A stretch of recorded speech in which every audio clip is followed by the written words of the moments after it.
I was growing up, my dad would take me on camping trips every summer. When I was 17, he took me on a special graduation trip that was supposed to be 2 full weeks of deep woods camping. It took a day and a half just to reach our site. We got set up and slept in our separate tents. An hour before dawn, I woke up needing to pee, so I walked a few feet into the brush. I found a place to squat. While doing my business, I heard something behind me slithering through the grass. I jumped to find a king cobra emerging from the brush that I was just sitting next to. I know. We don't have those in the U.S. I know. Yet, here we are. It stood up. It raised its hood. It was a cobra. Its head was almost up to my chest. All I could do was back away slowly. It didn't move an inch, just stared at me until I was out of sight. Only then did I turn and run the rest of the way. My dad didn't believe me. I knew how it sounded, so I let it go. A few hours later, we were fishing, and he got to see for himself. He nearly lost his pole when he noticed it on the opposite bank. Again, just staring. It looked even taller than it had the previous night. Dad took out his pistol, hoping to at least scare it off, but the snake dove into the river before he could fire. We didn't like not knowing where it went, so we headed back. By the time we were eating our day's catch, the cobra was back. It positioned itself just outside our campsite, but this time its head was only a foot or two off the ground, like it was trying to be stealthy. I'm no snake expert, but I'm not unfamiliar with them either, and they don't stalk people. I don't care what kind of snake it is. They want nothing to do with humans. If you don't threaten them, they don't threaten you. The only thing we could figure is that some collector had released this thing into the wild, and we must be in its territory. My dad tried to shoot it, but missed, and the snake shot back into the woods. We made sure to stay zipped in our tents until dawn, and then packed up our gear. There were plenty of other spots to set up that weren't encroaching on Cobra land. We followed the river down for half the day and found a nice clearing. This way we could make it back to the truck without the extra overnight when the time came, which we still expected to be over a week away. But that night we saw it again. At first we heard something big moving through the trees. We thought that it was a deer or maybe a boar, so we got up with the flashlights. The noise stopped instantly, like whatever it was had frozen in its tracks. We circled the perimeter twice, but didn't see anything, so we got ready for bed. Around 3, I woke up to something heavy walking through our camp. I figured whatever we scared off before was back, with its own territory beef, but it was so close to my tent, I didn't want to startle it by poking my head outside. Instead, I waited for it to wander further away. Then it stopped, and a few seconds later, I screamed as my dad's gun went off. It scared the absolute crap out of me. I knew something was wrong. We'd never actually had to shoot anything before. Just as my hand touched the zipper, my dad yelled for me to stay inside. I heard him walk around the campsite. He wouldn't answer any of my questions until he was finished, and even then, he wouldn't let me come outside. He had seen the snake and decided it was time to get out of the woods altogether. We planned to leave in the morning, but I didn't understand why he wouldn't just go into his own tent, where it was safe. Even if there was some kind of freak, rabid, horror movie snake, it wasn't going to use a zipper. Yet he insisted on standing guard. As soon as the sun started coming up, we were packing. I never seen my dad so scared before or since. His hands were shaking as he took down the tents, but he wouldn't talk about the snake. I was so thrown off by everything that I'd completely forgotten that something big had been lurking right next to me when the shot went off. I didn't remember until we were back in the truck and well onto the main road. That's when my dad finally came clean.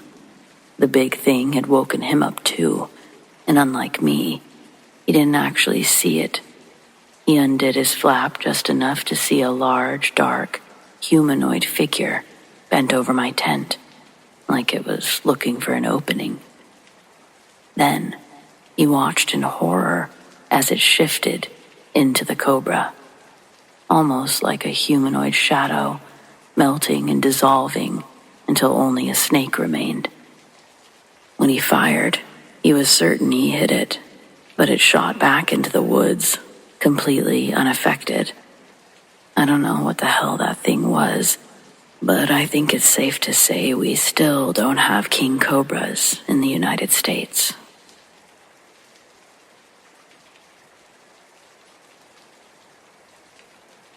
This summer, I came home from my first year of college, which involved a 3-hour flight. Keep that in mind. Back in January, I began seeing a black, shaggy dog all over campus. The first time was when my roommate and I were walking back to our dorm kinda late.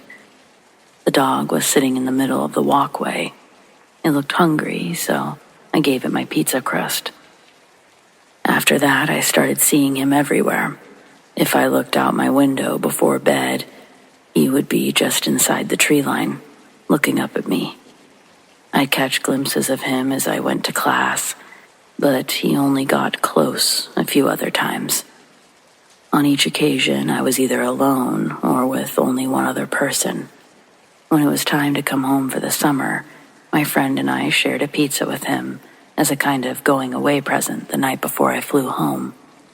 Remember how I said it was a 3-hour flight, right? Yeah. So explain to me how that dog made it all the way to my parents' house. My room's window looks out into the backyard, and it was right there, staring up at me. There was no way that it could be the same one, so I went outside for a closer look. But he was gone. When I asked my parents about it the following morning, they said they hadn't gotten a dog, and they hadn't seen a new one at any of the neighbors' houses either. I was starting to wonder if I imagined the whole thing.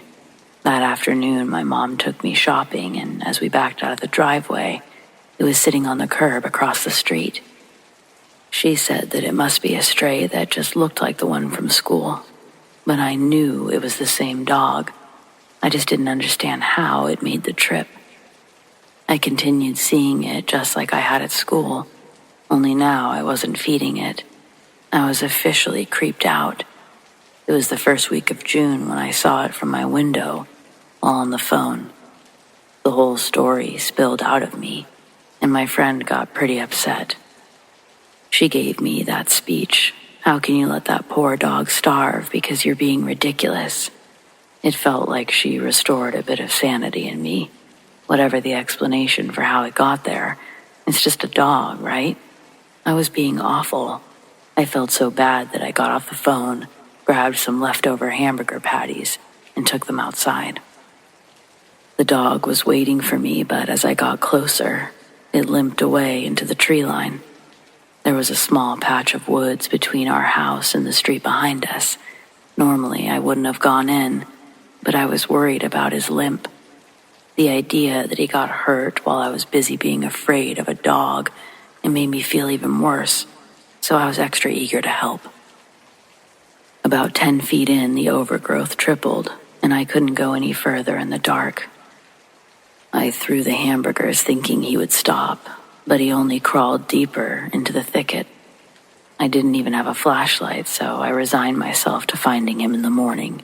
If my parents refused to take him in, we would at least get him to a shelter. But when I turned away, he made a sad, low, painful whimpering sound, and it broke my heart. I tried coaxing him out once more, but he wouldn't budge. Finally, I turned to leave again, and this time, there was movement. So I turned back, and I saw the dog's outline, but it shifted into something completely different. It was so dark in there, but I could tell that much. Something had changed. The dog was changing shape. I noped out of there so fast that I fell on my face As I pulled myself up, I heard a deep male voice calling me by name. The dog, or whatever it actually was, could talk, and it was moving forward on 2 legs instead of 4. I ran back inside, made sure everything was locked, but nothing ever emerged from the woods. Needless to say, no one believes me. They think that I had some kind of nightmare. If it had ended that night, I could probably convince myself they were right and let it go. But the dog is still here. I see it all the time. I have no idea what to do. If I was the only one who could see it, I would agree with the mental breakdown. But my parents not only see it, they've fed it. I don't know which would be worse, having it follow me back to school next month, or having it stay with my parents. Someone tell me what to do.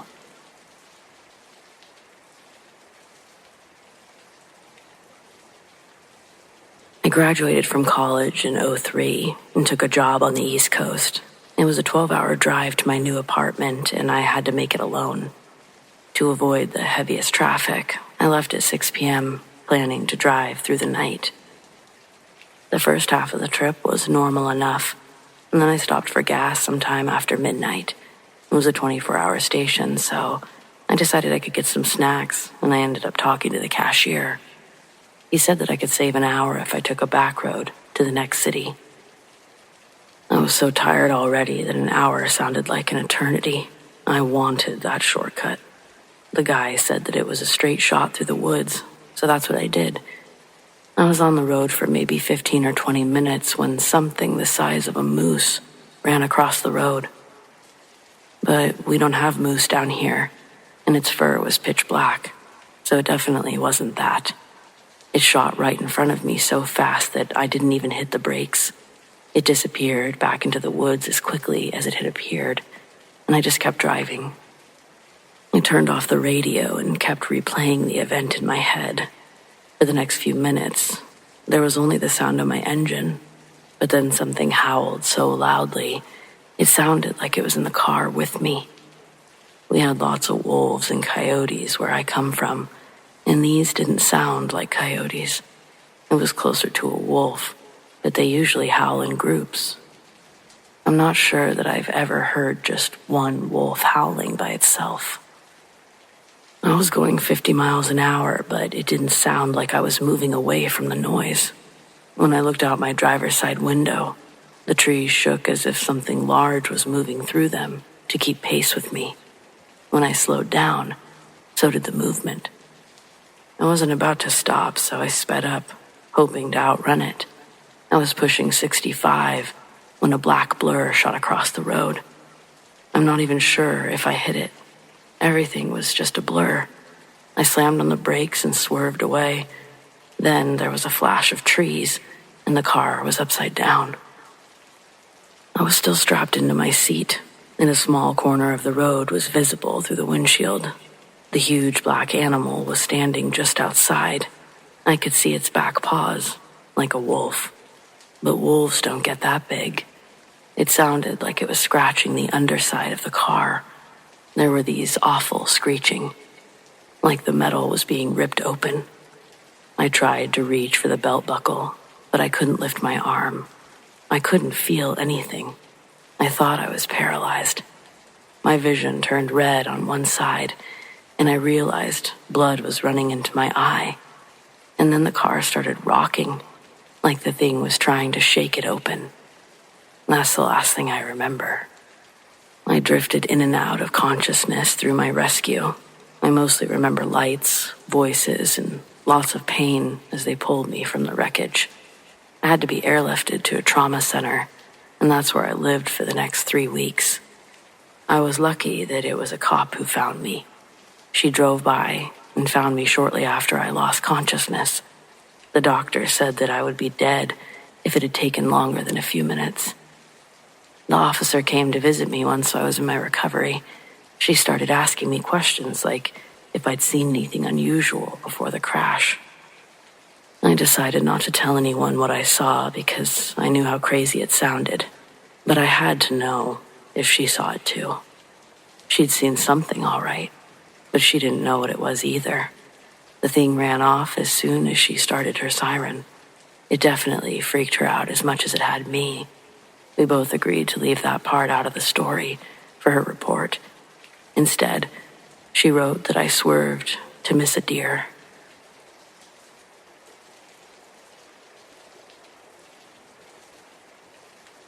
I had just picked up my boyfriend, and we stopped at my place so I could take a bath before heading to my mom's house. We'd only been dating for about a week, so no, we weren't at that stage yet. Plus, I'm a pretty private person, and he's a bit of a prankster, so while he stayed outside on the porch to smoke a cigarette, I went inside, back to my bedroom, and locked the door behind me. Well, put the chain on, actually. My room is small, no closets, no dark corners, nowhere for someone to hide. The only window sticks and takes a ridiculous amount of effort and noise to open.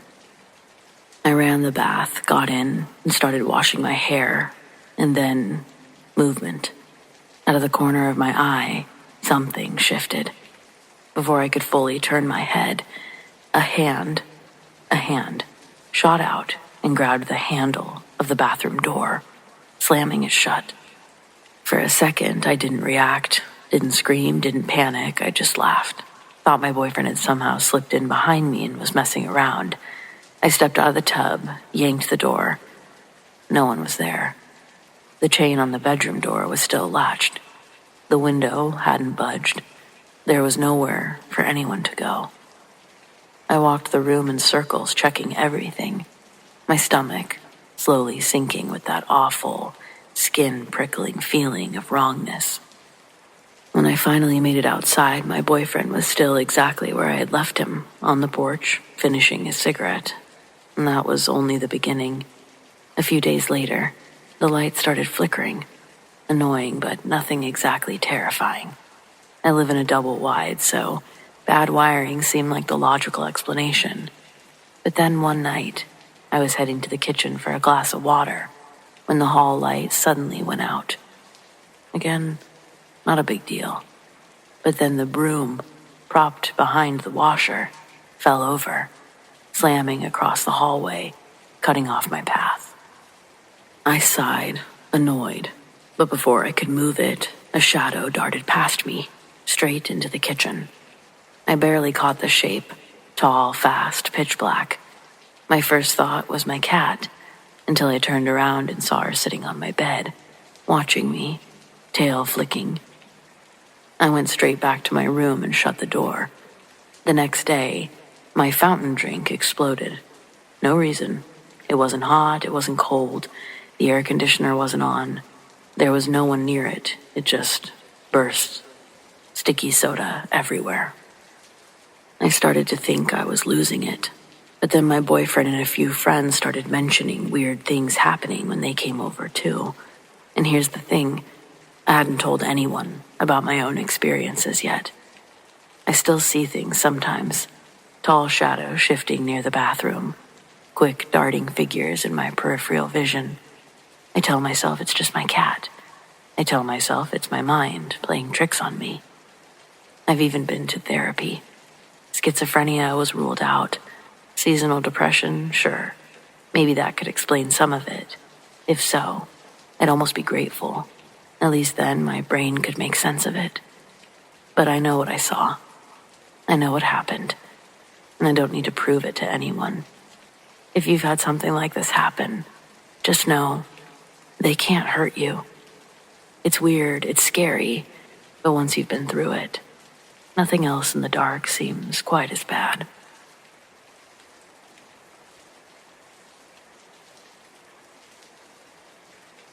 My stepdad told me this story about accidentally smoking someone's ashes when he was in high school.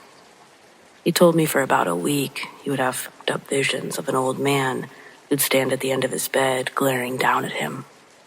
The friend he smoked the ashes with had the exact same scary visions too, of the scary old man in his room, but the friend recognized the haunting figure as his grandfather.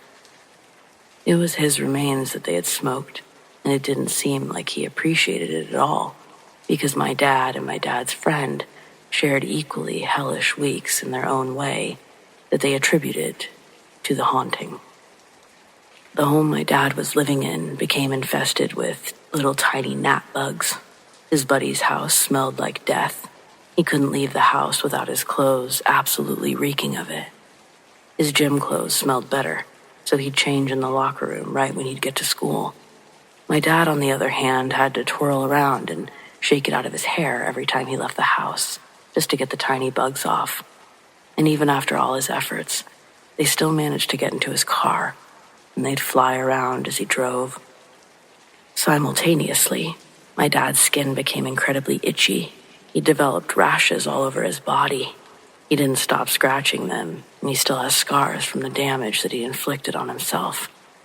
While he's scratching his skin off, his friends started losing clumps of his hair. He had long, shaggy, blonde surfer guy hair, and by the end of the week, it looked like he'd gone through chemotherapy. It eventually grew back, but it took years to get it to where it was.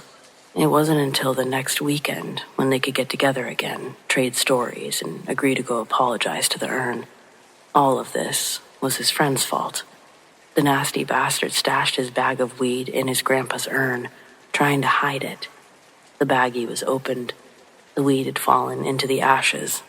Weed was hard to come by back then, so not wanting to waste a single nug, he fingered through the ashes and picked out the nugs. Without even blowing on them, he tossed them into a Ziploc. The nugs were caked in ashes, but it looked all the same, grinded up, stuffed in a doobie. His friend didn't bother telling him what had happened until after their horrendous week had ended and they could hang out again. I don't know. I think it's all pretty nasty, and I would never talk to this dude again. But that bonkersness somehow didn't affect their friendship. They're friends to this day. Like, I even know this guy. His name's Cooper. I didn't know this story about him, and I might start looking at him differently after this, but all around, he's a decent guy.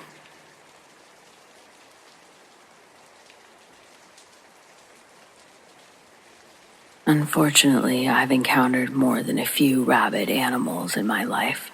If you come across one, either stay away, call animal control, or shoot it, but don't pick it up. Wait, make sure it's dead, and then follow the local protocols. I often bury rabid animals in a hole, soak them in diesel fuel, and burn the body so nothing digs it up and gets infected. It's not a pretty picture, I understand that, but it's life or death when you see something foaming at the mouth. And death do a lot more than the rabid animal itself. It was around 9:30 at night, and the girls, I have 2 daughters, had been out playing in the pool when they came running in saying that there was a big, giant raccoon in the yard, that it was walking funny. Knowing that likely wasn't a good sign either way, I went out with a .22, and sure enough, this giant raccoon was staggering and foaming at the mouth. It was huge. It was dark outside, but I could see that much, and he could see me. He began to hiss loudly. I shot him 2 times in what I thought had to have been the head, but he didn't die. Rabid animals don't feel normal pain, and they don't have any fear, but they also don't retreat. Only that's what this one did.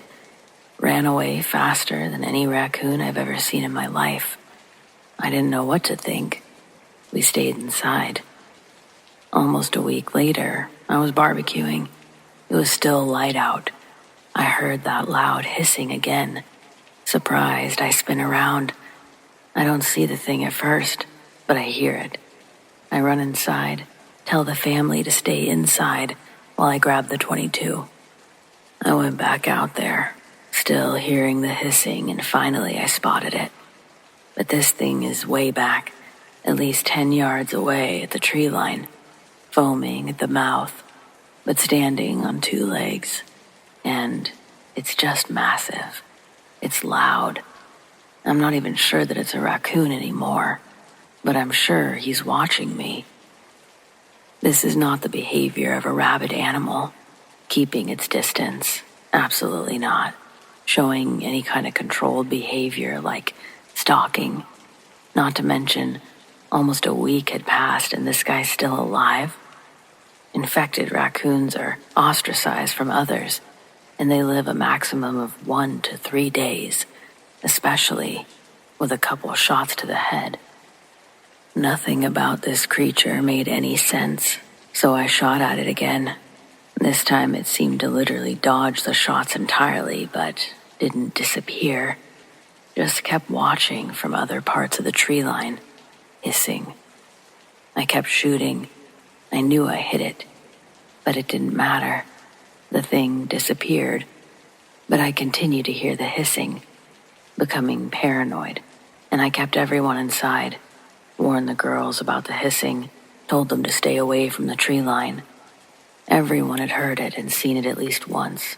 That was enough to take it seriously. The girls said they heard it one night while in the living room watching a movie. The back window was open. They were both too scared to even get off the couch to close the window, so they just listened. Eventually it gave up, disappearing for what would apparently be the last time. I never saw the thing again. Animal control never reported catching anything matching my description, and they never reported any rabid raccoons in the area at all. I just have to wonder then, what the hell did we see?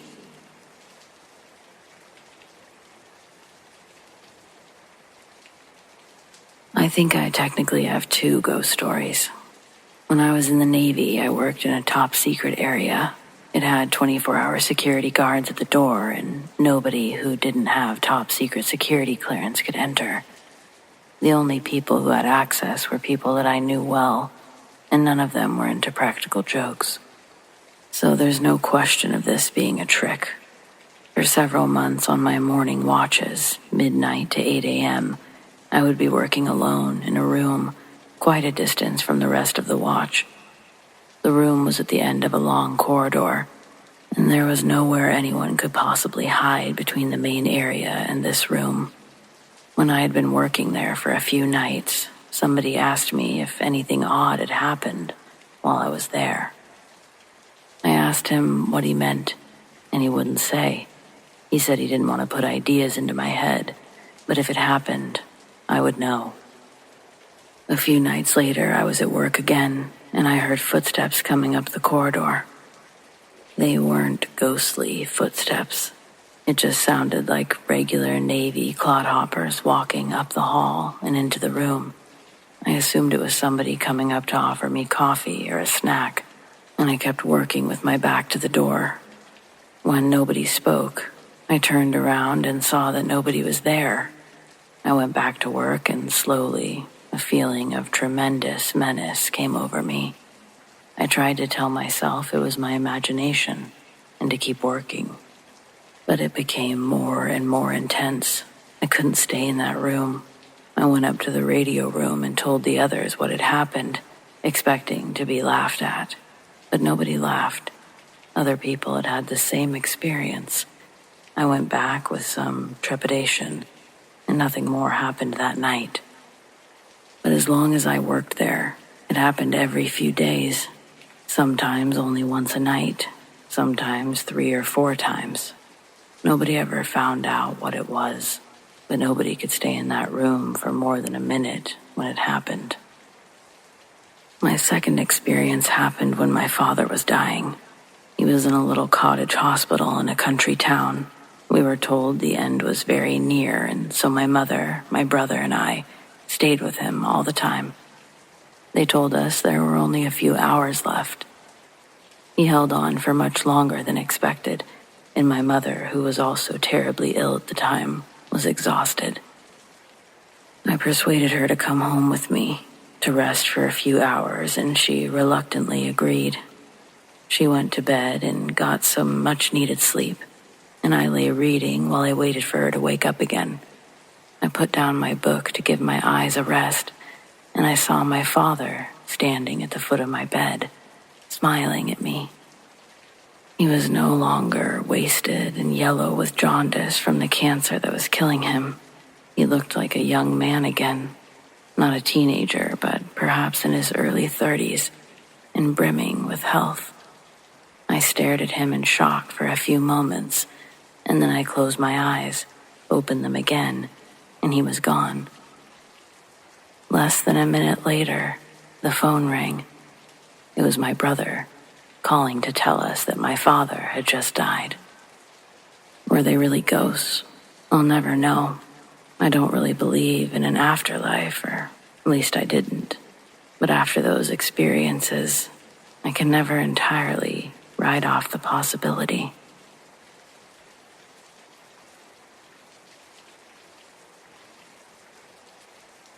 When I was 16 years old, I was walking along a beach with my sister. We weren't in the water, but there was such a strong undertow the sand gave way and started to pull my sister out. I ran into the ocean up to my knees and tried to grab my sister. I was pulled out into the ocean about a fourth a mile. I couldn't swim, and I started to drown. I would fight my way to the surface, and the waves would knock me back underwater. I'd finally given up, was out of strength to pull myself to the surface again. I was about 6 feet underwater. All of a sudden, I saw a surfboard above me. I fought my way to the surface one last time. It was a 10-year-old kid on a surfboard. He said, "Hey kid, want a ride?" He had seen me floundering and came out to try to rescue me. I grabbed onto the surfboard and made it back to shore. Other people had rescued my sister when I got pulled out, though many people kept asking me how I made it back. I kept telling them about the surfer, but nobody had seen a kid surfing or carrying me in. Even the lifeguard on duty told me it was a miracle that I floated back with no help. How did nobody else see him? I still don't know who it was that saved my life. Without a doubt, though, if the 10-year-old kid weren't there at the time, whoever he was, I absolutely would have died. Right there, right then.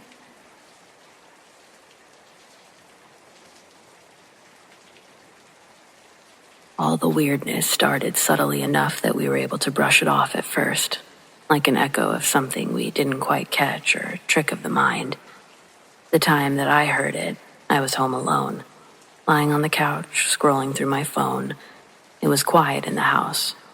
My parents were out for dinner, and the ticking of the clock in the kitchen was the only sound filling the space as I silently scrolled on my phone. I didn't even think twice about it when I heard my mom's voice from upstairs. "Claire, did you finish your homework yet?" I groaned, rolling my eyes. Typical. Even when she's not home, she's nagging me about school. "Yeah, Mom," I shouted back, not thinking twice about it again. The house went quiet. It wasn't until a few minutes later, as I went back to scrolling, that something clicked in my mind, and then my stomach dropped. I sat up quickly, heart pounding in my chest. My parents weren't home.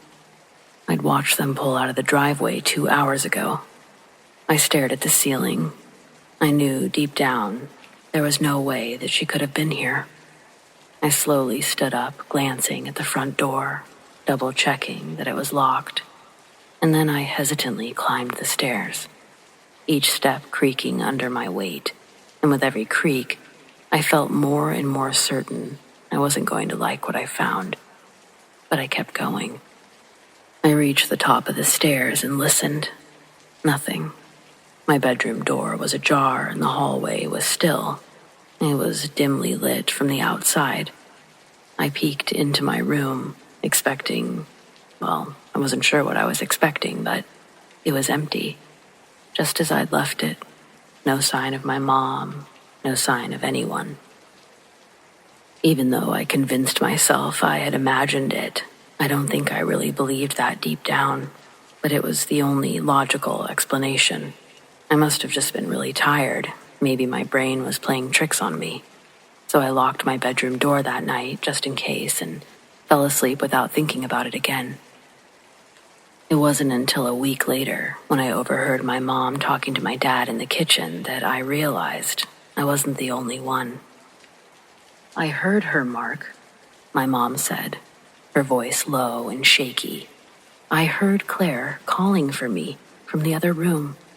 She was saying, "Mom, I'm home," but when I checked, she wasn't there. I froze just outside the doorway, trying to hear more. "What?" My dad's voice was confused. "You sure you didn't just imagine it?" "I'm telling you, Mark, it was her voice." I went to the front room expecting to see her, but the house was empty. I even called her, and she said she was still at school. It didn't make any sense. I stood in the hallway processing what I was hearing. It wasn't just me. My mom had heard something too. She had heard me when I wasn't home. The air in the house suddenly felt colder and heavier, like it was pressing down on me. I just wanted to be in the same room with them, so I made my appearance known. I didn't share my experience, though, and my mom didn't share hers with me directly. But I started paying more attention after that, and it happened again a few days later. Only this time, my dad heard it.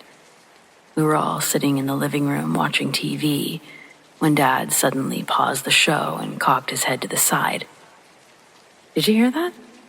he asked, frowning. "Hear what?" I said, glancing at the screen, thinking he meant something on the show. "I just heard your mom calling for me from the kitchen." He stood up, looking confused. "But she's sitting right here." Mom and I both exchanged glances. I could see the tension in her face, the same unease that I had been feeling ever since the first time I heard her voice. "I didn't say anything," Mom said quietly. And Dad, well, he didn't respond. He just walked into the kitchen, his steps slow and careful, and a moment later he came back, his face pale. "No one's in there." My mom and I sort of looked at each other like, well, yeah. But after that, the voices started happening more frequently. We would be sitting at dinner and I'd hear my dad's voice from upstairs, laughing like he was on the phone, except he was right in front of me, chewing his food in silence. Or my mom would hear me singing in my room, only to knock on my door and find I wasn't even home. But the worst was last night. I was lying in bed trying to fall asleep when I heard it again, my dad's voice, low and muffled, coming from just outside my bedroom door. He was talking quietly, as if he were on the phone. I could hear the faint rise and fall of his voice, but I couldn't make out any words. "Dad?" I called. The talking stopped. I sat up in bed, straining to hear, but there was nothing, just silence. I got up and tiptoed to the door, pulling it open slowly. The hallway was dark, and I couldn't see anyone. My parents' bedroom door was closed, but no light was coming from under the door. They were asleep. I felt my skin crawl as I quietly shut my door, locking it and crawling back into bed. This morning I woke up to find my mom sitting at the kitchen table, staring at her coffee cup like it held all the answers to what was happening. She looked up when I walked in and she gave me a weak smile. "Did you hear it again?" she asked. I nodded, too tired to pretend I hadn't. My dad joined us a few minutes later, rubbing his eyes, sitting down, not saying anything at all. I could tell that he hadn't slept well either. None of us said much over breakfast. There was a thick, sort of uncomfortable silence hanging in the air, like we were all waiting for something. The voices, they didn't appear to be going away. If anything, they were getting worse. What scares me the most isn't that we're hearing these voices. It's the fact that they sound so real. Every time I hear my mom's voice calling from upstairs, every time my dad is laughing in the other room, it's like they were really there. Like there is an invisible version of our family living in the same house, going about their day, mimicking us. I don't know what's going on, and I don't know how to make it stop. I guess I'm just hoping that my parents are as affected by it as me, and that we can figure something out. Until then, if I hear someone calling my name from another room, I'm not answering.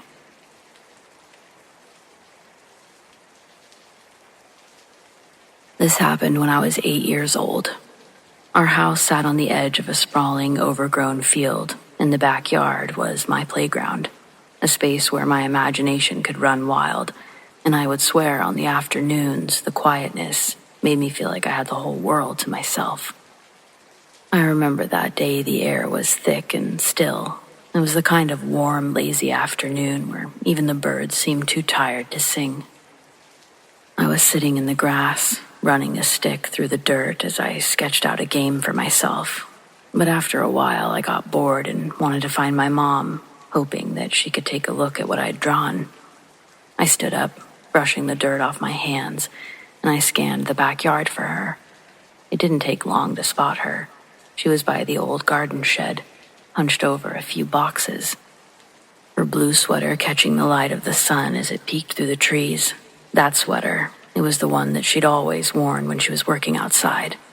Her glasses slipped down her nose like they always did, and I could see her absently pushing them back up with the back of her hand, as if it were the most natural thing in the world. "Mom!" I called out, waving as I started walking towards her. "Hey, Mom, come here. I want to show you something." She didn't respond. She didn't even glance up from the boxes. I frowned and took a few more steps, raising my voice a little louder. "Mom, did you hear me?" Still, nothing. I could see her moving, still sorting through the boxes, but it was like I wasn't even there. And then a strange sense of unease began to settle over me, one that I'd never felt in the presence of my mom before. A prickling sensation, it was creeping up my arms. I waved again, more frantically this time. "Mom?" I was standing just a few feet away from her now, close enough to hear the rustle of cardboard as she shifted through the contents of the box. But it was as if I were invisible. My heart started to race. In the air, it felt weird, thick. I had this growing sensation that something was wrong. Frustrated and kind of scared, I stopped, turned on my heel, and made my way back toward the house. I didn't know what else to do. Maybe she was just distracted, I thought. Maybe she didn't hear me because she was so focused on whatever she was doing. But still, that cold feeling wouldn't leave me as I reached the back door and stepped inside. And that's when I saw her. She was standing at the kitchen sink, her back to me.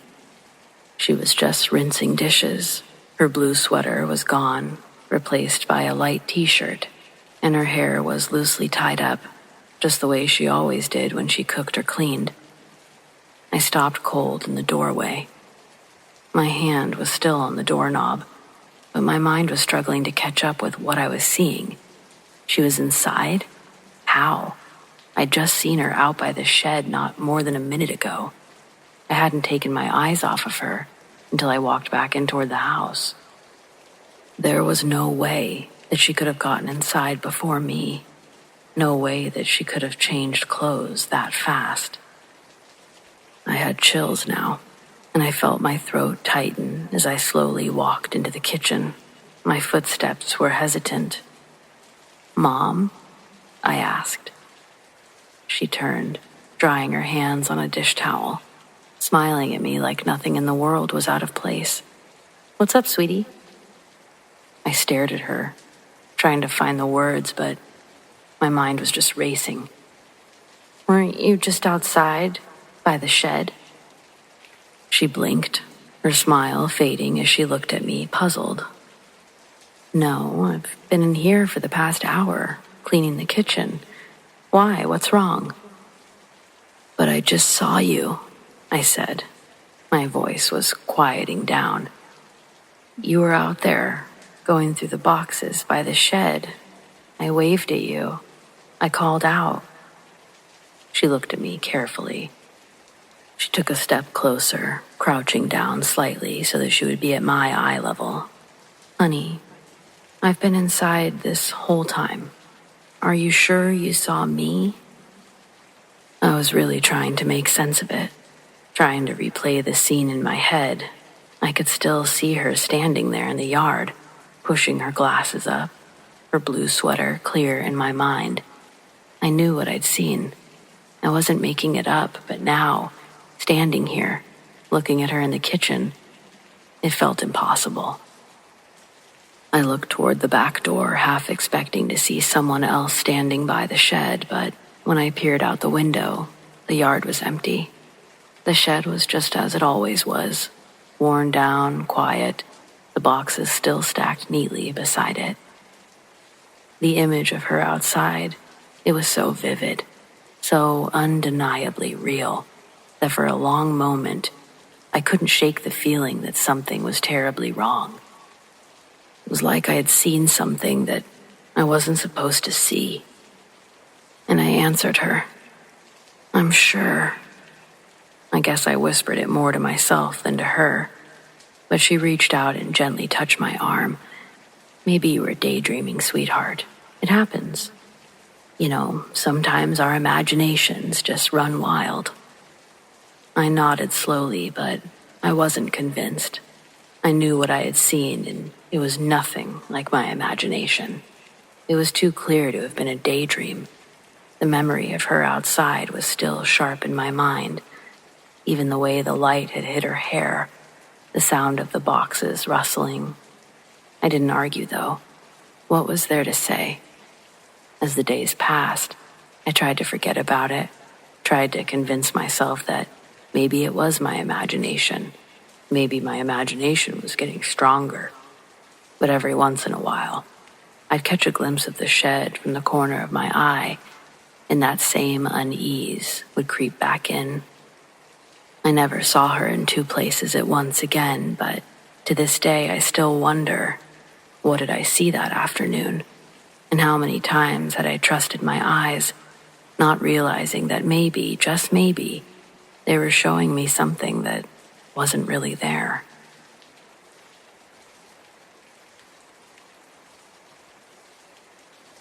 This is a weird memory that I have with my grandma during the end of her life that kind of scared me.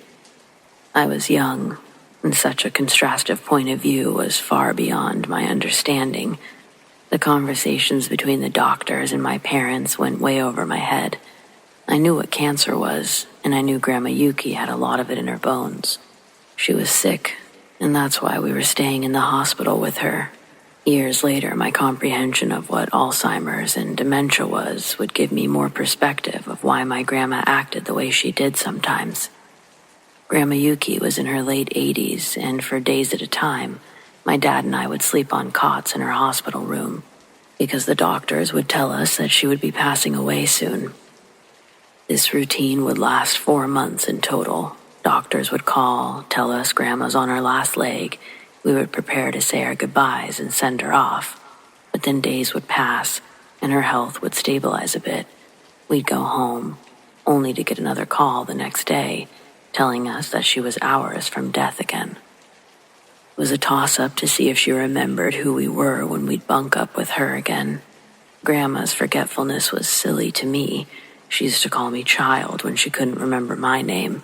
"Child, what are you doing in my room?" Because I was a little girl, not remembering who I was wasn't as scary as when she'd forget who my dad, her son, was. He experienced the most of my grandma's memory lapses, and it really broke him apart. He would cry in the car on our way home from our visits. A few times my grandma attacked him, thinking that he was a stranger in her room. There was a lot of turmoil being passed around the adults that I was blissfully ignorant about. That being said, in retrospect, I was able to see my grandma change with an unbiased filter. Besides being as sick as she looked, in my mind, the other medical conditions weren't attributed to how she acted. Therefore, I wasn't skeptical when she whispered about the devil bird that landed on her windowsill. It was just her and I watching the morning news in her hospital room. My cot was pressed against the corner of the wall, right under the thick glass window, furthest away from the cords and IV bags that hung around my grandma's bed like plastic ivy vines. The view from my window looked out high above a smaller suburban city. Birds would land outside the window often, and my grandmother would admire them or pay them no mind. But this time, as we watched the morning news together, a bird landed on the window that she feared greatly. With a weak, raspy voice, she told me quickly, "Get away from the window." I did as she asked. The urgency in her eyes frightened me. When I got to her bedside, she would point my attention over to the window, the bird that was perched outside the glass. Its colorful body faced us, but its head drooped to the side, like it was trying to look down off the edge. With a trembling voice, my grandma whispered, "That bird is evil. That's a devil bird." I'd never heard of a devil bird before, and I had no clue why my grandma was so afraid of it. Technically, we couldn't even see its face. To me, it just resembled the other birds that flew around the hospital. It just sat strange. I couldn't see anything that made the bird special apart from the others. From its position, you could see one of its eyes. It was exceptionally big and black, but I questioned if I was just wanting to see this exaggerated feature rather than actually finding one discernible from the other birds. It was also the only one up there, and so comparing the size and blackness of its eyes was, again, most likely exaggerated by the name my grandma had given it. She was lucid at the time, too, not silly, forgetful grandma. Her heart monitor spiked until the bird flew away. Throughout the day, when birds would land on the windowsill outside, I'd ask my grandma if they were also devil birds. She said, "No, those birds are living. Devil birds are not. They're possessed corpses, allowed to fly again until their muscles wear away." The idea of possession was within my grasp, as I'd seen it referenced before in a show called Unsolved Mysteries. I asked how she knew the bird that morning was a devil bird. "Its neck was broken," she tells me. Unfortunately, this back and forth was pieced together between many forgetful lapses that lasted until the day she did pass away. Later, when I'd ask my dad about the devil birds, his answer pivoted off her mental state.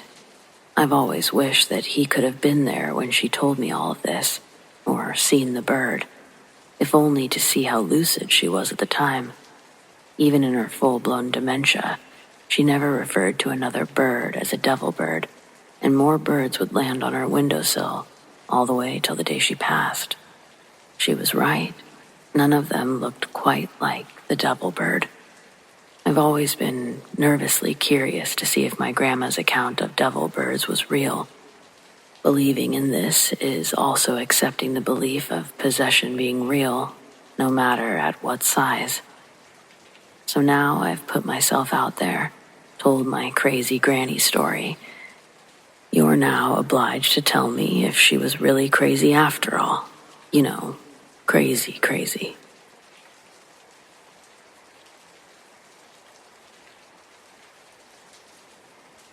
Something insane happened, but I can't explain how. Last year, my brother Ian was killed during a home invasion.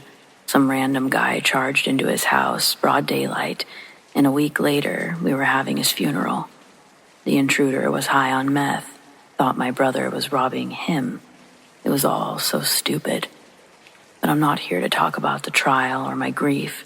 I have a therapist for that now. I want to share what started happening most recently. First off, I'm kind of a crappy millennial. I'm 35, but I don't really do any kind of social media other than Reddit, and even that is just a collection of memes. No Facebook, Instagram, Twitter, or Snapchat. I've never used any of them. I'm from a family of introverts, and my brother was no exception.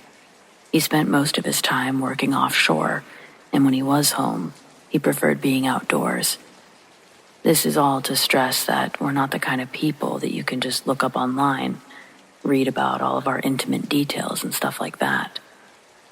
A few weeks ago, I got a message from Ian's Reddit account. It just said, "Kayla, are you there?" No one had his password. He barely used it. There's not a single post on his profile. We never even tried to get in. He never married or had children. He was just alone. What few friends he did have moved away after college. Still, I asked just to be sure. The reply was, "No, it's Ian." I assumed his account was hacked, and I tried to keep my temper as I explained my brother was deceased. The hope was that any decent person would have an ounce of sympathy and move on to someone else. But they stuck to their story and used an old nickname, one that no one had called me since we moved out of Florida. Over the next several days, they also told me the names of my family members, pets, everything. They knew everything. Things that maybe 3 people in the world know. I confronted them all, but each seemed more confused than the last. Still, the messages continued. Then, I found myself participating as if it were Ian. At first, I told myself it would be easier to catch the asshole, to find any tiny discrepancy in their facade. But then I got sucked into it for real. We would talk so naturally that it's like I forgot Ian was dead. Then the conversation would end, and the reality of it all would come crashing back. People can't message you from the dead, Kayla. But then, the same thing would happen the next day, and the next. Finally, I confided in a friend who concluded it was a random sicko getting off on screwing with the bereaved. That made more sense than any of my theories, so I took her advice and ignored the messages for 2 days. When I failed to respond, I received one saying, "I understand you need to move on. It's okay. I'll always be with you." My friend said that it was just another tactic, so I held strong. To take my mind off things, she invited me to a small concert the following night, and I agreed. That morning, I woke to find my inbox flooded with messages, warning me, begging me not to go. No one even knew about our plans. I didn't tell my friend about the newest DMs. They had gotten to me, and I didn't want to sound crazy. Instead, I told her that I wasn't feeling up to it after all, and I promised to go next time. That night, a drunk driver T-boned my friend on her way home. The truck hit the passenger side going over 70 miles an hour. The driver, pronounced dead on arrival. My friend, she'll be in the hospital for up to 6 weeks. The car is totaled, and it is very safe to say I would not have survived the crash had I been present. I don't know how to explain any of this. I've never believed in ghosts. I could have spent the rest of my life thinking I encountered a particularly skilled con artist. But what about the crash? How could they have known? Could it all be a coincidence? I never believed in those much either, but I feel insane admitting that I believe it was really Ian.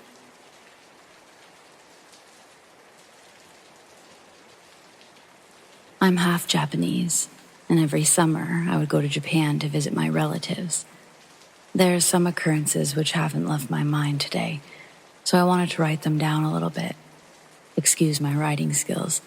I don't have any experience in this, and mostly the reason why I write this is for myself. As probably most Japanese people I know, my family believes in spirits, ghosts, and superstitions.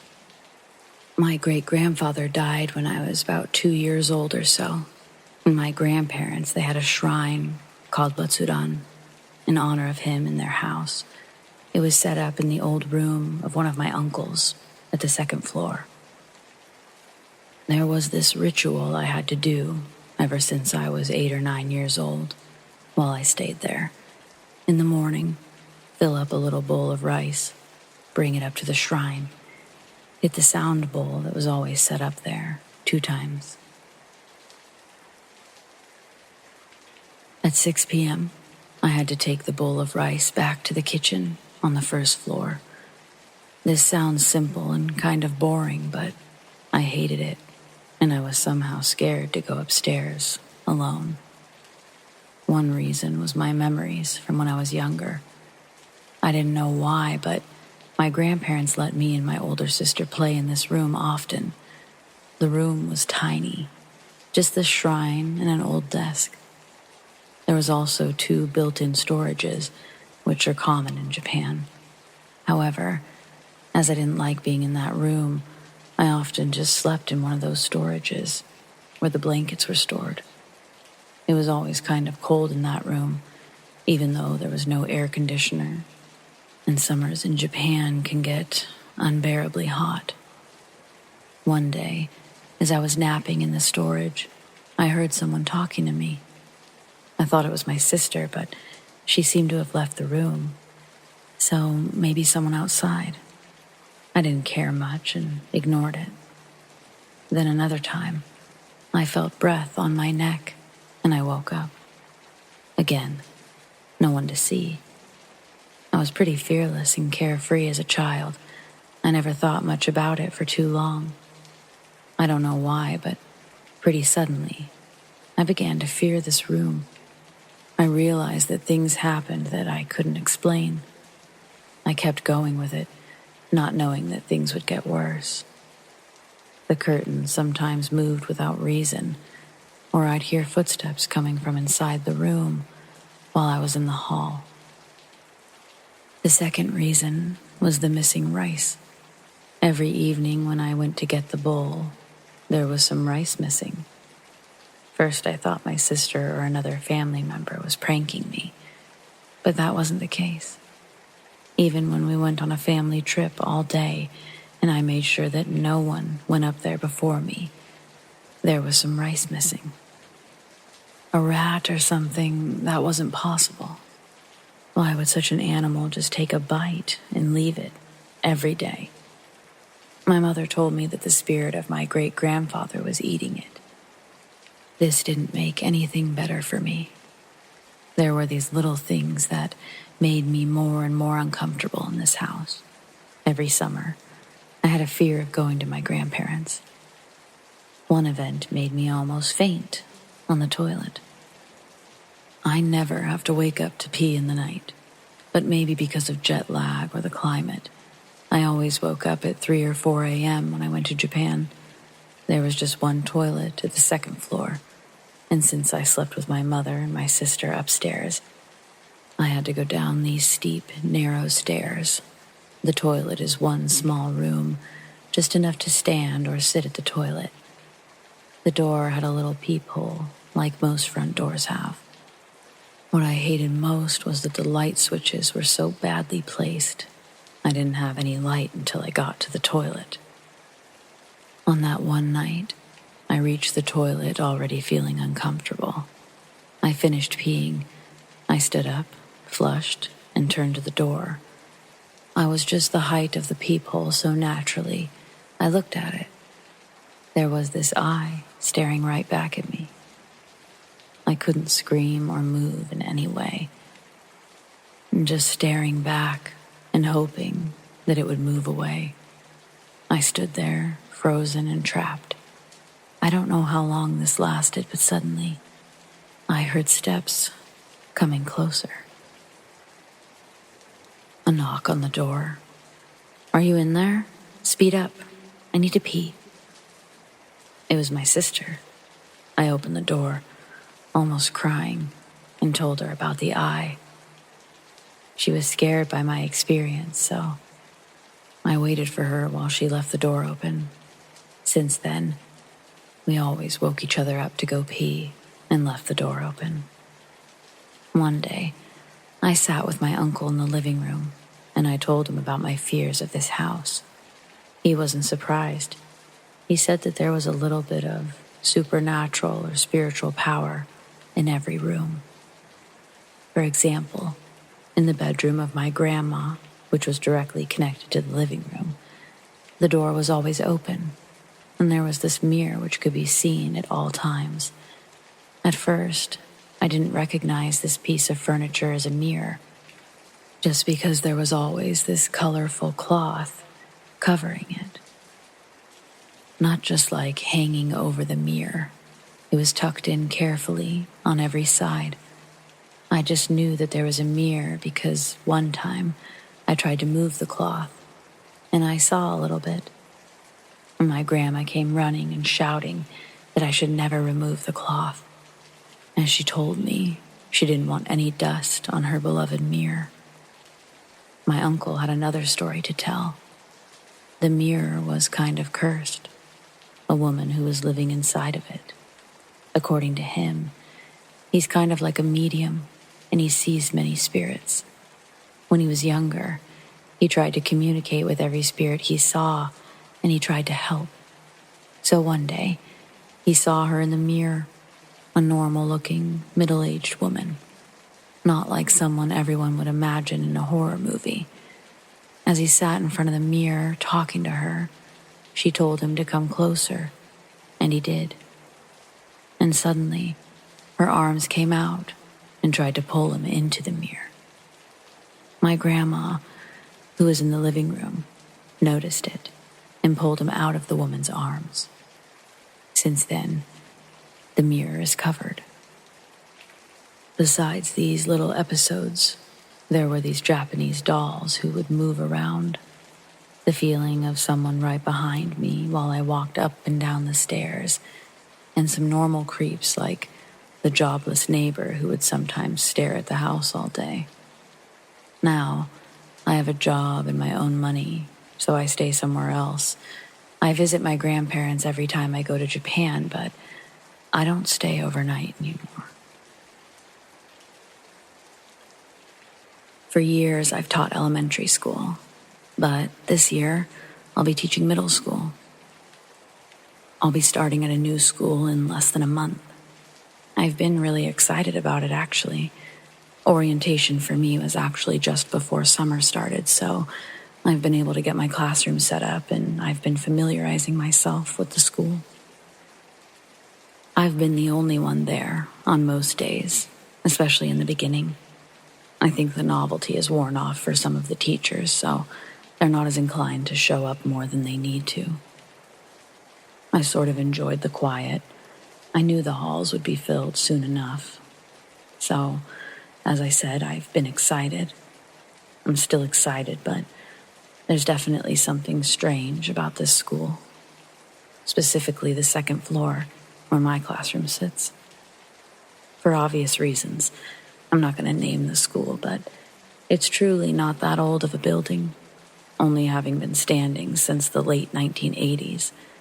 It's also located smack dab in the middle of a pretty well-known, populated area. I guess all this to say that it never really struck me as the type of place that could be haunted. It wasn't ominous by any means. But I think maybe it could be. I don't usually get involved in anything fantastical, right? I'm not one who actively believes in ghosts. I don't dismiss everything I don't understand, obviously, but still, ghosts? I've just never thought about it much as a topic at all. I mean, I teach children, so ghosts just haven't been part of my lesson plan. Why do I think this, though? What brought me here? I'll say it as it is or as it was, and then maybe someone with some experience can explain to me what's going on. About a week ago, I decided to bring my plants into the classroom. There's this window that faces the sun during the day, and that's where I'm going to have the reading nook. I bring 4 of my plants from home, all very easy to care for. A snake plant, aloe, and a couple of ponytail palms. All pretty drought resistant, and they like the sun. These plants have survived 2 moves, 1 across country. They've been with me for over 6 years. I set them up, no problem. As I'm leaving my classroom, it's early evening. I turn around to give my room that final proud look before heading out. The leaves on one of the palms seems to move.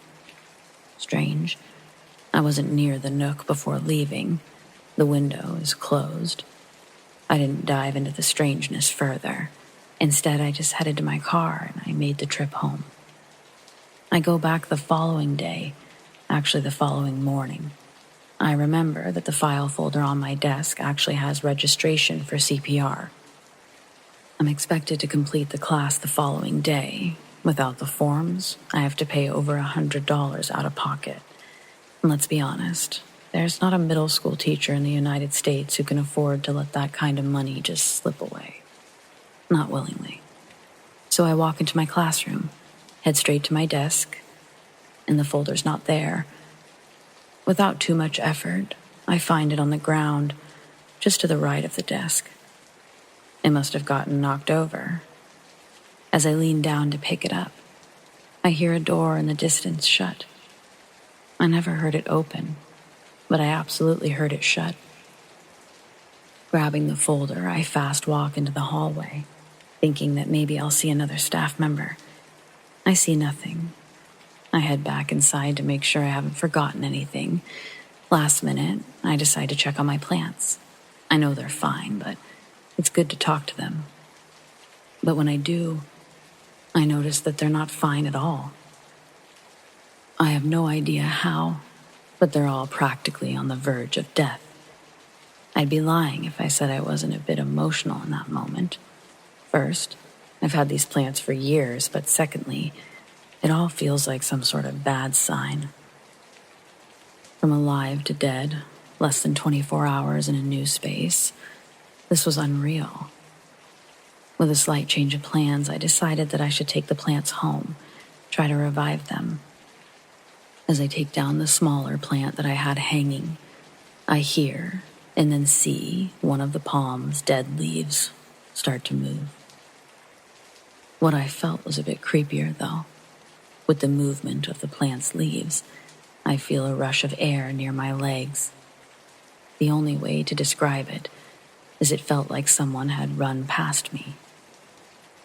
I hear nothing immediately, but in the distance, I hear smaller, quieter footsteps. I keep removing the plants and I place them in the large box I use to transport them. I start my walk down the long hallway towards the stairs. As I do, I peek through each classroom, searching for my mystery person. But the school, it's empty. Just to be sure, I go to the main custodial area. On one occasion, I've seen the janitor there, but when I arrive, it's clear that they haven't made it in yet. Outside of the sun filtering through the various windows, the school is still dark. Realizing that I'm alone, but that I've been hearing things, feeling things, I quicken my pace and I make my way down the stairs. As I do, several pairs of footsteps build behind me. I don't turn around, but I do run. Right as I hit the last step, I feel coldness touch my legs. I feel a rush of wind past, not by me, but through me. As it passes, I lose the grip on the box that I'm holding, and by no control of my own, I drop it, and the box lands on the floor, spilling the contents all over the bottom of the stairs. I sat in the parking lot for almost an hour, just waiting for the janitor to show up. They never did show up, and I never did go back inside that day. The following day, I went back, this time around noon, hoping that others might be there and hoping to run into the janitor. When I went inside, everything near the bottom of the stairs had been cleaned up. I figured that the janitors must have shown up and taken care of the mess. I couldn't really bring myself to go back to my classroom that day. So, seeing that the mess had been cleaned up, I feel better about leaving, and I head to my CPR class. In the class, there are 3 teachers from my school. During class, they ask how I'm liking my classroom. Do I have everything I need? Aside from telling them how excited I am, I mention the mishap with my plants, mainly the part where they all died. I left out the other piece to avoid being the crazy new teacher. But it's interesting that when I mention the plants, one of them offers some strange advice. If you're putting them on the windowsill, that could be part of the problem. Try hanging them higher or keeping them away from that window. I tell him that these are drought-resistant plants, that they actually like full sun. Look, it could be superstition, but People have always had issues when trying to block that window, if you will. Plants die, shelves fall. It's just something I've noticed, that's all. The other two teachers sort of dismiss him. They certainly don't seem to agree with this man or take him very seriously. But I think I do. As much as I have no idea what to think, I'm also sound of mind. My experiences are my experiences, and you can't tell me that I didn't feel what I felt. Maybe you could debunk it, but can you explain how 2 of my plants ended up back in my classroom? Our janitor said that they had cleaned them up, but they'd set the plants in their very sad state in the office staff lounge area. Yet, 2 of my plants were sitting in my classroom. Not near the window, but just beside my desk. Each time I've gone back since, I haven't been alone. Other staff members have been present, so the noises I've heard could be explained as someone else. But the footsteps, they're not like the ones I heard on the stairs. Even the doors closing don't sound the same. So, is someone, or a group of someones, severely messing with me? Or is my new school haunted?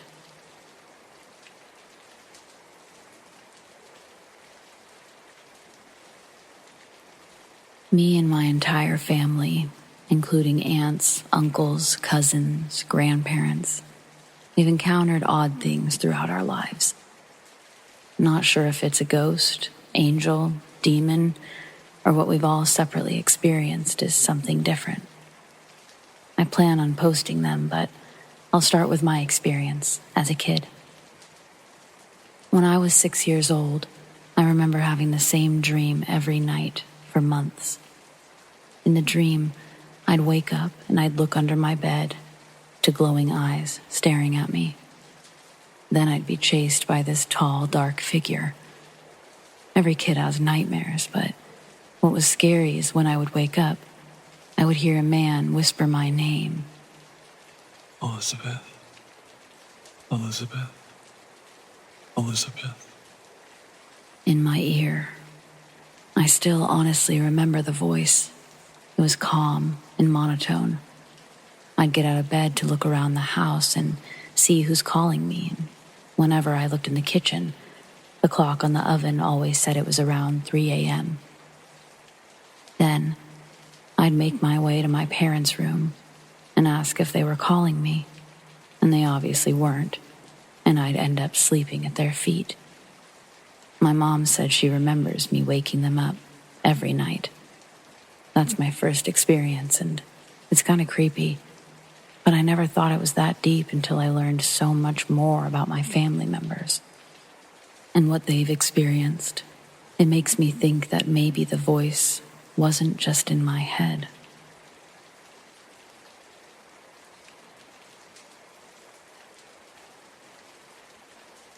Usually twice a month, I deliver 5-gallon water jugs to my daughter's elementary school. Not because I'm some sort of hero or something. I work for the water company that the school district contracts through. This will be my daughter's 2nd year attending this school. It's a newer one, renovated the year before we moved. An easy way to explain the school's layout is describing it as a capital I. The front block is the office and library.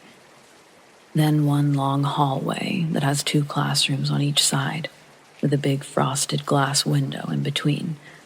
At the end of that hallway is the last block. Going left or right, it leads you to the classrooms. Going straight leads you to the staff lounge. My routine has been to drop one off in the front office and one off in the staff lounge. During the school year, I usually pop into my daughter's classroom and say hello before I leave. But during summer break, I've been dropping the jugs off with the weekend janitor. My daughter's first year was a weird one. The natural stress of transitioning to a new school was expected, but my daughter had a great teacher and quickly found a good group of friends. One day in November, my daughter comes home looking rather sad. I ask her how her day was, and She tells me she doesn't want to talk about it. My daughter's a very outspoken girl and a great communicator for her age. So her not wanting to talk about the things happening in her day, it was strange. After multiple questions regarding why she looked so sad, my persistence was rewarded with the slurry of tears that she'd obviously held back all day. She told me that her hall pass had been stolen while she was using the bathroom in one of the stalls. She tells me there's a hook on the outside of the stall door for them to hang up the hall passes while using the bathroom. Each classroom has 2 different hall passes. She explains the girls' hall pass is a rope tied to a cowbell. The boys is a novelty giant eraser. And they both have a G on them for Miss G's class. My daughter tells me that while she was in the stall, looking down, she could see the bottom of a girl's yellow dress on the other side of the door. Then she heard the cowbell shake and the feet outside of her stall run away. She told this to her teacher, but her teacher didn't believe her because nobody in her class had a yellow dress on. To prove a point, she and Miss G went to the other 2 classrooms in the unit to find the girl, but nobody had a yellow dress. Then, when Miss G went to check the girl's bathroom, she found the hall pass. Her teacher must have thought that she was trying to lie about forgetting it, so she kept my daughter in from the last recess that day. It broke her world thinking her teacher had marked her as a bad kid. It's difficult explaining to a child how little of a blip this was in her adult teacher's life, and that her reputation hadn't been tarnished even the slightest by this incident. I have an opportunity to check in later that week, and all's normal again. So this being such a small blip in an adult's memory, I had forgotten about my daughter's story until tonight, which is several months later. I saved the school's delivery for last on my route because it's the closest to the actual warehouse where we drop off the trucks after hours. I called and I made contact with the evening janitor, Debbie, telling her that I'm heading her way. The delivery drop-off area is in the back parking lot of the school. As I approach, I see Debbie's already outside. She doesn't have a coat on and she looks spooked. When I park, I get out and I ask what she's doing out there. Debbie tells me that she swears she keeps seeing a small figure just barely out of the corner of her eye. She pauses, and I almost think she's not going to continue her story, but then, quieter, as if she's a bit unsure of herself, she says that she just saw a girl in a yellow dress peeking at her from the other side of the doorway. She said that she had to go see, make sure a kid didn't somehow get inside the school. Entering the hallway, she expected to see a little girl in a yellow dress, but instead, she heard someone running up behind her. The sound made her scream. When she turned around, the hallway was still empty. She just ran out the side doors and waited for me to arrive. Debbie asked if I could do a walk around of the school before I left. After I dropped off the waters, she and I checked every classroom before leaving. Full disclosure, I didn't personally feel anything. I didn't see anything out of place either. But Debbie's oddly specific account, it reminded me of my daughter's story. It seems hard to miss that the two are connected. I probably won't be asking my daughter about the girl in the yellow dress because I don't really want to scare her or bring up something that was negative for her. But next time I see Debbie, I'll ask if there's been anything new, and I'll give an update. Until then, happy trails to you.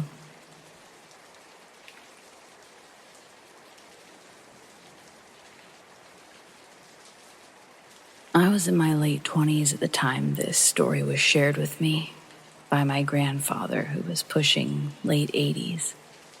I'm in my 40s now, and though I'm not much of a writer, I've always found that this story needed to be written down somewhere, that it needed to be heard. While it's not your traditional ghost story, It is a bit of a horror story. So my grandfather, Alan, as I said, he was old. He was still feisty as ever, but he had recently started mentioning how he was ready for the Lord to take him. So I think with this mortal awareness, he's been a lot more willing to share stories about his life. I won't pretend we've ever had some loving, special relationship. Aside from a few family gatherings that he'd make an appearance at, there wasn't much engagement between the two of us. Or he and my parents, even. After my grandma Tony died, he'd married someone new, Laura. She was really the glue keeping him together at all. When she passed, his already pessimistic disposition became a religion.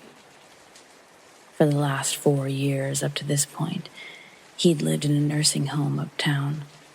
My dad had made sure that every accommodation that he could ever need was met. One of those 5-star chandelier in the front room nursing homes.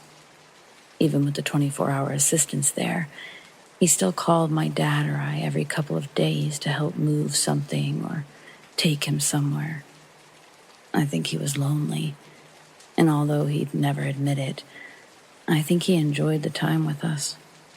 So I was happy to pick him up and drive him to the bank or the grocery store when he called me. Our last interaction together, however, for the first time, gave me real perspective on why we should respect our elders. I mean, they've lived twice as long as we have. All the bullshit that we've experienced growing up, they've done it double. Chances are, if you're young, you haven't had the true, very worst experience of your life. Not yet. But on the contrary, your best day is still to come as well. If you're old, you've seen it, you've done it. You're wiser and mentally stronger than you were from the life that you've lived. And some old people, let me tell you, have lived through some wild shit. My family is just one example of likely many. Anyway, the story. When I picked up my grandfather for breakfast that morning, he looked exhausted. When we got to a table, I finally asked him why he looked so tired. He told me that he hadn't gotten any sleep the past couple of nights because he'd been having night terrors again. The same reoccurring dreams since Tuesday. I asked what were the dreams about, and he says, Jesus, I ought to share this with someone before I die. And then he goes, not even your grandma or your parents know the details of this one. Do you want to know how your grandpa Sam died?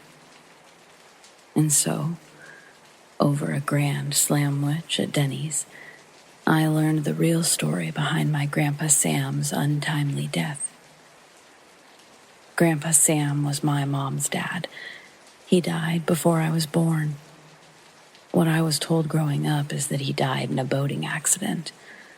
Apparently, no, that's not how he died.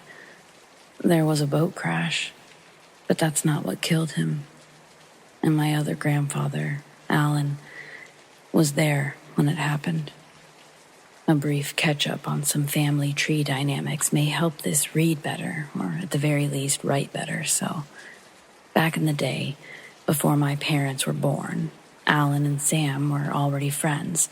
They'd gone to high school together. And eventually they'd meet their future wives, also high school friends, Lorraine and Tony, at community college. Eventually, Grandpa Sam joins the military, visits Bora Bora while overseas, comes home with the idea of proposing to my future Grandma Lorraine and getting married there. Meanwhile, Grandpa Alan and Grandma Tony get hitched. 2 years pass. Grandpa Sam's plan actually comes together. They fly to Tahiti, then take another smaller plane to Bora Bora. The couples stay in bungalows for 2 days until the wedding.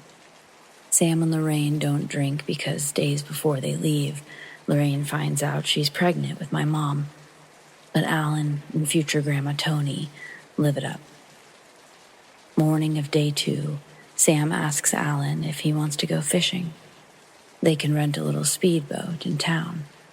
Alan's hungover, but feels bad that Sam hasn't been able to let loose on this trip, so he obliged the request. The speedboat that they rent is a small wooden vessel with an old motor on the back, built into the back of the boat with a real homemade welding job, creating the illusion of stability. Sam fires it up, and they leave the dock as Alan tries to read a paper map of the islands provided by the boat shop. Sam starts really pushing the engine on this motor, and they're flying through the water. He's yipping and laughing, but Alan, still being violently hungover, begs Sam to slow down. Sitting on the front bench with his head tucked in between his knees, Alan continues to feel the boat skip the clear tropical waters. Miles go by before Alan lifts his head and starts to scream at Sam to cut the engine. Sam finally releases the throttle and the boat jostles to a stop. He then apparently had a breakdown, crying to Alan that he's not ready to be a dad yet. The following hour, him and Alan have a real heart-to-heart, and he talks Sam down from his emotional peak. Within this hour span of bonding, they're unaware how much further out their boat has been pushed by the current. The designated markers indicated by the map are no longer in sight. The gas remaining in the tank slowly dwindles away, and they're forced to use the oars located under the wooden benches that Alan was dry heaving on hours ago. As the waves around them grow, one of the swells brings them to a height where Sam sees a landmass. Another hour passes on Alan's wristwatch as they battle the choppy waves in the direction Sam said to go, and the landmass is now clearly ahead in the distance. A beacon of hope just on the horizon line. They were both aware that it could take them until nightfall to actually reach the shore. Close to 100 yards away, they're navigating the jagged reef below, as the water goes up and down, revealing their sharp points when they rise and detract back into invisibility. The combination of a tall wave and its force against the bottom of the boat launches Alan and Sam straight up. Alan breaks his nose on the metal motor, while Sam lands upside down, halfway in the boat, under the bench and tackle box, while the rest of his body folds in the opposite direction, landing outside of the boat, paralyzing him. My grandpa says that Grandpa Sam immediately started shouting that he couldn't feel his legs. He had to leave Sam lodged under the bench and try to navigate this wooden boat to shore by himself. Alan manages to keep the boat stabilized and paddles the remaining distance. Drifting towards the shoreline, Alan starts to hear gurgling. Reef damage had sprung leaks in the boat, and Sam is struggling to keep his head from submersion. Alan's at a point where he can jump out of the boat and reach the ground to pull it into the sand. Alan then grabs Sam out of the boat and pulls him further onto land before collapsing from exhaustion. It was night by the time they arrived, but the humid tropical weather kept the air warm and comfortable. Finding shelter and building a fire wasn't a necessity for survival through the night, so they both just laid in the sand. Sam winced through the pain and quiet tears until he passed out. The only thing Alan could do was reassure him that someone will come looking for them. Both of them were significantly bloodied from open wounds and gashes from meeting with the reef. Unable to catch his own sleep, my Grandpa Alan decides to get up and explore a little bit of this island. For all he knew, civilization could be right past the tree line.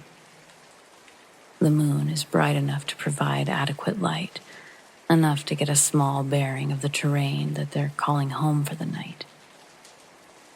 When he approaches the tree line, he discovers the rules for the moon do not apply in there. The tree canopy is too thick for its light to penetrate.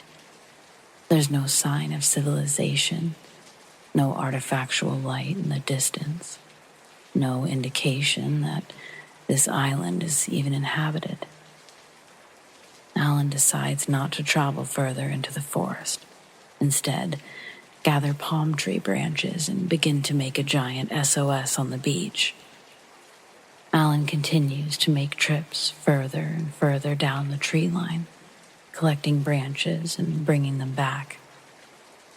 But he says it's on his fourth trip down. He hears Sam let out a breathless holler. Alan drops what he's carrying and pushes his tired legs to run back to where Sam is laying. Approaching through the dark, Alan says it looks like silhouettes of a few big stones had been placed on Sam. But in the seconds it took him to get closer, he saw that the stones were moving, and more of these things were crawling from the forest line onto the beach. When Alan got close enough to see what he'd been staring at, the sight broke something inside of him.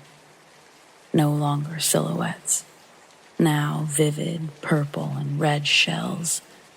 Some coconut crabs had wandered out of the forest for an easy meal, and more were coming to join in. By the time Alan reached Sam, coconut crabs had covered his entire body. Alan ran to the boat and retrieved an oar, and he started swinging at the increasing number of coconut crabs, but was eventually outnumbered to the point of needing to flee himself to avoid sharing the same fate. My Grandpa Alan had to watch from afar as the coconut crabs eventually dragged separated body parts of Sam into the forest. By the time the sun had risen, Sam's body was entirely gone. In agony, Alan finished the SOS sign and was spotted by an aircraft later that evening. When he got back to the bungalows, he had to break the news to everyone. It was earth-shattering. He never wanted to go into detail, and he'd never told anyone about seeing Grandpa Sam's body. But every decade or so, he's plagued with night terrors about being back on that beach. We both cried at Denny's that day. I cried when I dropped him off, too. I'm really grateful that he told me about this repressed memory. I always hoped that it helped him release the reoccurring nightmares that he was having. I personally don't think that my jaw has closed since that Denny's trip. Talk to your grandparents. Ask them about when they were young. You might be as surprised at what they say as I was.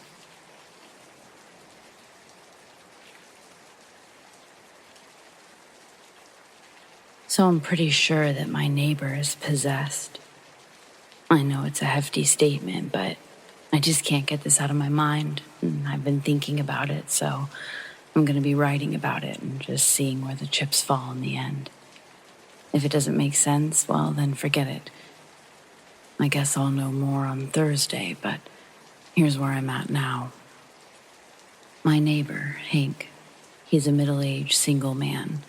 He's a bit older than my own father and is generally very helpful, personable, and I'd consider him a healthy guy.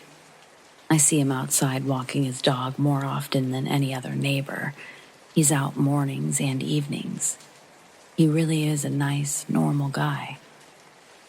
Usually around 7 p.m. I'll go out for my cigarette, and he'll come over to the fence and chat for a bit, while his dog, Molly, does her business. I always enjoy it. With a lot of things, I'm a creature of habit, and so is he. Routine is important to both of us, and for some reason, it makes me feel safer in this neighborhood. After all, I live alone, and not really in the fancy Hollywood hills, just the valley outside of them. So it's nice to have someone you can trust. Well, now, I don't know what the fuck to do. Excuse my language. Saturday night, I go out for my cigarette. I don't immediately see Hank, but that's fine. He's likely around, I tell myself. I'm sitting there with my gaze off to the right, and as I'm enjoying myself, my cigarette eventually comes to an end. I turn to put it out, and there's Hank, standing almost where he normally does, just staring. He looks unwell, bags under his eyes and expressionless. Even though the sight of him just standing there is unsettling, I sort of rush over to him. I'm concerned by his color, and at first, he says nothing when I ask if he's all right. But then he just smiles, and it's an out-of-place smile, one that made me straighten up my stance and back up a bit. I hear something on his side of the fence, and that's when I realize, no Molly. I ask him, is that Molly? Does she want a treat? I can go grab her one. I really wanted to go grab my phone more than anything. I was feeling uneasy with the lack of conversation coming from Hank. He doesn't answer me about Molly, and now the fact that I'm not seeing her, combined with his stance and behavior, it's making me nervous. Had something happened to her and he was in a state of shock? Then the sound again, or still, catches my eye. The scratching. It sounds like it's against the wooden fence, but I still don't see Molly. I start to sort of lean over my side of the fence to his, and he abruptly says, "No." He didn't put his hands on me or anything. He actually never moved his hands at all, not that I could see. But the way that he said no, he sounded mean. Then, just past him, through the window, I see Molly. She's now pressed against the glass, barking. The whole scene feels tense, and I don't really know what to do. I still hear the sound of scratching, and Hank, he's still staring at me. I decide to leave. I tell him that I'm going to head inside, but I'll see him tomorrow for church. Another routine of ours. At first, still nothing.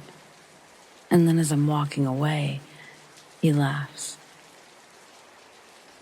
It's longer than necessary, and it's an out-of-place laugh. Just like his smile. I ignore this mostly by waving goodbye and walking inside, locking the door immediately. I head straight for my kitchen window, which gives me a view of where I just left Hank, and a bit further towards our backyards. He's still standing at the fence, staring forward. I'm truly panicked, thinking I'm going to have to call the police or something.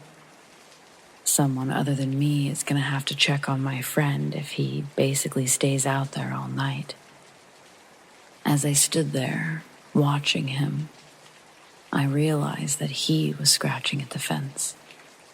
Eventually, I really don't know how long, he seemed to snap out of it. He seemed scared for just a moment, and then he ran back inside his house through the front door. It was all so wrong, but now it was out of sight, out of mind, for the most part. Until it wasn't. 10 hours later, I head over to see if Hank is ready for church. But as I reach his side of the fence, making my way up his front steps, I'm horrified to see that his fence is just covered in bloody scratch marks, right where he was standing the night before. I stop in my tracks, but I know that I have to keep going. This is my friend, after all. I get to his door, and I'm immediately faced with more blood. This time, It's across the front door. It looks sort of brown, but I know it's blood. I ring the doorbell, and almost immediately, Hank opens the door. He looks like my friend again, albeit he's messy and distressed, but his color is different. His eyes are more lively. He asks me if I want to come in for a second. I explain that it's Sunday, so it's time for church. He looks bewildered. He reaches for a non-existent phone and looks at a non-existent watch. He tells me that he's sorry he doesn't know what's happened to all of his things or the time. "You're sure it's Sunday?" he asked me.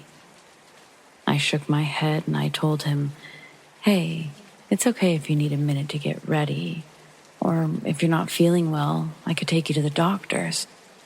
Almost cutting me off, he snaps back at me. "You think I'm going to spend my day sitting in a fucking church?" I'm taken aback.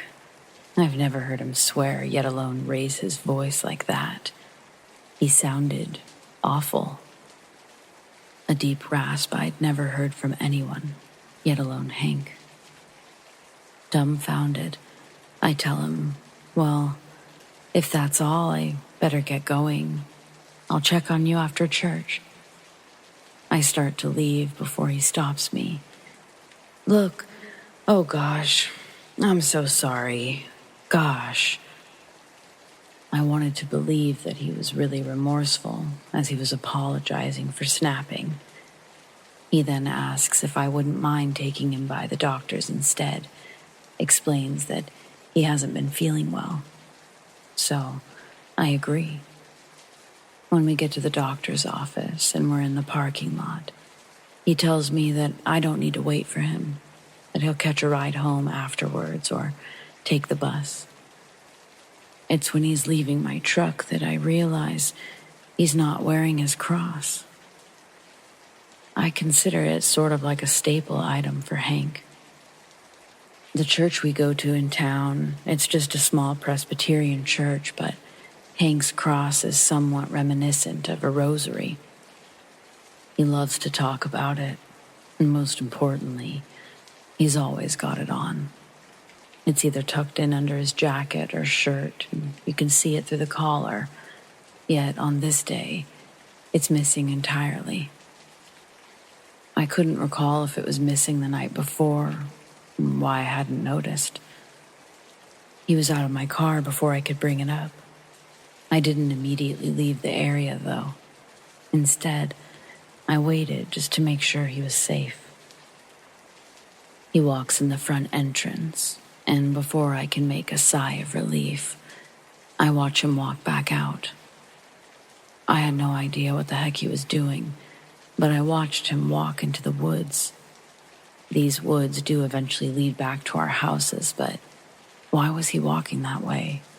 Why was he going home? I wasn't really sure what to do, so I called a friend of ours, a woman named Miriam. I knew that every Sunday after church, they would go for Sundays. Sundays on Sundays, they called it. They were basically old people best friends or lovers. I'm not really sure. But I know she was the only other person that was really close to Hank. She's old-fashioned, however, and she didn't appreciate me calling her as church was about to get started. "Anything you've got to say to me is better said with God anyway, so get down here." I was frustrated, to say the least. When I showed up, she looked concerned. I figured that she would when she saw that I was in fact not with Hank. About 30 minutes into Sunday service, I get a phone call.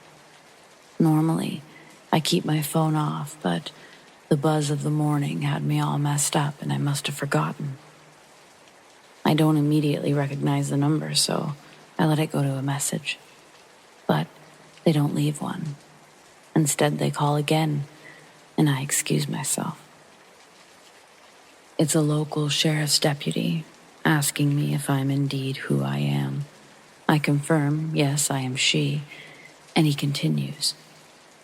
"Your neighbor," he says Hank's name. He's asking for you, ma'am.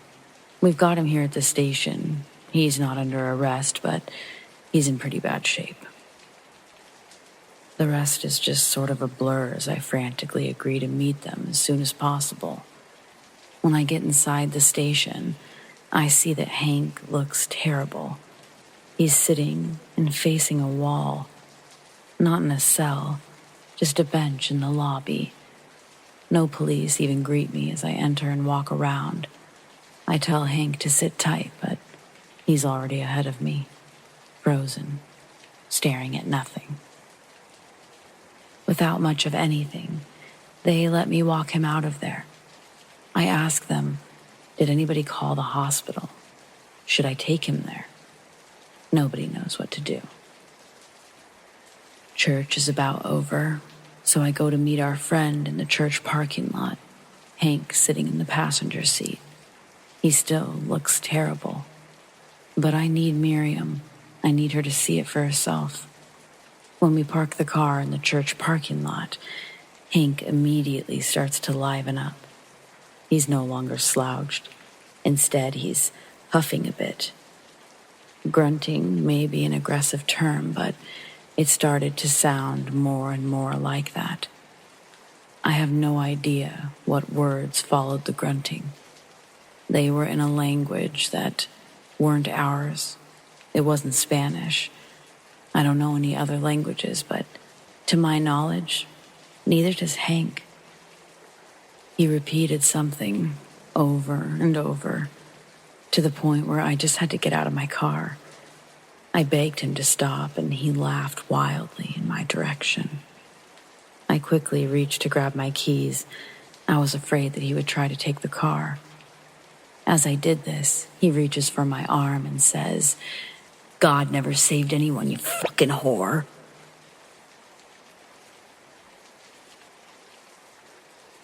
And he continued to laugh wildly. I ran in the direction of the church doors, and as everyone filed out, I grabbed Miriam.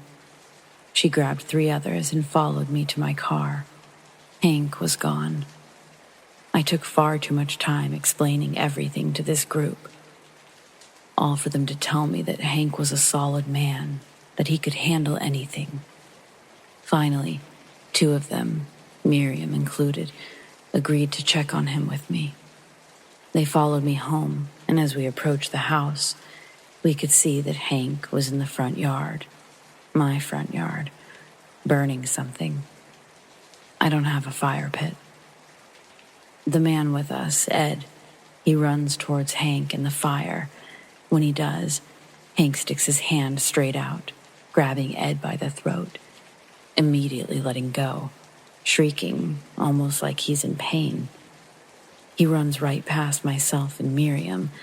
Ed is still stomping the makeshift fire in the yard and rubbing his neck. But he shouts, "Call the police." And damn it, the next 4 hours, they're bad. Before the police arrive, Ed tells us what he found burning on the lawn. It was a mini Bible, one that Hank loved, one that I gave Hank. We wait for what feels like forever for the police to make their way. And then it's on me to press charges. I'm literally in tears at the thought of having to send my friend to jail.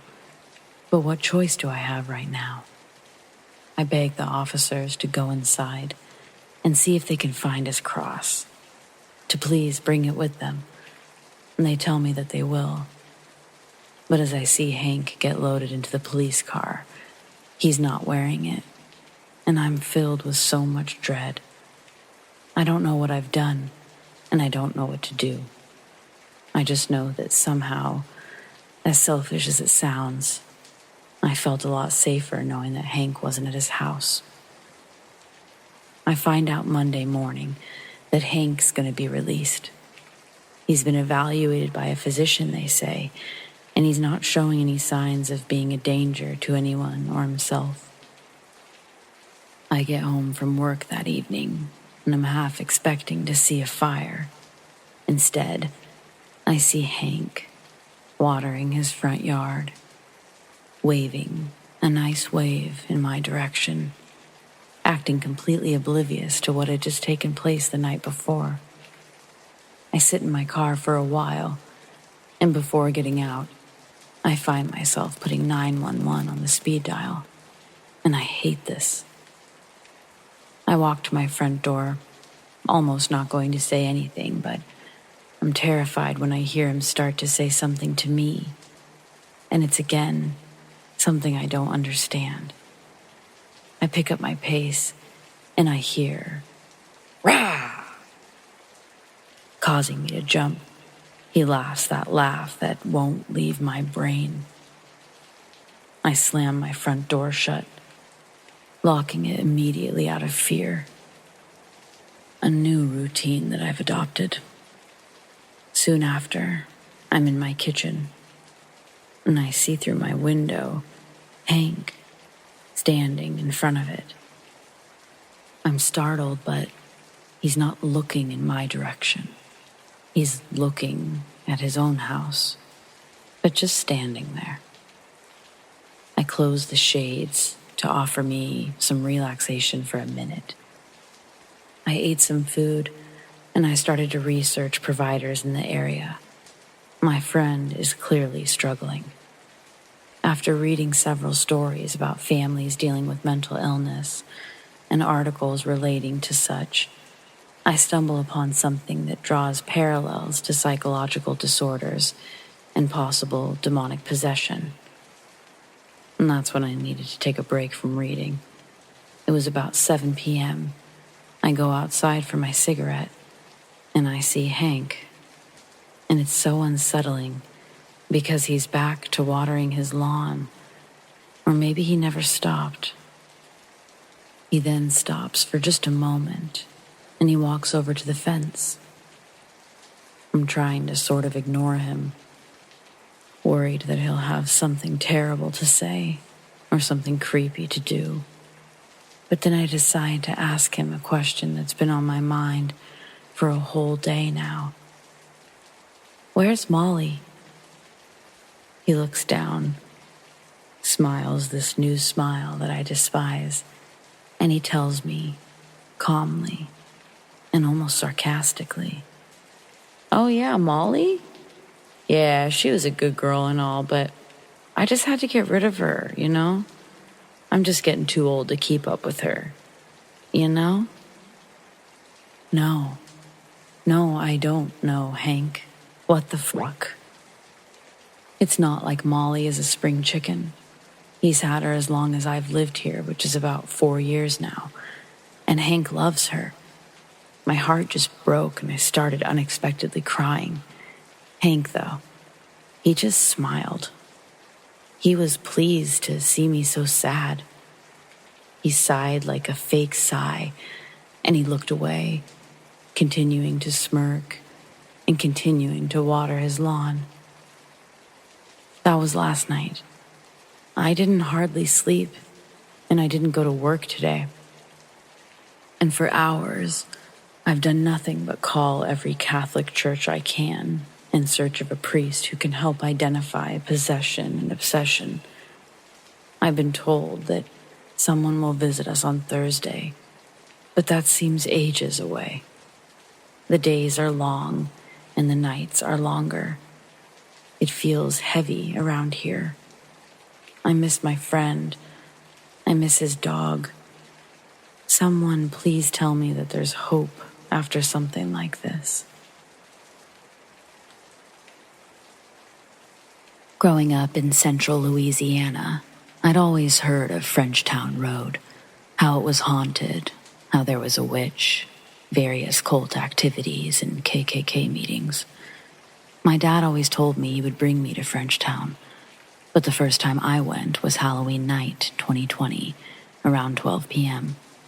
Me, 3 of my friends, and their mom, who was driving, decided to drive down Frenchtown to check out an old abandoned building that my friends had been to a few times. So, in the dark, we drive down Frenchtown Road and under the bridge that's notorious for cars mysteriously stopping under it and people being hung from it. You can read about it in the Weird Louisiana book or Google it. We eventually got to a driveway and parked. And we all got out and made the trek towards the old house, in the dark, through a field.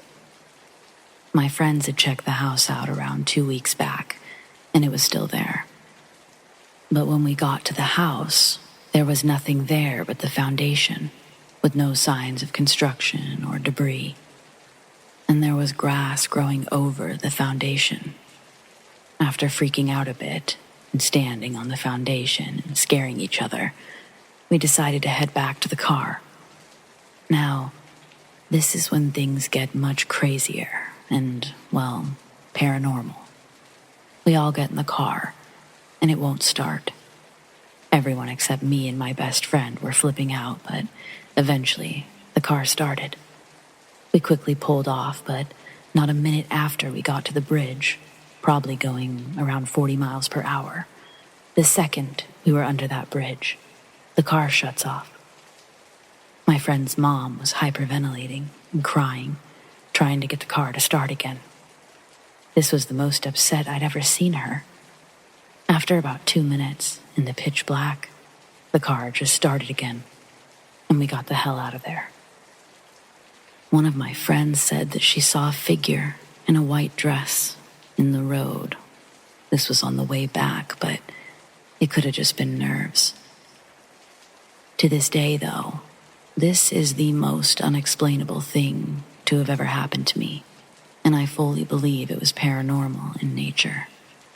So, if you ever read about Frenchtown Road, believe what you will, but I'm here to tell you it's true.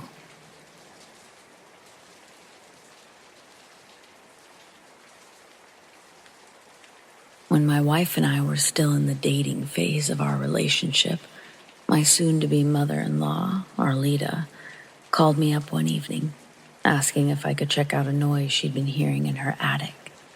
She thought a critter possibly found its way up there. It wouldn't be the first time I've had to remove an unwanted guest who started living in the walls of this poor woman's house. This actually happened enough that I had made my own possum-catching gear for when I'd need to wrangle another hot one. The critter kit consisted of rubber kitchen gloves, a flashlight, my fly fishing net, and an old raccoon trap. I tossed it all in the back of my truck and headed over there after work. It was evening by the time I arrived. Upon entering, I was greeted with a hug, and then was detailed about the usual bumps and thumps that she was hearing. In addition to these noises, though, she told me it sounds like someone's humming in the attic. This should have been my first indication that I wasn't going to be finding a possum when I climbed up there. Access to her attic is from a ceiling pull string that releases a rickety old folding ladder. When that thing drops, I have to be swift getting in there and closing it back up as to not risk the mystery animal gaining entry to the main house. I put my rubber gloves on, and I held the fish net with one hand and the raccoon trap with my flashlight inside tightly with the other. Arlita pulled the string, and I dashed up the fragile wooden stairs. When I reach the top, she pushes the ladder hatch back up behind me, momentarily leaving me in the dark while I fumble for that flashlight. Quickly and quietly, I pull it out of the raccoon trap, and I hit the switch. The beam casts a bright circle at the nearest wall to me. I start to examine every nook and cranny from floor to ceiling of each wall. Stepping slowly and lightly still results in the floorboards creaking under my feet, like I was stepping on cattails. I've only partially inspected the first wall when I begin to hear the humming that she'd previously mentioned.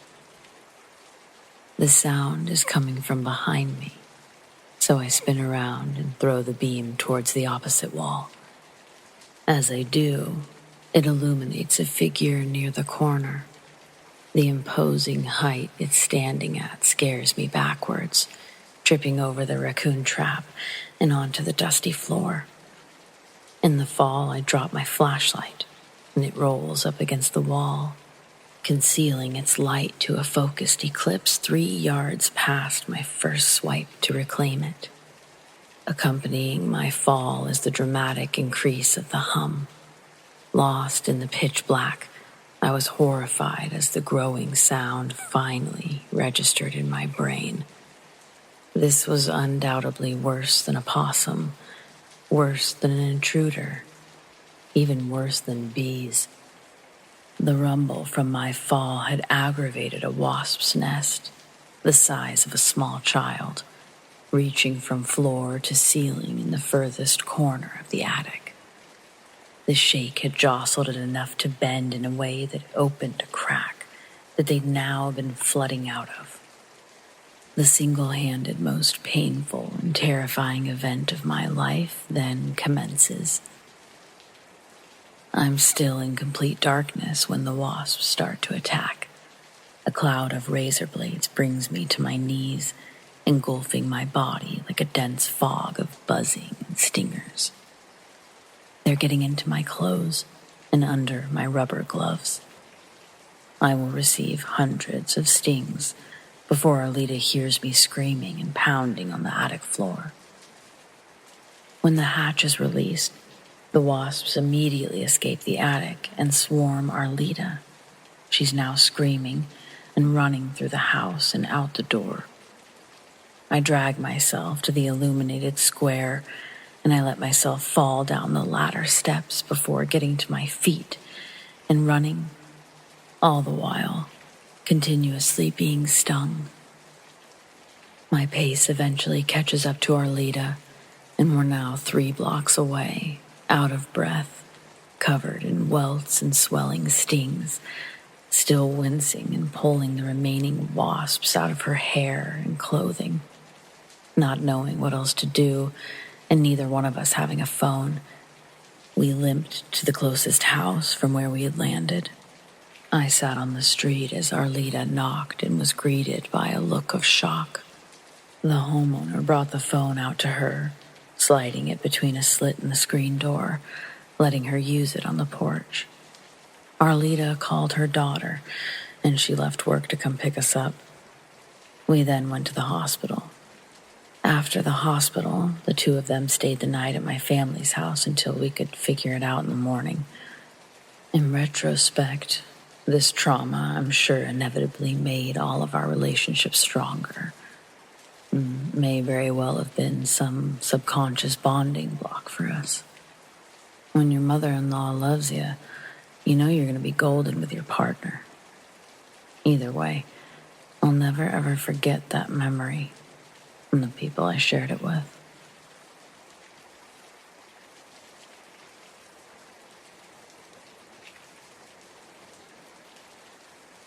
In the summer of 2007, a rideshare company launched their startup in San Francisco, California. I was one of the first drivers to be hired onto the team.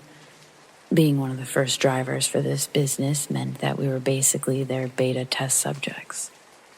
Throw these drivers out into the field and implement changes and regulations from their reported experiences. If we had any questions or concerns, there was a number that we had to call. It acted as a 24-hour hotline to corporate. Their legal representatives would listen to your issue and advise what to do next. I'm proud to say that of my 3 years driving with them, I never ran anyone over with my car or even dinged a fender, but I did have to use that number once. Here's why. It was late, and I had just driven a few Skyline kids back to their dorms from a party when my next ride request pops up. It's only a couple of miles from where I am, and I see that they left an additional message saying, "Big cash tip." With the new rideshare program, drivers didn't deal with the money side of transactions. The ride is already paid for via the app, so seeing "big cash tip" on the comment was an extra incentive I needed to pick them up. And then I would call it a night. I press accept, and the GPS leads me to the Avalon Golf Club. Driving down Westboro Boulevard, as I approach my destination, I I see 3 men standing on the side of the road. The closer I get, it's obvious that one of the men is clearly in a bad state. His blue polo is caked in blood, and the other 2 men are struggling to hold him up. I don't even pull into the clubhouse gates before they approach my car, and they open the back door to toss in the bloodied man.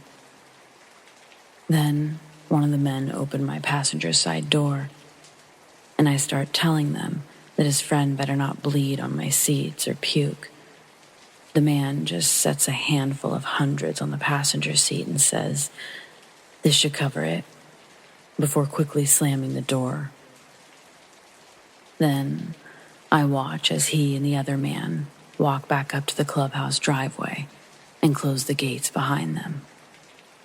When they leave, I count the money thrown on my passenger seat. The guy left me over $1,200. Any apprehension about having this potential mess in my back seat has been officially relieved, and I happily put my car in drive and begin my way to the address I was given. Multiple times during the trip, I look back to check on the guy. He's still laying down and unresponsive when I ask how he's doing. Leaning back, I have to physically touch him to feel that he's still breathing. After confirming he's alive, I continue the drive in silence. The address takes me up near Balboa Park, and I'm driving on the 280. My next glance into the rearview mirror, I'm startled as I make eye contact with the man.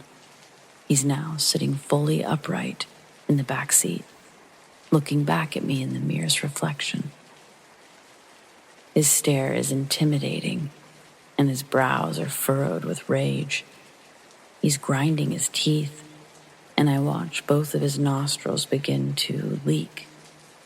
And down his face, 2 steady streams of blood, and they continue onto his already stained polo shirt. Seeing this, I try to remain calm while retrieving a napkin from my glove box to offer him. One hand on the wheel, I lean my other arm back, but he never takes the napkin out of my hand. He just lets the blood splash onto his khaki pants and my leather seats. His gaze never leaves my rearview mirror. I'm continuously checking back between having to look while driving, and every time I look up, his stare never leaves. Finally, trying to suppress the shakes of fear in my voice, I didn't even dare to look into the back seat again, but I'm able to ask if he's needing emergency help. When his voice spoke words, it sounded like 2 people talking in sync. One voice was much lower than the other. It wasn't human. The tone made my blood run cold, and I'll never forget what he said. Slow decay. My eyes remained on the road, and I'm about to take the exit for Ocean Avenue when I hear my back door pop open. I swing my head around just in time to see this man step out of my car and onto the road.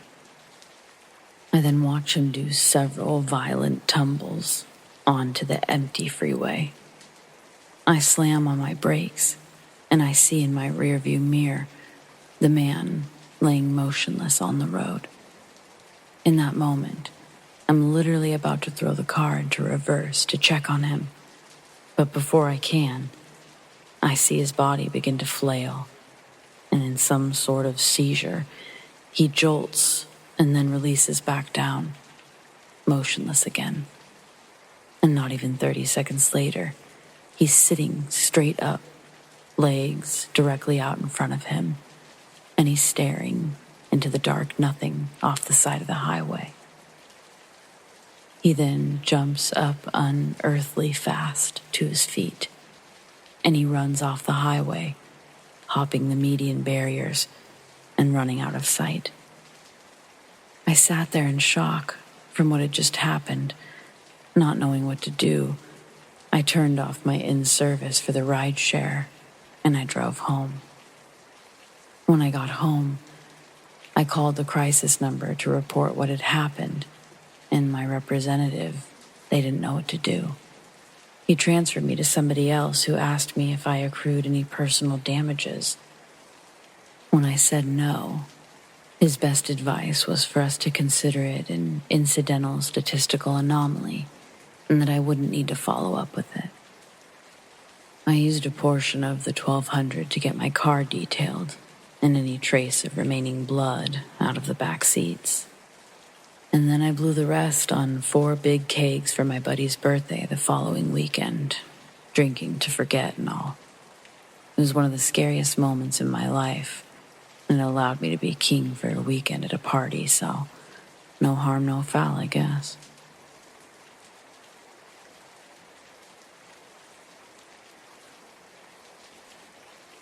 This story is unfortunately true. I grew up in the Sierra Nevadas. I wasn't big on camping, but spent a good chunk of my childhood weekends hiking with family and friends. The summer that I was 16, about 10 years ago now, my cousin, C, had come back from her first year of college, and her boyfriend, Jay, was visiting. Jay wanted to go on a hike with lake views, and C and I knew just the one. It was one of our favorites. The 3 of us set off on this hike. The trail isn't the easiest to find, but it's really popular with locals because of the views and general lack of tourists. We saw just a couple of hikers with some dogs. It is an in-and-out trail that takes about 2 or 3 hours to the top, 2 or 3 hours back down. There are some smaller trails that branch off. We make it to the top in good time, enjoy our lunches overlooking the lake. After about an hour, we hear a scream in the distance, specifically a mountain lion scream. If you've ever heard a mountain lion scream, it's really unnerving. It sounds a bit like a very loud, terrified woman screaming. This is not good, because when a mountain lion screams, it's part of a mating ritual, and that means that there are multiple mountain lions, and close. The bears in the Sierras are softies, but the mountain lions will attack you. And they'll attack your pets. They've even been known to attack bikers. Jay was really freaked out. C and I were wary, but it wasn't the first time that we'd heard mountain lions. And we had both seen them before. There was also an incident where, as kids, we laid out some expensive steak in my backyard in hopes of luring a mountain lion to take pictures of it.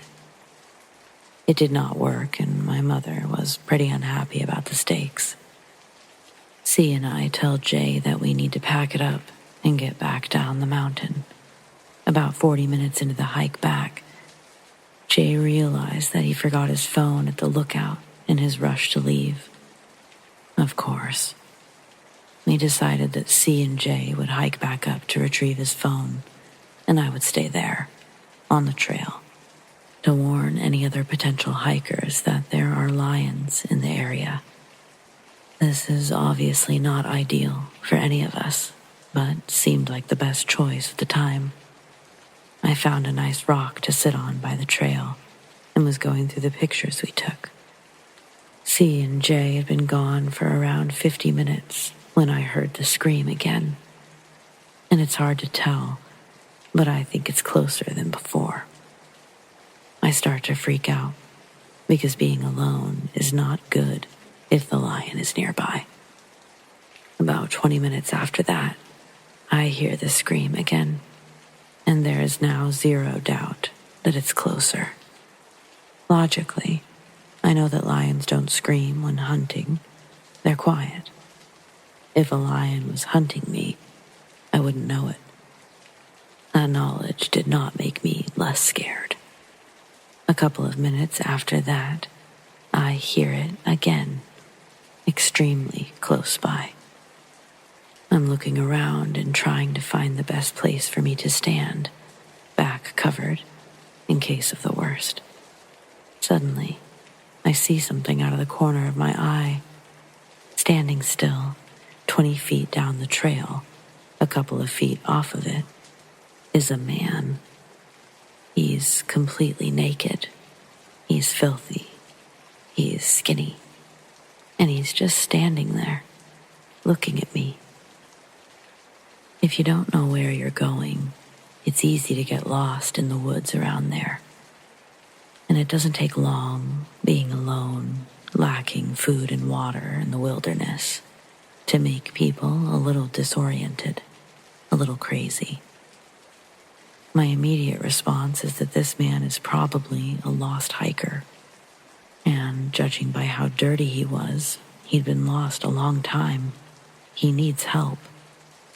I started walking towards him, asking if he's okay. I suddenly get this feeling of wrongness. I don't know how else to describe it, but the hair stood up on my neck. I stopped in my tracks, maybe 15 feet away now, and I had the overwhelming urge to run. It seemed wrong. He looked wrong in a way I can't quite articulate. Instead of wanting to help, I'm now scared. I ask again if he's okay. He looks at me, then opens his mouth wide and screams. Not a normal scream. He screamed so loudly. Worse, it sounded just like the mountain lion. It occurred to me that we were probably hearing him the whole time. It was the single most terrifying thing I've ever witnessed. I started screaming too. Why was he just standing there screaming? Do I run? Do I get out my bear mace? Suddenly, he closed his mouth, turned around, and ran into the woods very quickly. He disappeared into the trees, but the feeling of wrongness, it was still with me. I considered bolting down the trail, but decided to wait for C and J, who luckily arrived around 10 or 15 minutes later. I told them what happened, and we decided to call it into the Rangers when we got service. I've always been left with this unsettling question. Did I see a mentally ill, lost hiker who really needed my help? Or did I see something else? Something not human, mimicking the call of a mountain lion and stalking us down the mountain.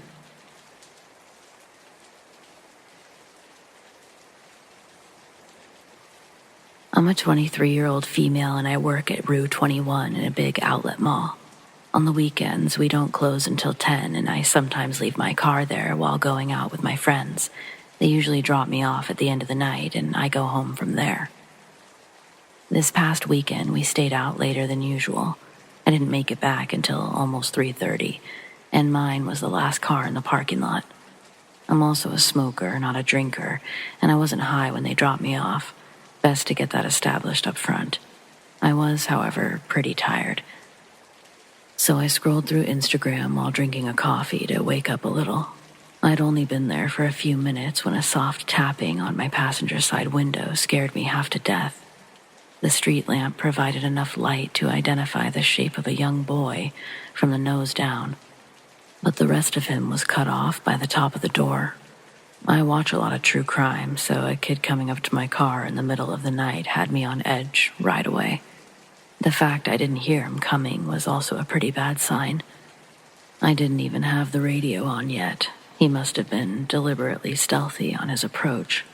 I've seen plenty of horror stories where people use kids as a lure, so all this made me do was check the locks, which were thankfully engaged. Just in case, I called out, "Are you okay? Do you need me to call the police?" He didn't move or respond. Next, I asked him to back up so I could see his face while we talked, but he still didn't move or speak.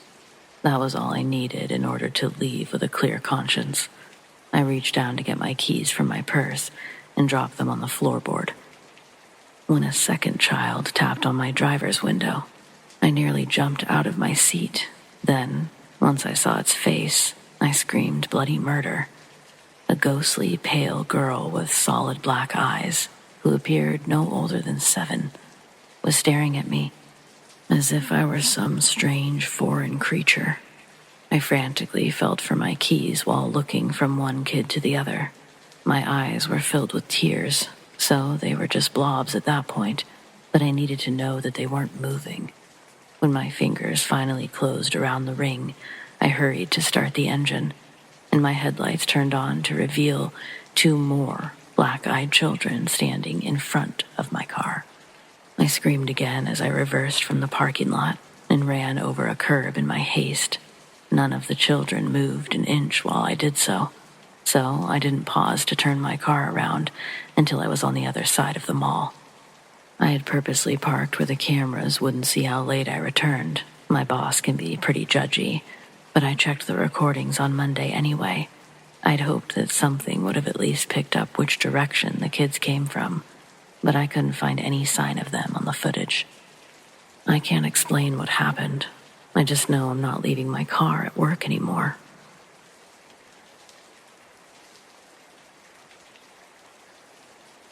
I'm a 21-year-old female, and I still drive the same car my dad bought me when I was 16. It was a brand new red Mustang, but it didn't have automatic locks, and that was a must for my dad. I thought he was being picky and neurotic, and I just wanted that one. Neither of us was willing to bend, so our solution was for the dealership to keep it for a few days while they installed automatic locks. I threw a fit. I was a spoiled brat who wanted her car now. I didn't care what kind of locks the damn thing had. I just wanted the freedom to leave my parents' house under my own volition. And 3 days might as well have been 3 months. Of course, in reality, the time flew by. And once I got the car, I was much happier than I would have been with manual locks. I know this because they let me choose whether or not I wanted to wait 2 more days so they could also install automatic windows, and I said no. It's a decision I still deeply, deeply regret. But I digress. Overall, I never really thought about those locks or the drama they caused again. Not until about 2 weeks ago. I've just now gotten to the point where I can talk about it without having a full-blown panic attack, but I don't like to dwell on it for too long, so I'm going to try to make it quick. My best friend is getting married next month, and I'm her maid of honor, so I've been running a lot of errands after work. On this particular evening, I had to pick up my dress from the bridal shop, which is in a huge shopping plaza. The parking lot was still packed, and the only spot I could find was pretty far in the back, but I didn't think much of it aside from the extra walking inconvenience. Once inside, I tried on my dress, and the hem was still a hair too long. So the seamstress lady measured me again, only once she got started, she decided the shoulders didn't sit quite right either. The whole time, she's muttering things under her breath like she just couldn't believe she'd made a mistake. Then she took a closer look at my waist, and I saw her face pale in the mirror. She looked horrified and began chanting, "Oh dear, oh dear, oh dear," as she ran from the fitting room. I was in there so long that I almost went looking for someone, but then the manager rushed in with a box underneath her arm, and yeah, long story cut short, they'd given me the other bridesmaid's dress. We're almost the same size, but not quite. Thankfully, my dress fit perfectly, and I was able to get to my next errand, which was in the same shopping center, but by the time I was ready to leave, it was fully dark outside. The parking lot was almost empty, and I had a clear line of sight to my car from the store as I walked out. I was so happy to be finally done with my errands that my eyes were locked onto it, and it alone. As I stepped outside, a man in a dark green raincoat appeared in front of me. I have no idea where he came from, but he launched into a sob story about being out of gas. He said his girlfriend worked at the service station down the road, and if I could just give him a ride down there, she could bring him back. When I looked at his face, his eye was twitching. It looked like he was tweaking out on something pretty bad. I said, "Sorry, I can't," and tried to go around him, but he grabbed my arm. Hard. I had small bruises from where his fingers dug in. He was cursing me under his breath, but I barely noticed. I screamed and simultaneously yanked my arm away as hard as I could. My arm came free, but my cardigan sleeve remained in his grasp. Stealing a quick look around, I saw that we were completely alone and didn't think twice. I twisted out of the cardigan and left it behind like the garbage it was as I broke into a full sprint. While running, I could hear the man's footsteps pounding the pavement behind me, and my heart fluttered each time I heard him stumble. I'm sure those little slips were also instrumental in saving my life. I'm not a very fast runner, so they didn't give me the lead I would have liked, but they got me to safety. Digging my keys out, I hit the unlock button repeatedly until I was actually opening the door, and then I had it locked again before it was even shut behind me. The same instant it slammed closed, there was a loud bang, and the entire car shook with a heavy impact. If I'd been even a single second slower, he would have had me and my car to do whatever he pleased. It was only later, after I made it home, that I realized if my dad hadn't insisted on those automatic locks, I would have had to manually unlock my door when the guy was chasing me. There's no way that I could have made it. I haven't told my dad because I don't want to scare him. He already hates that I live in the city, but I'm getting him one hell of a Christmas present this year. Thanks, Dad.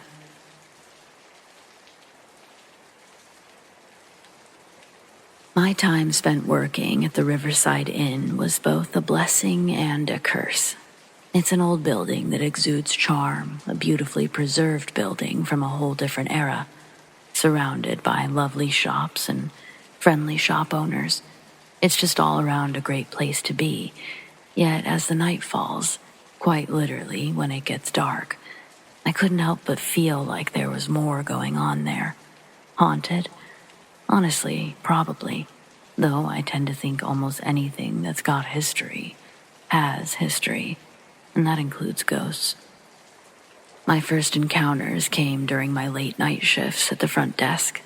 As I sat there boring myself with paperwork, unnecessarily organizing my already organized space, I would catch glimpses of fleeting shadows out of the corner of my eye. I would turn to face them, but then there'd be nothing there.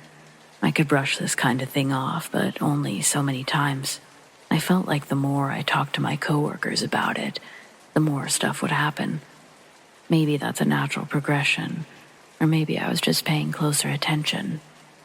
Because sometimes the shadows felt more like they would take the shape of people. I can't prove it, but others would describe what they'd see as silhouettes versus shadows. I believed we were all seeing the same things. The only time I ever caught a real glimpse was when I was exiting the elevator at night. I watched a shadow form to my left near the entrance of the hotel. As I turned, but before I faced it entirely, I saw the shape and decor of a woman, one who was wearing something not of this century. As I faced her, it was like in the same instant she vanished. No more silhouette. No more woman. But I had seen her.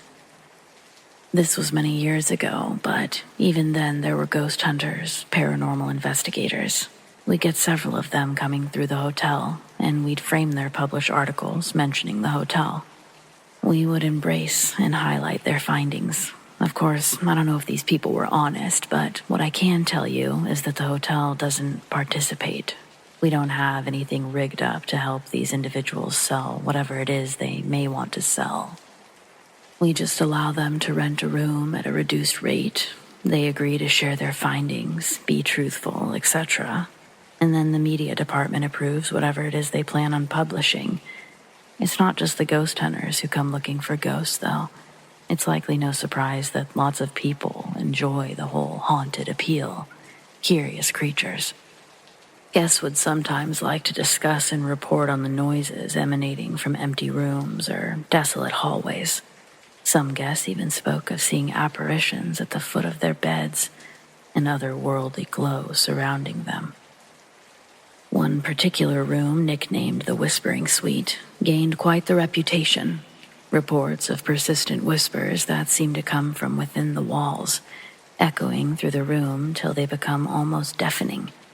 It's staff didn't experience this one, but then again, we didn't stay in the rooms. Possibly all this information being so in your face yet eloquently presented right as you walk into the hotel, maybe it created a sort of mass hysteria. Like planting the idea, and now every sound or shadow is probably a ghost. But for what it's worth, my experiences are real, regardless of what anyone's written in any article. Besides the woman, I heard unexplained footsteps echoing down the hallways, as if someone is walking with purpose, even though the area would remain empty, whispering directly behind you. Only there's no one there, and it's unclear what's being said. I guess I'd call it disembodied voices. The first time it happened, I genuinely reacted as though a bee had flown in my ear. It was that close. I swatted at whatever it was, did a full 360 spin a few times, and yeah, no one.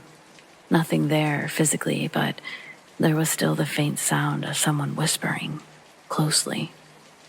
The atmosphere of the hotel itself, the creaking floors, flickering lights, it all adds to the building's age-old charm, but they can also be little reminders that there's something more.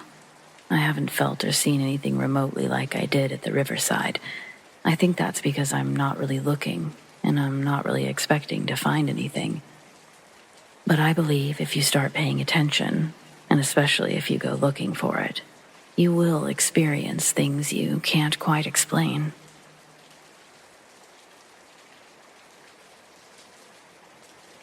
Feel free to tell me I'm batshit crazy because I'm kinda tripping out right now. I have a key that unlocks the main doors to my office building. All managers have them. It's nothing special. I keep it on a cheap gold-beaded Mardi Gras necklace. It's big enough not to forget, but small enough to not be intrusive. I usually just throw them in my pocket in the morning and then onto my vanity when I get home. A few days ago, my boyfriend Mike and I got into a really heated argument. What it was about doesn't matter, but I ended up grabbing this necklace with my keys attached and throwing it at his head. He ducks and it hits the wall and falls behind the couch. We're unable to resolve our issues and we sleep in different beds that night, his bed being the couch. He leaves earlier than me in the morning, so when I get up and get ready for work, I have to move the couch to grab my key. I pull the couch out just enough to reach my shoulder in between the wall and the back of it. Now, when I pull up my necklace, I think at first I've grabbed the wrong thing because the beads are silver. I'm about to set it down and go fishing again, but then I see my work key on the necklace. My first thought, what kind of passive-aggressive shit is this? I don't have time to dive into his weird mind games that he'd had set up for me, so I go to work like usual. When I get there, I'm usually the first one unlocking the doors and turning on the lights. I slide the key in to find that it doesn't work. Now I'm fucking livid. I call his ass up and he's like, "No, baby, what? I don't know what you're talking about." I call him a lying, cheating sociopath and break up with him. Then I sit in my car and cry until my other coworkers start showing up, allowing me access to the inside. I clean myself up and wait for the people to go inside before I go into the building.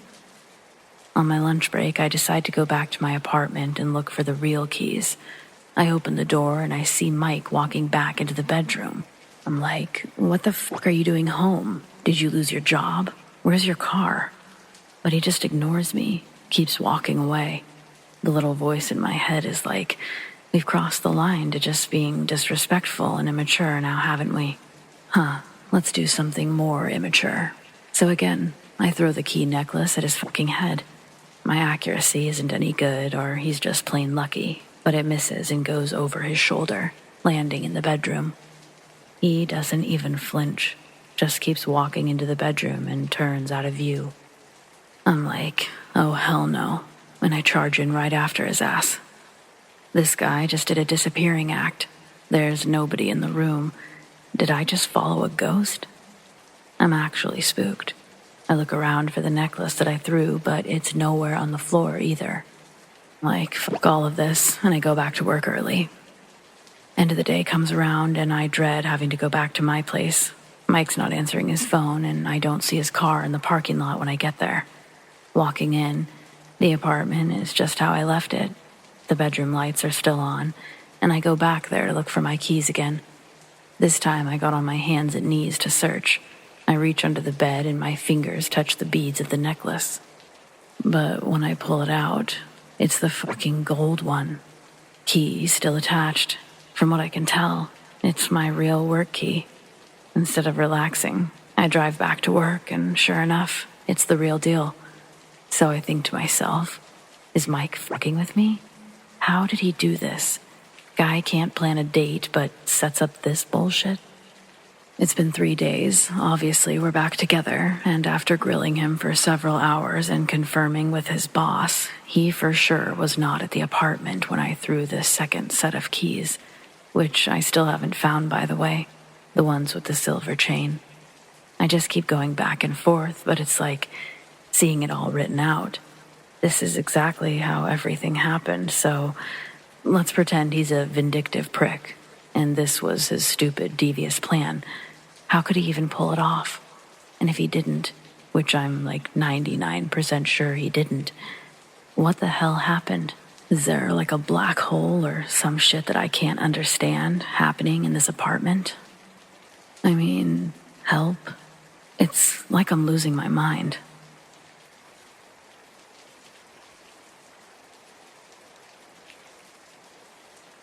Hey everyone. I have a ton of stories about the time I lived in Scotland with my friend Jane, and what I'm about to tell you is far more terrifying than ghosts. Jane and I used to go dancing at nightclubs near Buchanan, a popular area in Glasgow. We used to meet nice people there. They were usually drunk, but funny and harmless, all except for Kyle. Kyle kept staring at Jane with a really weird look. So I pretended to be her brother. It didn't discourage him, though. He started overtly hitting on her while waving around his glass of whiskey. It clearly bothered her to be approached like this. He showed no respect for her personal space. Jane tried laughing to lighten the mood, without success. I eventually broke off the conversation, but Kyle and his dumb friend followed us everywhere. Then he crossed the line by taking a secret picture of Jane. I didn't want to get kicked out of a place that we liked, so, in a soft, no-pressure way, I kindly asked him to stop, and he actually seemed okay. While we were dancing with Jane, Kyle made the gesture of moving his fingers across his throat, and she totally lost it. Once she told me, we immediately ran away and we hid from Kyle, who also wasn't showing himself for the moment. When the club closed, Jane and I went to get fast food while waiting for the bus. She was feeling very uncomfortable after our experience. She actually survived an attempt on her life when an ex-boyfriend's brother tried to stab her.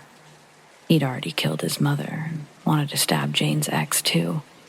Now he's in a psychiatric hospital. Knowing that she was upset, I tried to change the subject and make her laugh. But Kyle and his friend suddenly appeared, out of nowhere.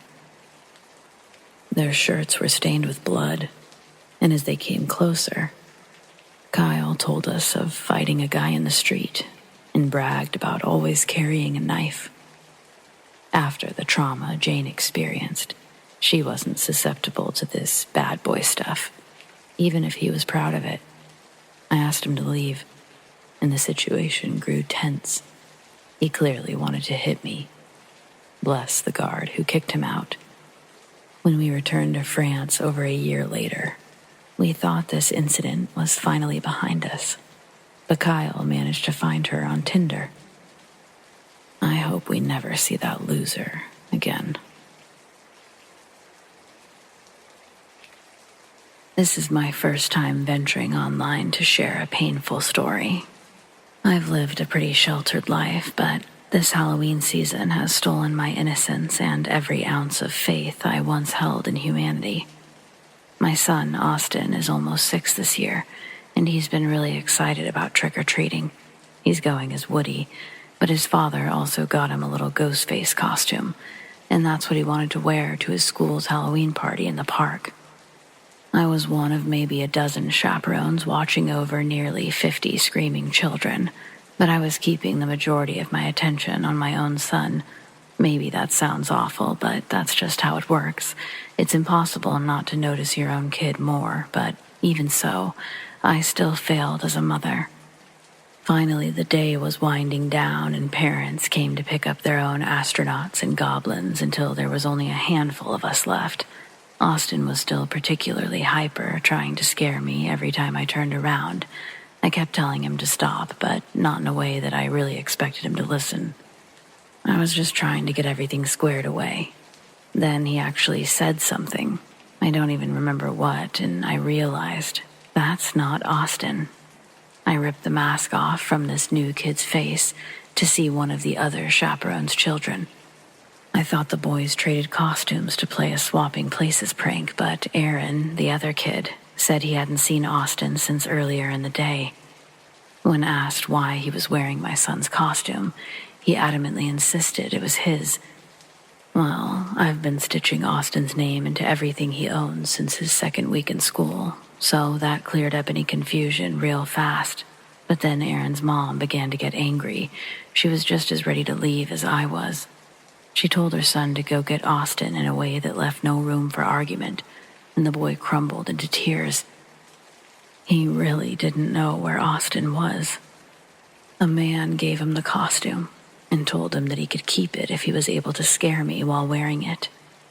The sickening truth immediately sank in, and all of time, my entire world, came to a sudden screeching halt. We called the police. They came within minutes, but the wait felt like an eternity. We couldn't even tell how long Austin had been missing. I still feel like the worst mother in the world. We were incredibly lucky, all things considered. Thanks to Ring doorbell footage from the neighborhood, the police were actually able to find Austin within the hour. But the bastard who took him had him for several hours before we called the police. I still can't talk about it in any greater detail than this. That may come with years of family therapy, or maybe not. I just know that I have an overwhelming compulsion to share my story and warn other parents, please, if your child's wearing a costume that covers their face, just take a little extra precaution.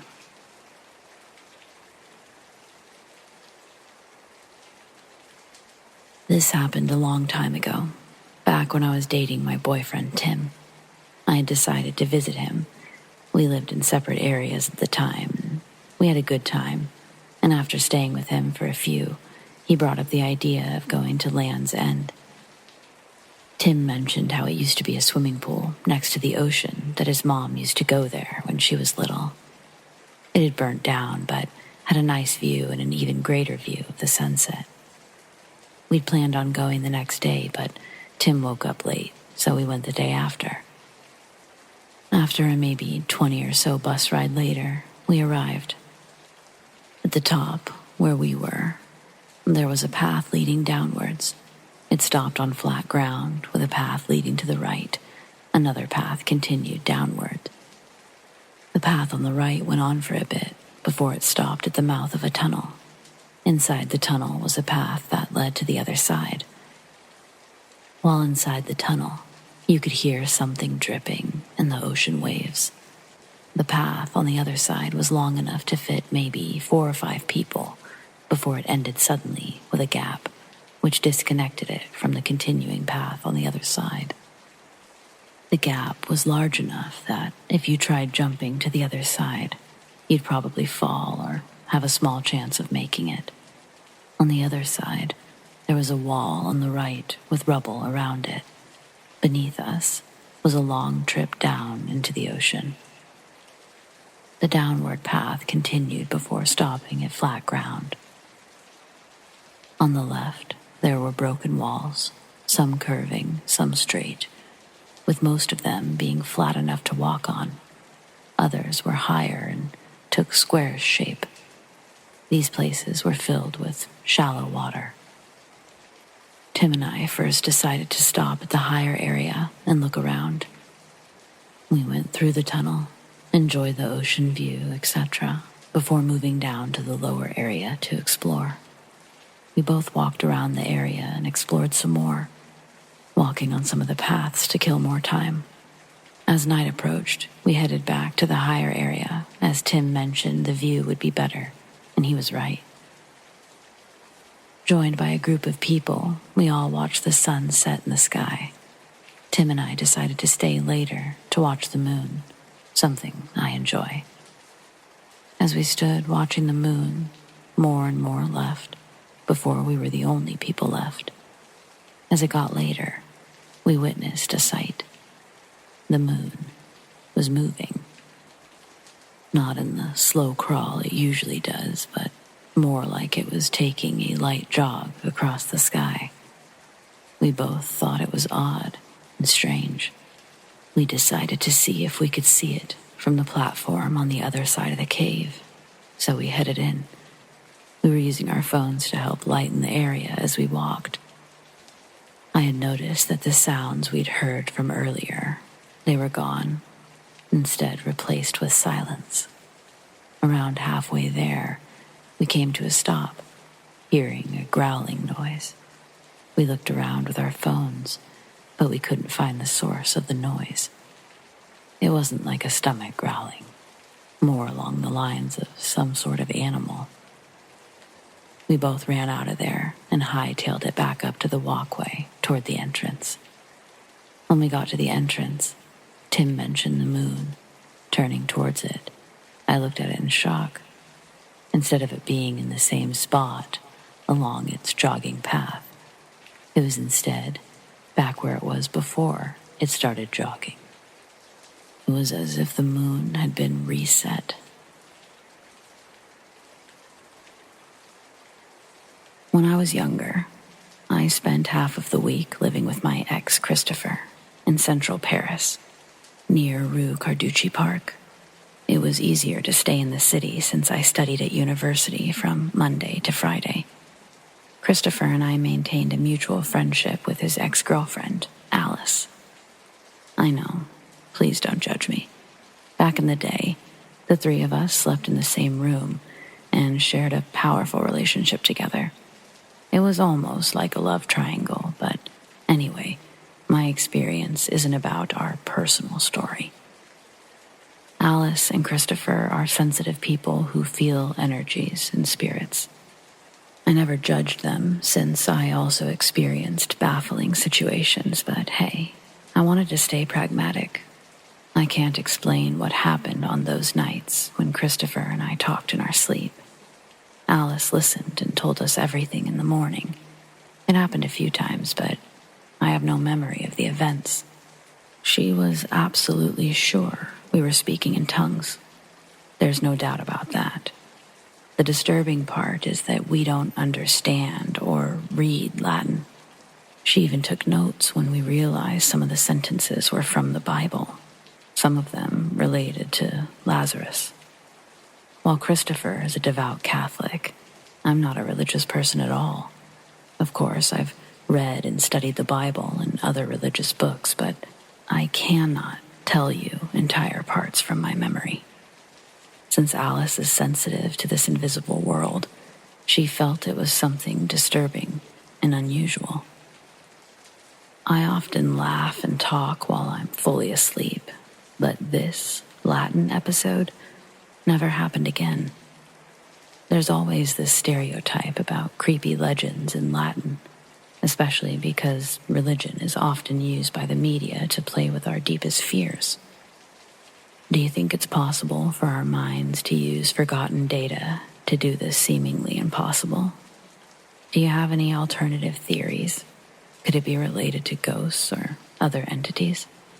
Sometimes I think about this whole experience and I still can't figure out what happened. Thanks for your theories and possible explanations.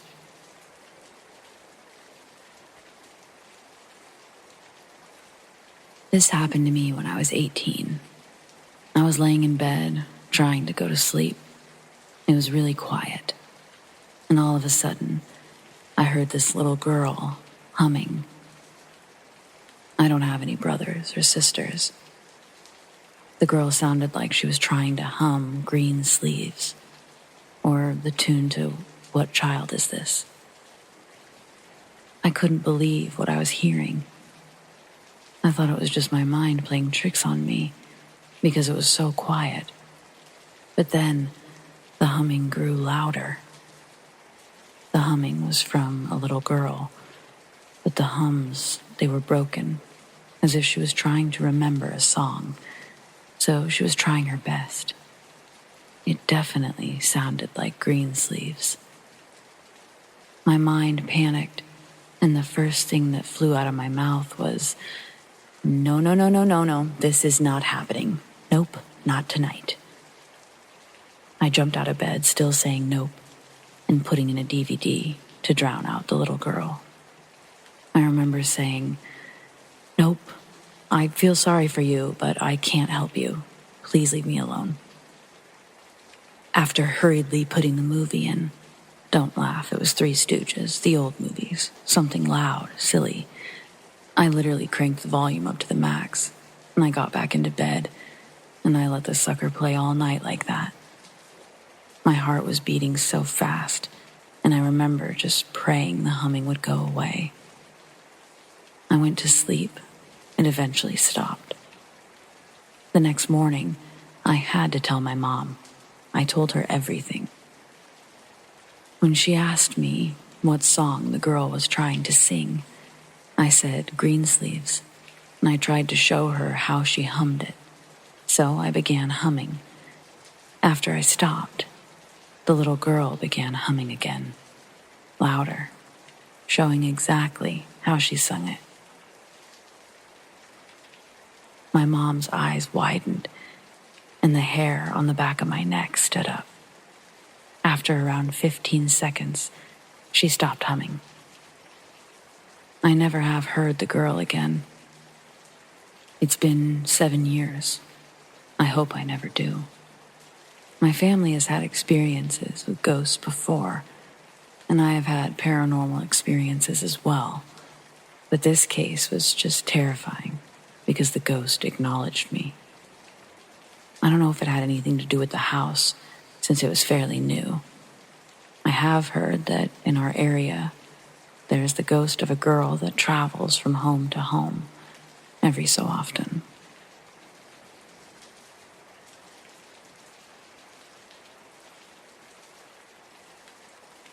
One day when I was 15, I came back from school like any other normal day.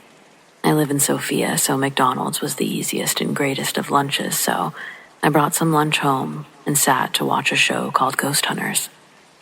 Since I was in the 3rd grade, I gained an interest in the paranormal. I think it was because I wanted to believe there was life after death and so on. Only what I was about to experience was definitely a surprise. While I was watching, I heard footsteps. I knew that my mom and my dad were at work, and of course the neighbors were as well. There was virtually no one that was going to come unattended. There were no such people in my life. Of course, I went and checked the door, and there was no one there. So I decided to turn back to my room. Just as I was about to sit back down on my bed, I caught something out of the corner of my eye, a shadowy hand, almost a demonic one. It was coming from the wall next to my bed, trying to grab me. I just jumped. My heart was racing. Even now, remembering this, I still feel uneasy. When my parents came home, I told them the story, but no one believed me. They said that I was watching too many ghost stories. It's a fair analysis, but it hurt my feelings. Nonetheless, everything was normal for a couple of days, when some dark news was delivered to our family. My granddad on my mom's side had died. I was devastated, but I started to think, was it some sort of premonition that I had?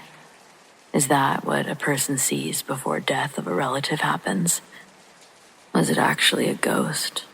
Was it some sort of manifestation of my sadness, or the sadness of the spirit? The two could be completely unrelated as well, but it doesn't really change the fact that it happened, and I can't seem to forget it.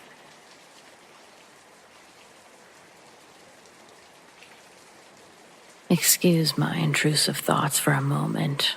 Please know I'm not thinking of offing myself, and I hope this question doesn't trigger anyone. But there's something I've been wondering about, and I can't really quiz my coworkers with an icebreaker like this. So, here goes. If you were to jump off a building, would you face forward or backward when you leapt? There's pros and cons for each direction, I think. Facing forward, you're given the chance to know exactly when your death will be, as the hustle and bustle of the city life continues. I'd imagine a joyous warmth would engulf the soul, reminiscent of Christmas morning as a child when the wonders of Santa Claus still exist, maybe, able to witness all that you'll leave behind. The men and women going to and from work with no purpose besides filling their pockets for a weekend distraction from reality. The imagery of your impact on the concrete will be seen by at least a few of them. The sudden carnage that lays before them is bound to be retained within their psyche. It may even be enough to change their purpose in life, ignite the inspiration they were missing. Maybe not. Who knows? Or you could jump backwards. You think you'd only indulge this option on a day with clear skies in the forecast. Consider leaving early in the morning or late afternoon for the best chance of a picture-perfect sky to gaze into. It's superior in aesthetics compared to the dingy streets being the last image you'll see, but you won't know how long that image will be able to be cherished. Personally, I feel like it would force my attention on trying to soak it all in, instead of appreciating the last moment of my final artistic gesture. There's millions of actors all dancing to their own music on the world stage.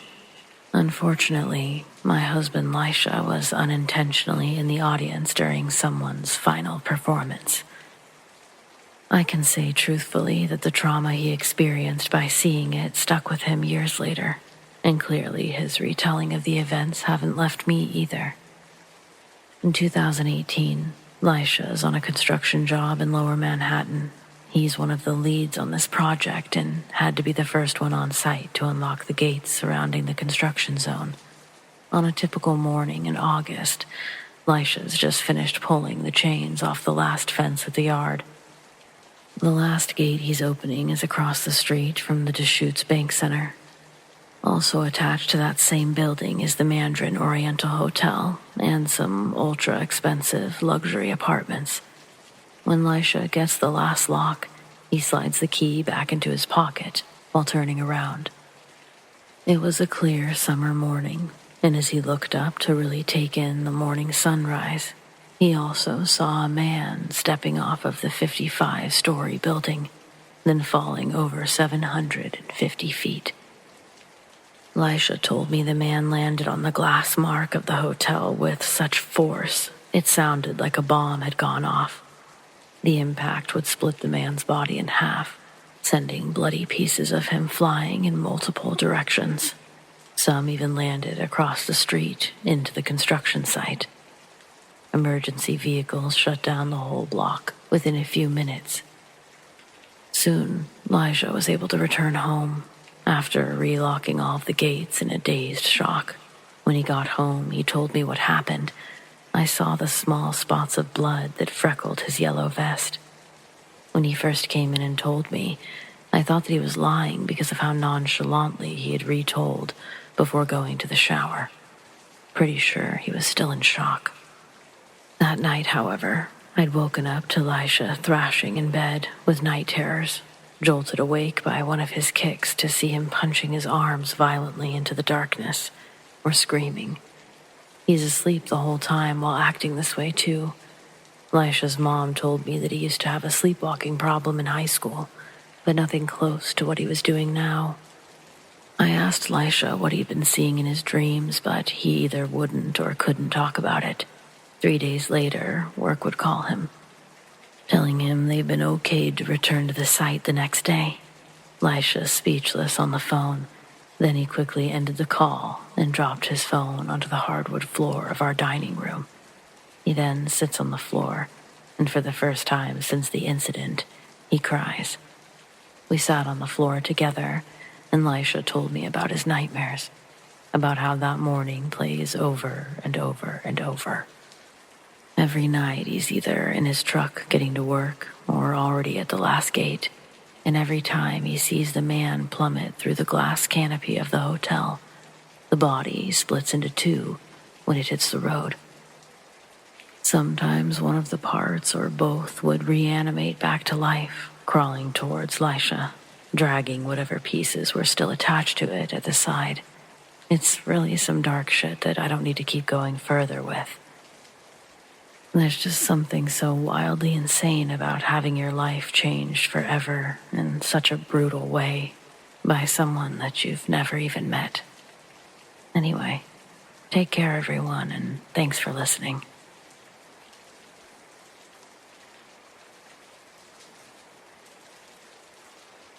Previously, I shared the story about the ghost of a little girl that was humming in my room when I was 18.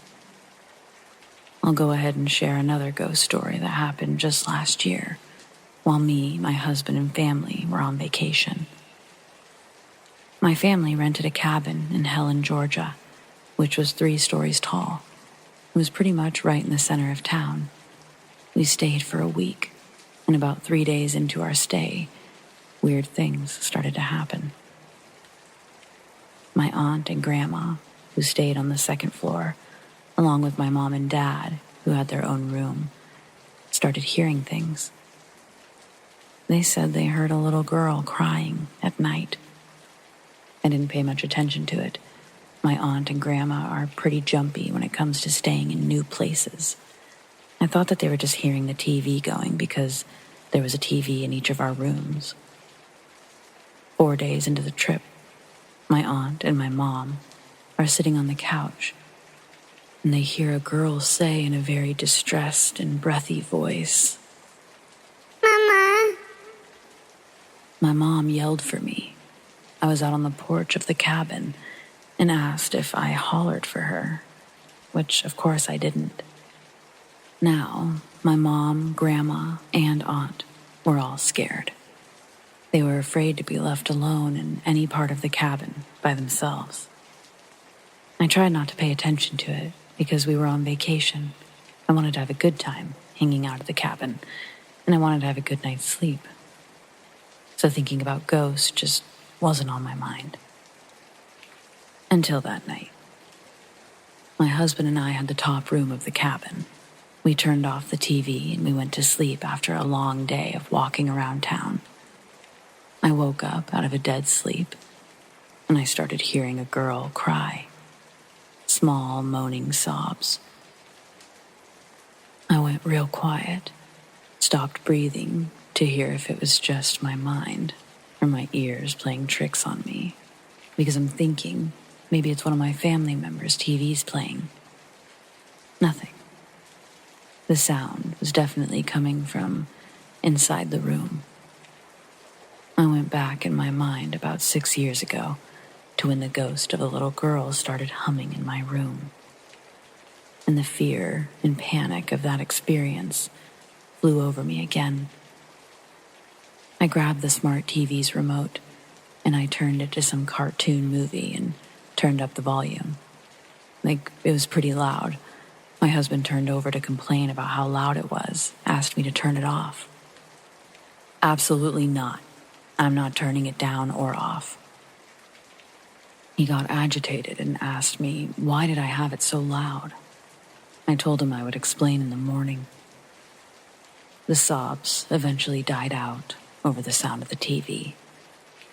The next day, I told my husband what happened, and I told him we've got 2 nights left, and I'm going to leave the TV on loud to just get ready for it. I was afraid to hear the little girl cry again. To be honest, I was so upset about it, I was ready to just up and go home. So the next night passes, and the TV was kept on and loud.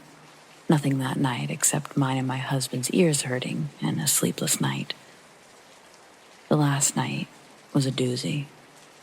I was so tired that I went straight to sleep, left my husband up watching TV. But I asked him to please, before he went to sleep, start a movie or whatever and keep the volume up. He promised, and I went to sleep. Then I woke up again out of a deep sleep to the sound of how quiet it was, and the panic shot through me. The TV wasn't on, and I can't swear on the Bible, but I think I hear the little girl crying again. I looked at the TV, and it had on the screen something to do with playback issues. It was a smart TV with a Roku, so I was just doing everything I could.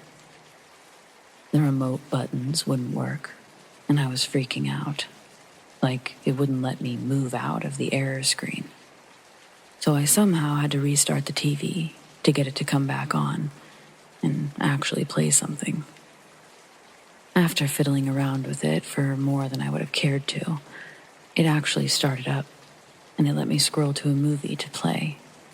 And once again, the volume was up. I think whatever was in that cabin, it had something to do with trying to stop the TV from playing.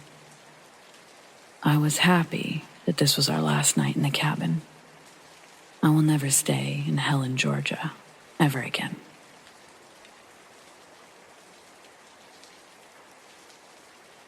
A few summers ago, I decided to take a leap of faith, quite literally. Skydiving had always been on my bucket list. And on my 32nd birthday, I decided it was time to take the plunge alone. I'd spent almost 2 months leading up to the big jump practicing and getting prepared to fly solo, essentially. By the time I was committed to a solo jump, I'd successfully taken the plunge attached to an instructor twice before. As I suited up and boarded the plane, I remember having a strong mix of excitement and anxiety. My heart racing as a result of both. I realized the anticipation of going at it alone was so much more brutal. The adrenaline pumping through my veins, it was like nothing I'd experienced before. Second thoughts came flooding in, intrusive ones too. But there was no time for that. The moment had arrived.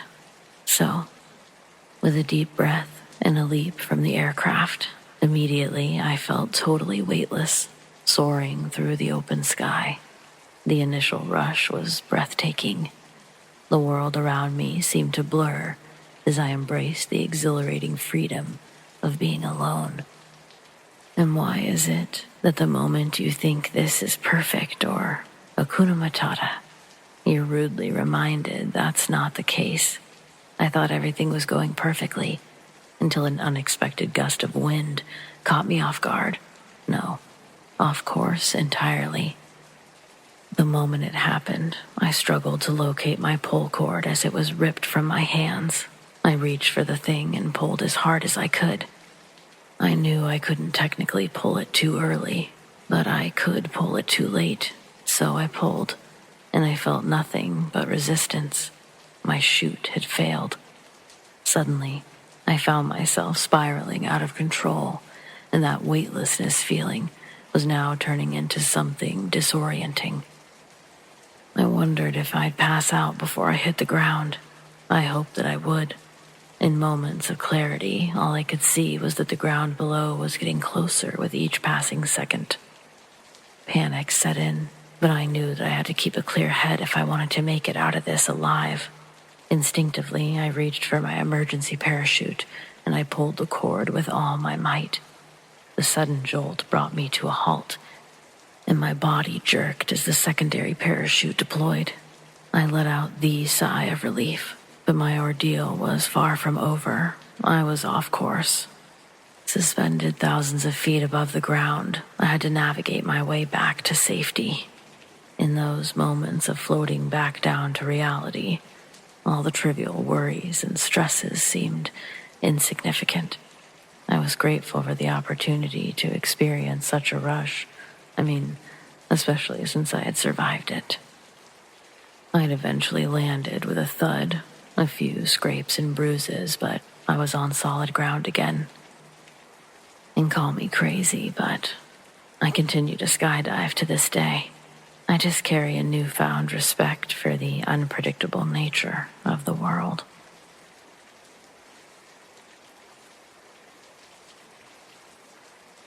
You've heard from me before. My buddies and I have a YouTube TikTok channel where we go to urban legend hotspots with a 12-pack. We do it about every week. And this week, we got a lead from my college ethics teacher on a potential ghost town, an abandoned hospital out in the woods of West Point, Kentucky. It's about a 45-minute drive from Louisville. Our lead was from a website that I'd found with photos and exact coordinates of where it was on the road in the middle of nowhere. However, we quickly realized how sketchy the situation was once we got closer. We were nervous. The road that we had chosen to try to find the place was basically on Fort Knox property, and every turn we took was either gated off by Fort Knox or closed with a sign saying, "Surveilled by the military." We eventually made it to a location called Bridges of the Past. It was foggy as hell, and you could walk under the bridges, but it was the canopy of trees that made it look like something out of Hollywood. We were hearing all sorts of unexplainable noises. Plus, there was a train trestle with a passing train overhead, so the screeching of the tracks was adding another layer to the already overwhelming sound. Keep in mind, the two of us were by ourselves with no weapons for self-defense, basically lost, and we were overwhelmed by the amount of noises by the bridge. Plus, we were trying to find a hidden driveway to a location where hundreds of children could still be buried, so we were rightfully in our heads a little. As more time passed, the sketchy feeling didn't, and we were used to being sketched out, but something felt unsafe. We decided that it would be safer to scope out the long way around sunset the next day and try to find the hospital without looking over our shoulder for Fort Knox soldiers. Makes you wonder if anything has happened to anyone trying to find the hospital. With the military in the way, wonder if they made it.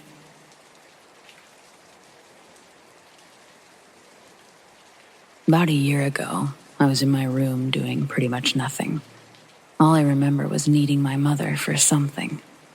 Instinctively, I went to go look for her. The house felt empty, but I still decided to find my mom. I checked every room that I thought that she might have been in, which was stupid of me by checking her room last. I opened the door to her room, and I saw her sleeping in her bed.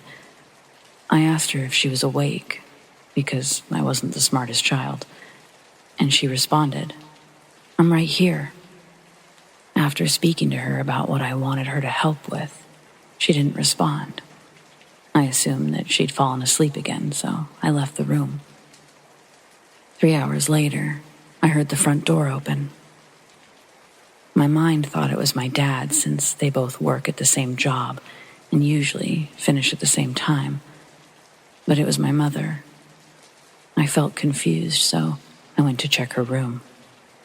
After finding nobody asleep, my mother asked me what was wrong.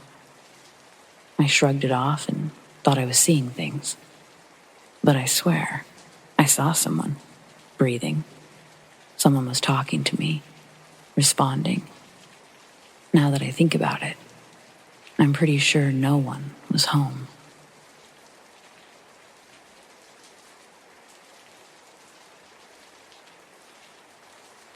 The majority of my paranormal experiences were in my childhood home, although a few notable ones happened after, outside the home, in the same area. For context, I've since moved out of my childhood home as I'm an adult now, but I believe my childhood home was haunted, mainly due to the environment, the circumstances. There's a creek running through the neighborhood, lots of telephone poles, so the energy currents are strong there. Some people believe that ghosts can manifest easier when in areas of high energy currents. So, a few anecdotes from my childhood home. When I was about 4 years old, I recall playing with my brother in the hallway of my home. It was a long hall that led to the bathrooms and bedrooms. We were playing something akin to tag, but with an element of hide and seek. So we ran up and down the hall a few times, and the last time I was running up to his room, which was the last door of the hallway. He laughed and closed the door behind him. I suddenly stopped and thought that I'd hit the door and bounced back. I looked up, and I saw a giant toad. I thought that was odd. It didn't register as anything malevolent. Maybe it protected me from the door impact.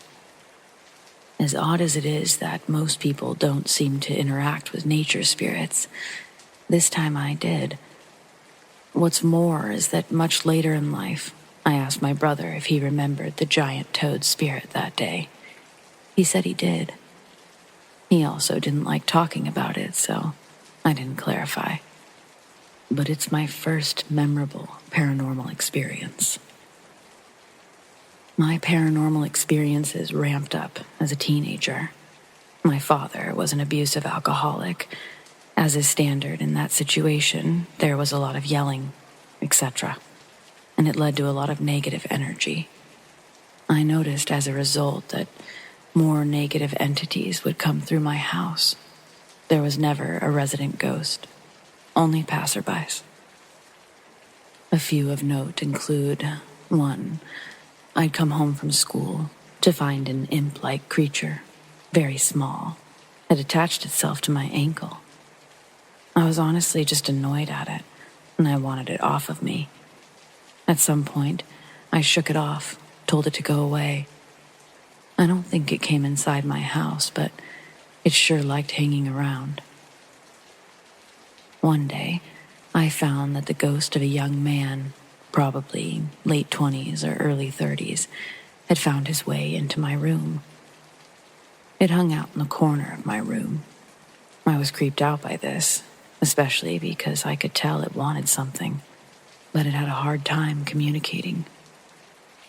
Day 2 or 3 of this, I decided to take a selfie on my laptop and purposely aimed it so the corner would be in view. I wanted to see if anything would come up.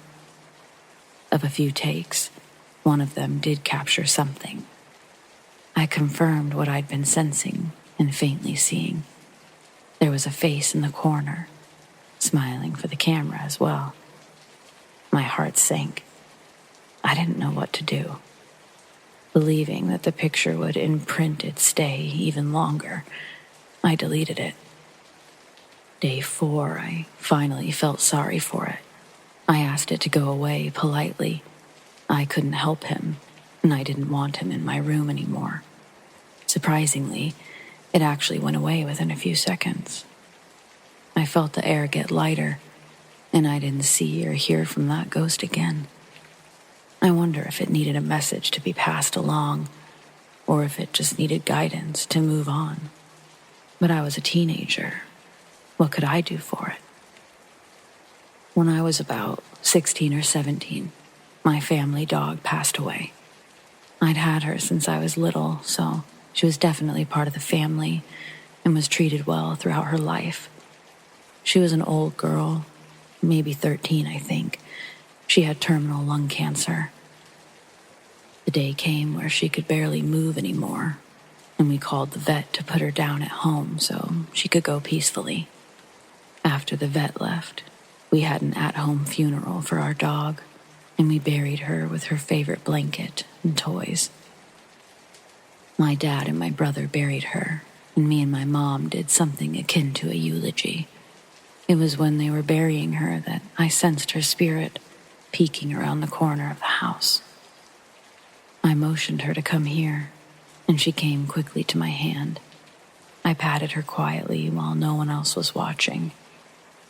It was weird, I'm sure, for her to see us sad and burying her body. Later, we were inside the house. I saw my dog's spirit sitting next to my mom, who was crying on the couch. Her paw was on the couch next to my mom, as if she was saying, "It's okay," to my mom. Later, I told my mom what I saw.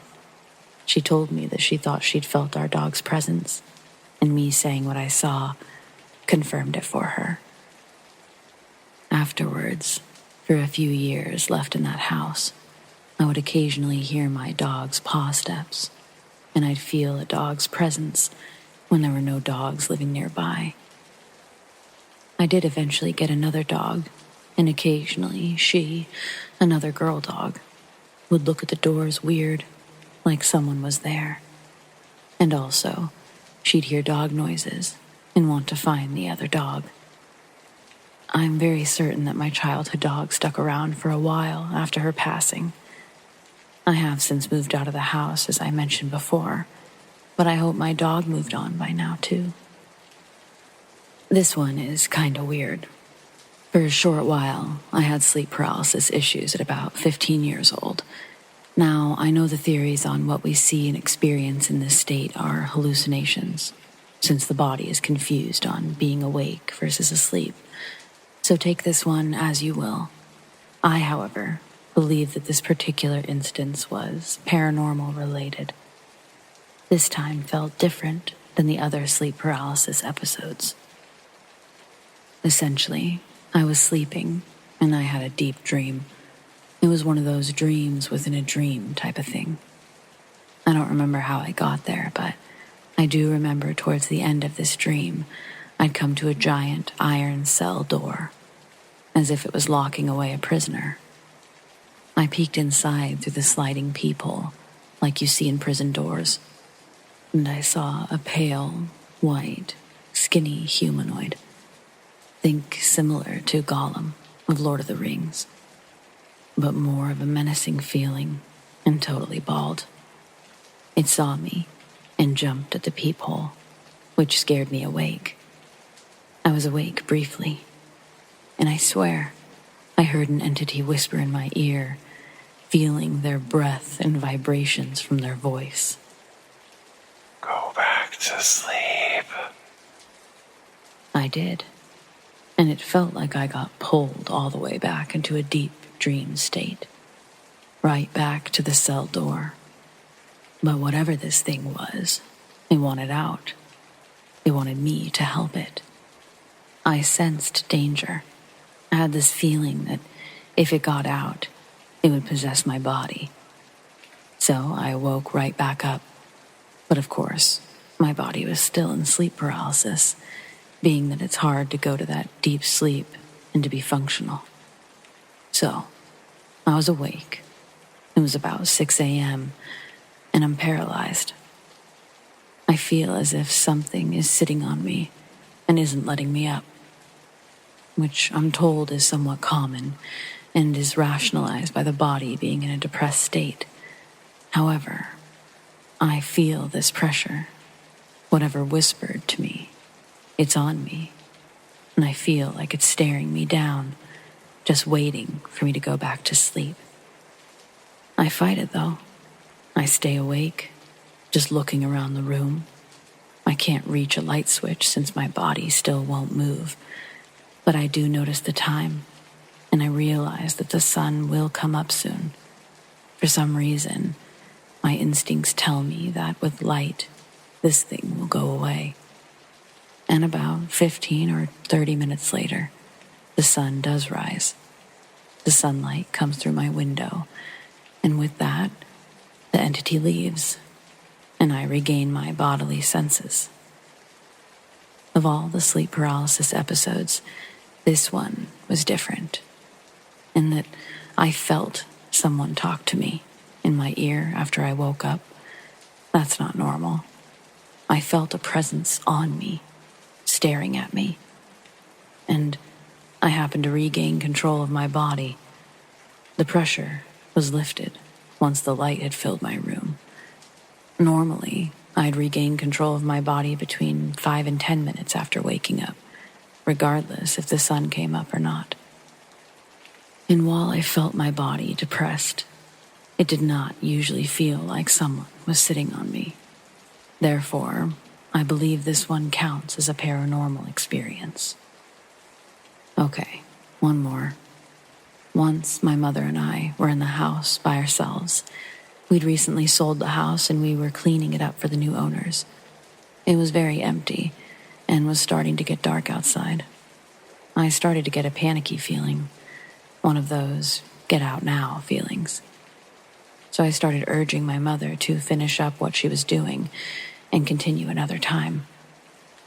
I didn't want to freak her out, so I just insisted that we leave without knowing exactly why. I look over in the direction of the living room from the kitchen, and I see this black mass of negative energy. It's overwhelming. If I were to describe it, it looked similar to the big bogged-down river spirit in Spirited Away, the one that collected a bunch of stuff in it and got all gunky and gross. The one here reminded me of that, but instead of collecting junk, it collected negative energy. I froze for a second as I processed what the heck I just saw. At this point, night was falling, and the sun was hardly out anymore. We had to use our flashlights and our phones to see. I told my mom, we need to go. It's dark, and I don't feel safe. Finally, she was willing to leave, and as we were leaving, I saw the black mass again, leaving the house and going around to the backyard. My mom didn't see the creature, but she did say she felt a presence. She just ignored it as she was focused on finishing the kitchen. So now, as a young adult, I've had a handful of interesting experiences as well outside of that home. I lived temporarily with my then boyfriend, now husband, in an apartment shared by a coworker of his and her boyfriend. I was in the apartment alone one day, and I got a weird feeling looking at the door to the room that wasn't used. I thought I heard noises and felt a presence, but I couldn't confirm. Later that week, I was home alone again, but this time, I looked at the bathroom door from my bedroom, and I saw a full-bodied apparition of a young woman in white. She looked just as shocked as I did, seeing her. She retreated to the other side of the bathroom wall, the empty, unused room. So finally, I asked my boyfriend's coworker if someone died in the apartment, and I tell her about the apparition I saw of a young woman. She told me yes, her name is Diana. She died in that room about a month before we moved in. My heart sank for Diana. The coworker told me that Diana had passed away suddenly in her room, I think from health complications. The coworker was a bit freaked out and didn't know what to do about it. So later, I don't know if it was that night or the next day, I was in my room while my boyfriend and his coworker were at work. I decided to just talk to Diana out loud. I couldn't see her this time, but I felt her presence. I talked to her like a person, realizing she might not have even realized she died, since it was a sudden death. I told her that she had died and that she needed to move on. I told her I felt sad for her, that she was stuck, and I hoped that she can find the light. Shortly after that, I didn't feel her presence anymore. I think she moved on, and I really hope she found peace. I went to a historical tobacco plantation with my mom and a friend of mine. It was a little summer thing where we wanted to see some neat places in our area that we hadn't seen yet. I saw 3 apparitions there. Upon getting out of the car in the parking lot, both me and my friend saw a shadow figure looking at us from the wooded area next to the parking lot. After we stared for a second, we both saw it essentially fly away, remaining vertical and upright, as if it were pulled back to wherever it came from. It was really weird. My mom missed it by still gathering her things from the car. Later, we were walking around the old slave quarters house. The upper floor was condemned, but the stairs were still there. I noticed while the tour guide was talking about it. I looked at the stairs a little harder. I saw the apparition of an older black man in overalls. He was faint, but there. I bowed respectfully at him and continued the tour. As we left the building, I purposefully left last so I could tell him goodbye, like you would do for any other person as a house guest. I felt bad for him, still stuck here so long after slavery was abolished. The third apparition was in the master's house. Almost immediately, I picked up on a small girl between ages 5 and 8, in old period clothing, complete with a standard bonnet. She followed us throughout the tour. At the last room of the house, the tour guide tells us that this was an addition to the original building and was the room of the master's daughter, who had passed away from illness at about 7 or 8 years old. It hit me then that this was the little girl's room who'd been following us around. Again, I purposefully left last so that I could tell her thank you for letting me look at her house. Again, like any other house guest would. I found it respectful to do so, and I also felt sorry for the little girl. I then went to the cemetery where her family was buried. I didn't sense anyone else, which made me even sadder, thinking that this little girl was probably stuck in her house, waiting for her family, and somehow didn't move on. The last interesting story was on a different plantation. This one is tucked away behind a major highway and is considered a county park with petting animals. I went there with my husband and our daughter to see the animals in the park. We did, however, also get to look at the exterior of the old houses there. In one of them, I noticed there was a man in butler-like attire passing the window. I wondered if maybe it could have been a worker in period clothes for a tour or something. Only to find out that all the workers that day were in a polo shirt. It's a uniform, which is very different. I didn't see anyone else wearing period clothing either. Thus, while I can't confirm, I believe I may have seen an apparition that day as well. Those are my big ones, the ones I can recall right now. I hope others can relate to my experiences and know that they aren't alone.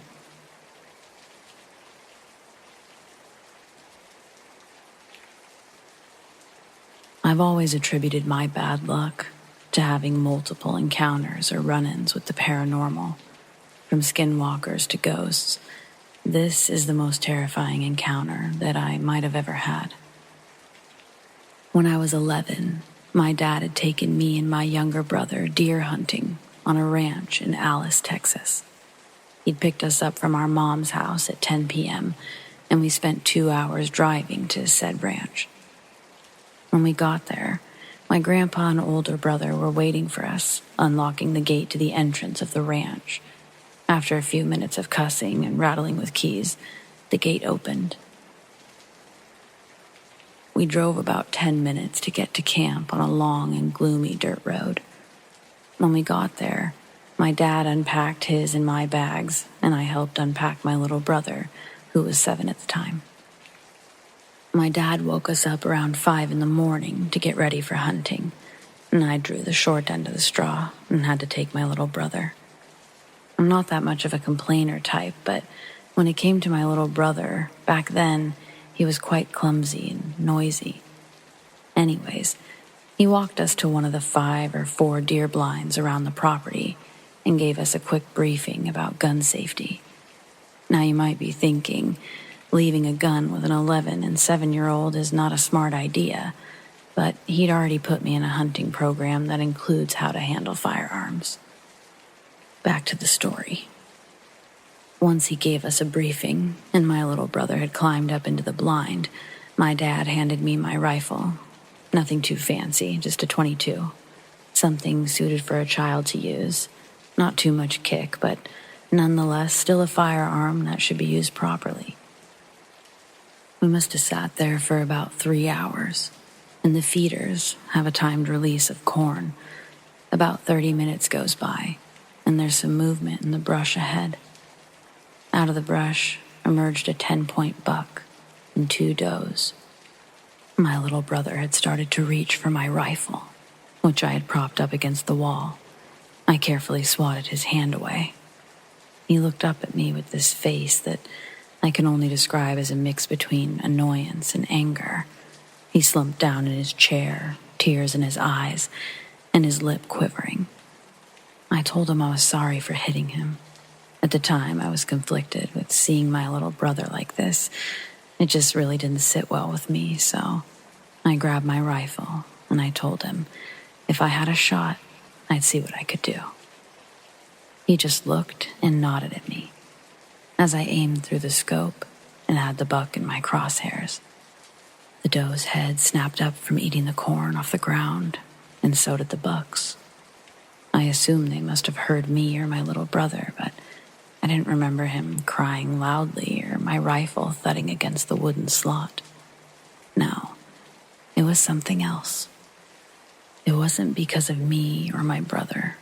I've seen this before in documentaries. Their wide-eyed stare and their fixated eyes at the brush. It was like a switch, you know?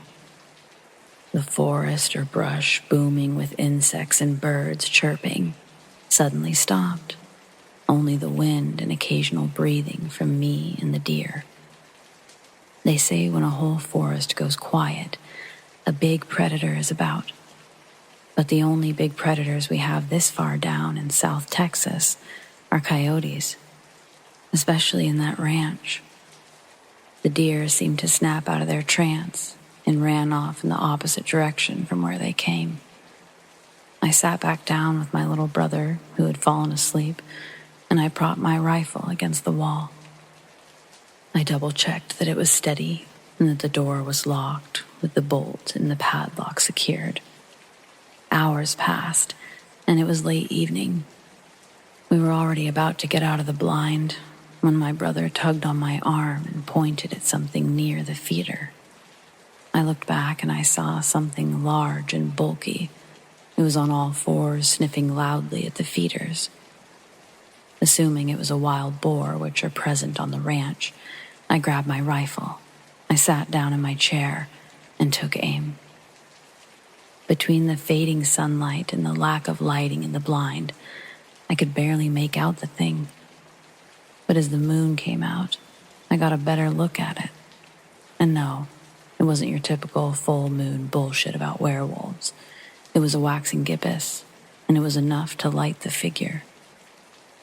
While I was staring at this thing, chills ran up my spine.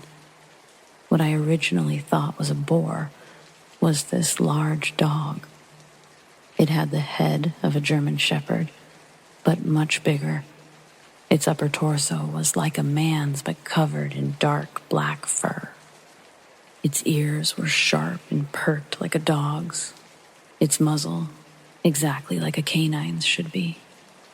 Out of nowhere, the thing stood up on its hind legs, started sniffing the air. I looked at my brother, who was white as a ghost, and tears ran down his eyes. When I looked back, it was in front of the window of the blind, peeking in. Its sharp, yellow teeth dripping in saliva, and a substance I couldn't see at the time. Its eyes, piercing yellow, and I swear I saw a smile. Sometimes there's things science can't explain, nor our brains can, and for certain, this was one. After minutes, which felt like an eternity, it started walking around the blind, its loud, heavy footsteps circling the blind, claws dragging across the wooden walls. Its loud sniffing. After 5 minutes, the footsteps stopped, and then I heard a loud thud on the blind. It was on the roof. The blind was at least 5 feet tall, and the thing was just as tall, if not taller, as it was able to peek through the window of the blind. I took my rifle off the safety, and I took aim at the roof, and I shot. I hit something, as a blood-curdling howl erupted from the rooftop.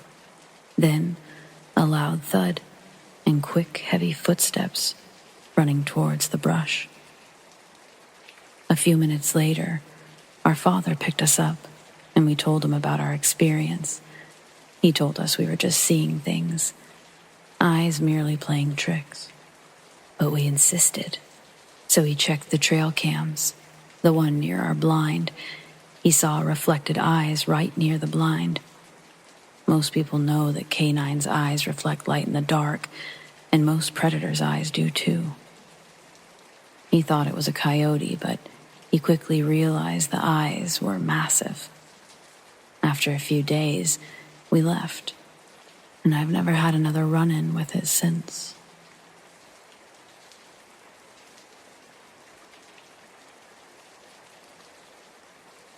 I've been in my family's new house alone for a few weeks now. My family moved here about 3 weeks ago. It's a really cool house. It's pretty spacious where it's at. It's got cool features like super good Wi-Fi, pool, and a slide, a door system with a passcode lock. It's by far the coolest house I've ever lived in. Anyways, I haven't had a lot of irrational fear in life. I believe in ghosts and spirits, but I've never had first-hand encounters with them. I think that a lot of stories people tell aren't real. I wonder if mine is. I don't know if it is, but I figured I would share some details. The first night I got here, I had to take a 5-hour flight, so I was pretty tired by the time I got home. When I got to the new house, I looked around for a little bit, called my dad. He told me which one was my room, and I came in and went to sleep. I woke up at like 3 a.m., and my door was wide open, lights on all over the house. I was pretty sure I'd turned at least one or some of the lights off, so I was kind of anxious. But I also figured that it could have just been my mind making it up. I got up, turned off the hallway light, closed the door, and turned off the light in my room. I'm gonna be honest with you. I didn't want to go all around the house because I'm a wuss. The next day, I had no problems. I bought a pizza and chilled out by the pool. I was loving living in this mini mansion by myself. A few more days went by, and one night, I was watching Moon Night in my living room, and I fell asleep on the couch. I woke up naturally at about 2 a.m. on the recliner chair. The lights were off this time, rather than on, and I knew I'd left them on. I sat there for a moment and realized there was something moving in the kitchen.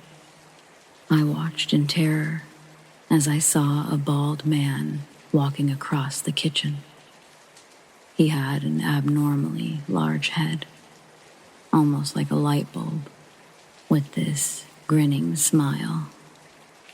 The room was illuminated only by the glass screen door to the right of the kitchen. He just started walking back and forth through my kitchen. My heart was pounding. My phone was dead because I'd fallen asleep without charging it. And so I just stared, holding my breath, holding myself completely still, doing my best to hold back my shivers. He kept walking back and forth, opening the drawers. He did this for about 10 minutes until he looked over at me and then walked out of the house. When he left, I sprinted upstairs and I looked outside, only to see nothing. I figured, somehow, it was a dream. I went downstairs and I checked the door. Yep, the automatic lock is good. There's no way anyone could have gotten in or out. At midnight, my passcode lock refuses entry, and you have to have the physical key to get in. I chalked it up to hallucination and went to bed. The next night, I'd been playing some video games online with a buddy of mine. We were having fun until I walked down at about 11 p.m., only to see the front door wide open. I'd left earlier to go get some food, but I remembered closing it when I came home. I was unnerved by this, but still thought not a lot of it. I went to sleep at about 11 p.m. that night. I was sleeping normally until I woke up at 3 a.m. again to see the lights on outside my room. I swore I had turned them off. I heard footsteps outside, walking up and down my hallway. I sat in horror again, lying in bed, trying not to make a noise. I had thought maybe someone had really gotten into my house, maybe when I left the door open. However, the lights turned on, and nobody left the house because I would have heard it out the window. So once again, I figured, just my mind playing tricks on me. This brings us to last night. Well, more like this morning. Last night, I went out to get food again. When I left my house, I remember closing the door and turning the lock on. I heard the click and I left. I ended up going to Five Guys, which, by the way, you guys, it's way too expensive for not very good food. Anyway, when I got home, I was mortified to see the door wide open. This time, I was highly scared. I snuck into my house, closed the door, and locked it. I went into my kitchen and I grabbed one of those steak carving forks as a weapon, and I went through my house. I checked each room, turned on all the lights, and I made sure that no one could get out. I called my dad. No good. He didn't pick up. He's in New York, so he was already asleep. I hung out and waited for a while and figured I was just crazy again. I went upstairs, and after an hour on my phone, I fell asleep. This morning, I woke up in a rush and I saw the man standing in my doorway, staring at me, only to sprint away when I got up to chase him. I got up and grabbed the steak carving fork, and I ran after him down the hall, for there to be nothing there. This is what prompted me to write this. I saw him in broad daylight, and he responded to me, following him and threatening him.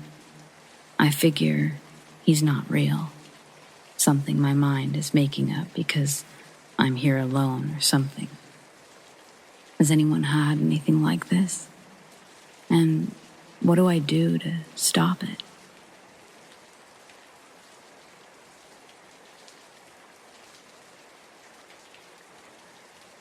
For the last month, I've been visiting my boyfriend in Germany, and I've been hearing strange noises in his apartment.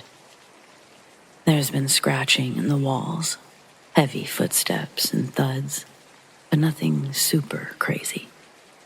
I just thought his neighbors were being weird, but apparently he only has one neighbor, an old man who lives on the opposite end of the hall. The rooms on either side of us are empty. He even confirmed it with the landlord.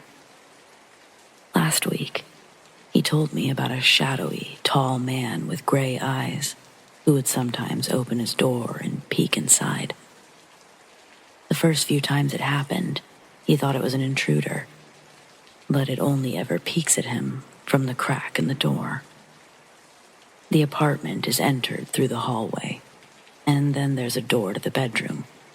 This entity can unlock the front door and open the bedroom door, just enough to look in on him. My boyfriend tries to ignore it. To be honest, I thought he was experiencing signs of schizophrenia or trying to scare me. But after last night, I believe him. We heard scratching again, so my boyfriend tapped on the wall, and it actually answered him. It even unlocked the door last night. Today, the entity moved a key from his desk to another counter, and I know my boyfriend didn't do it because I was too scared to sleep last night. He never left my sight until he went to work. I haven't seen the entity yet, but my boyfriend says that this is the first time it's ever moved something. We think it enjoys scaring me, so I'm trying my best to stay calm. This apartment building used to be a retirement home, and the other floors are full, but the rent is more expensive. Please help. This is my first time dealing with something like this, and I am beyond scared. We need help. I don't know what to do. An update. It came back again tonight. I mixed salt and water together like a comment on my previous post suggested, and I sprinkled it around the entry room. I think I made it angry. I went to get dinner out of the oven, but I was afraid the ghost might be behind the door. I made my boyfriend stand in front of it, and the entity started banging on the door like crazy. But when my boyfriend opened it, nothing was there. He thinks he saw it in the mirror, though. I'm sobbing. I can't do this anymore. I don't know how he's lived like this for over a year. Next day update. Thankfully, there was no sign of it last night, and the entry room was extremely warm. My boyfriend said it hasn't been that warm in the whole time he's lived there. So I guess that means we can tell if it's here or not by temperature. At 4 o'clock yesterday evening, we showered together, and things were fine until my boyfriend noticed the entity trying to open the bathroom door, but it couldn't do it. It was extremely cold in the entry room, and once we made it to the bedroom, I yelled for it to go away, saying it wasn't welcome. After a few minutes, the room warmed up again. Maybe the salt water did help a bit. I don't know what else could have weakened it. Maybe it has to do with me not being so frightened anymore.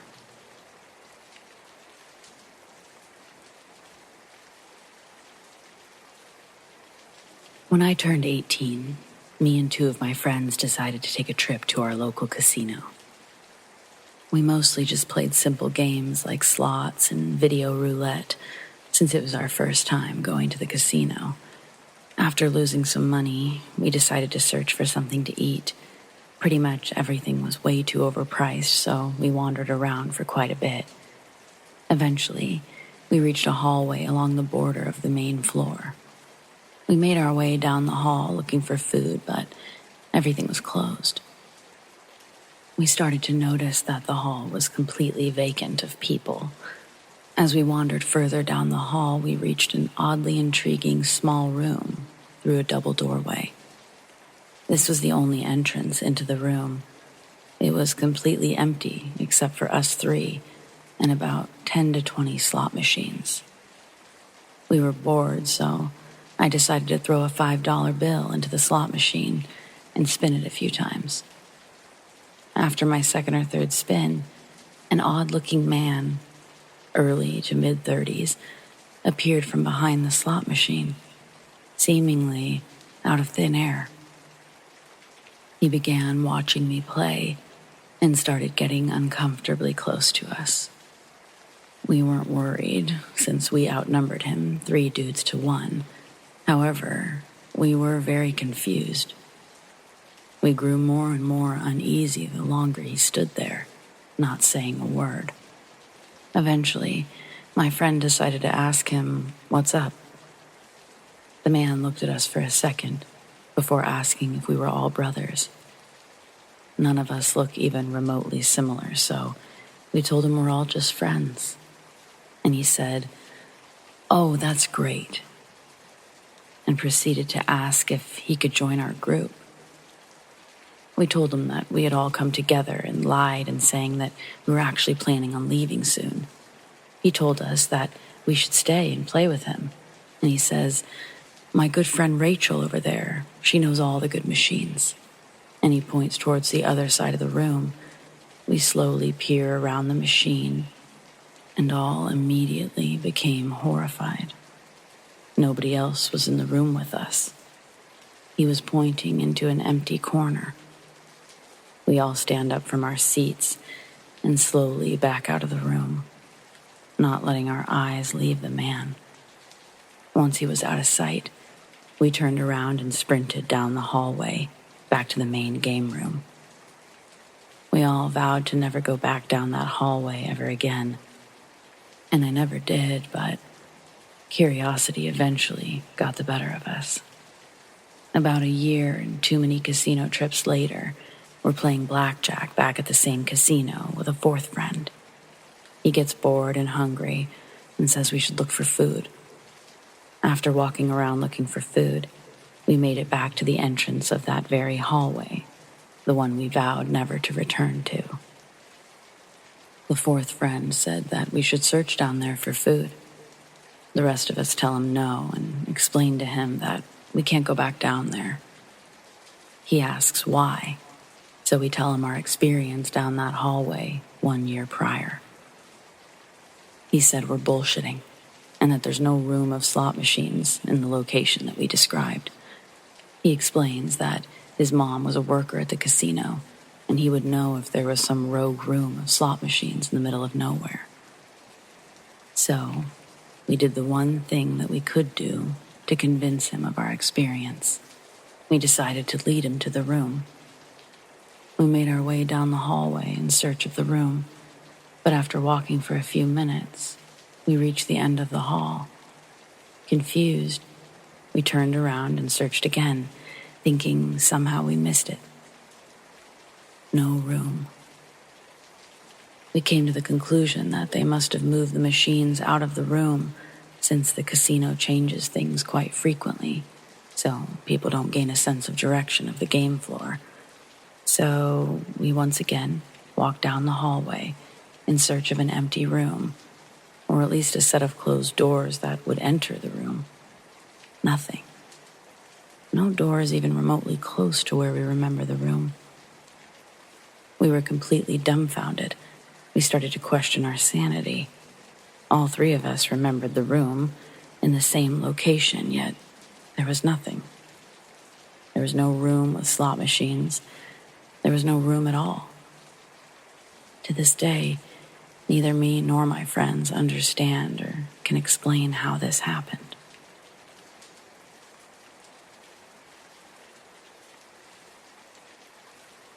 So when I was 9 months pregnant with my son, 2 years ago, for 3 weeks, every single night, I woke up at 3:38 a.m. Not a second sooner, not a second later. When I'd wake up, it felt like someone was near me, like I felt like someone was there, but not physically felt. It felt like someone was just in my room. But it wasn't a scary feeling, so I brushed it off, went back to sleep.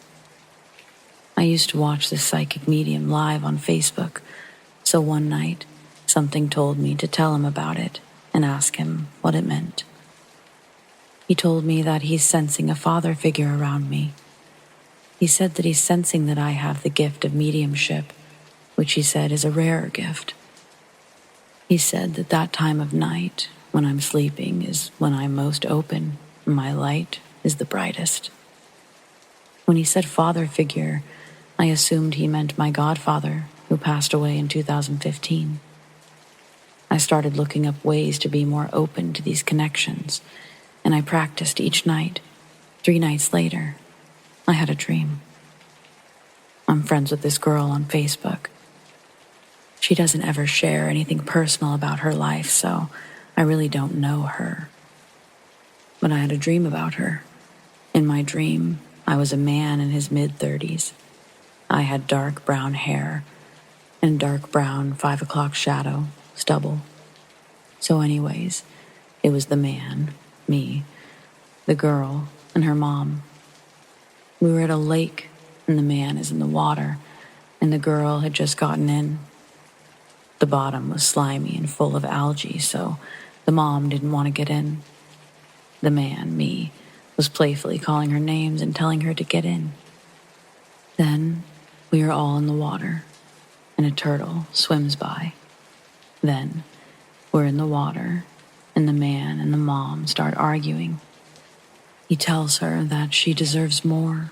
She deserves to be loved and happy, and that she could find someone else. When I woke up, those are the parts that stood out to me, and something told me to contact this girl and tell her about it. Y'all, this girl told me that her mom's fiance had passed away a few years ago, and the last thing they did as a family was go to the lake, and that her mom was scared to get in the water because the bottom was slimy, and her fiance was teasing her. calling her names and telling her to get in. They caught a turtle while they were there, and she still has it. She said her mom has been trying to start dating again, but stopped because she felt so guilty about trying to move on. Fast forward, the last 2 weeks I've been waking up at 3:38 a.m., but this time, when I wake up, I have this horrible feeling in my stomach and in my chest. My chest will hurt so badly because of the anxiety it gives me.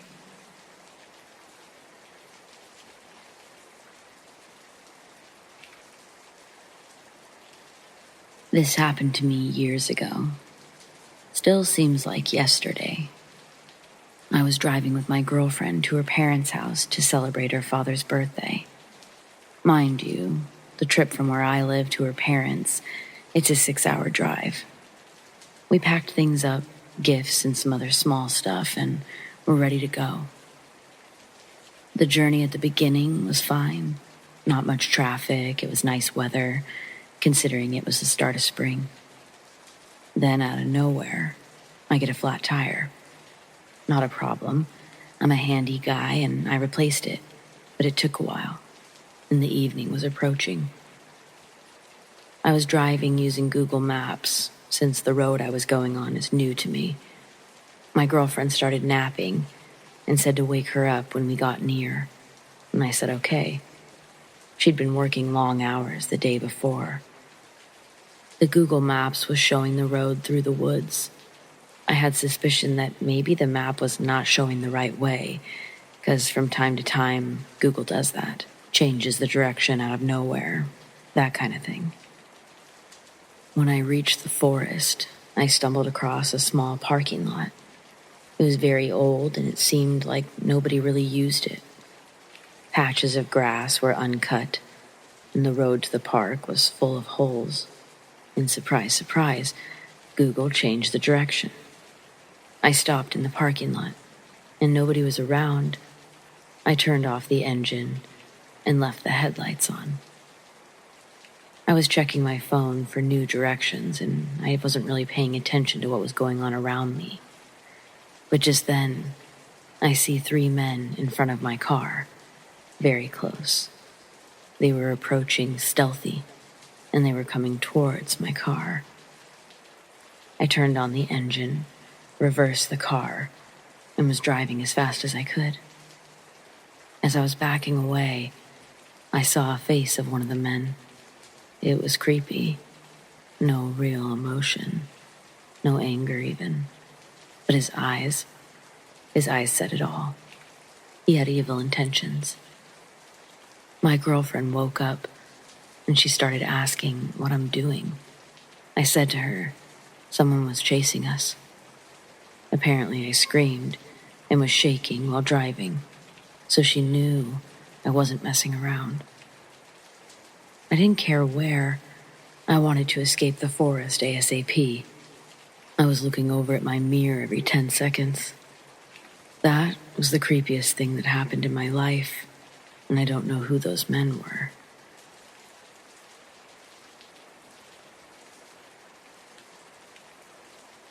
This is a story about my little sister's experience with the entity that haunted our Florida home. I myself have never experienced anything in that house, but I think you'll find her encounters very creepy. This all took place in Florida when I was 15 and Liz was 11. Liz shared a room with me and our youngest sister. She slept on the top bunk while I slept across the room in my own bed. I like to entertain my sisters by telling scary stories or reciting whole scripts to one of our favorite movies. Liz always had a habit of calling me out whenever I told a scary story. She didn't believe in ghosts, which makes this whole thing 10 times weirder. The first incident was probably around July, as I remember it was pretty hot. I had been asleep maybe 3 hours when I was shaken awake by Liz. She asked why I was standing at her bed and staring at her. Having just woken up, I was confused. I no longer struggled with sleepwalking, so I had no idea why she would think I was staring at her all creepy-like. I got her back to bed and I sat with her until she fell back asleep. The second incident was maybe 4 weeks later. While eating breakfast, Liz asks Mom who the man in the hat was. Mom brushed her off, but I questioned her further. She told me late last night she woke up to find someone standing next to her bed, peering at her through the safety bars. She described the figure as a man wearing a fedora-type hat, and he was wearing all black. He was very shadowy and disappeared when Liz blinked. The third and most terrifying incident happened a few days after. I remember waking up after a particularly terrifying nightmare. I looked over to my sister's bed, and I noticed Liz was sitting bolt upright, staring at me. I asked her what was wrong, and she answered, with fear apparent in her voice. The man in the hat was watching you sleep. That was the last and most terrifying incident I can remember. I don't believe he appeared again. We had our house blessed twice, so that may have deterred him. What do you think it was?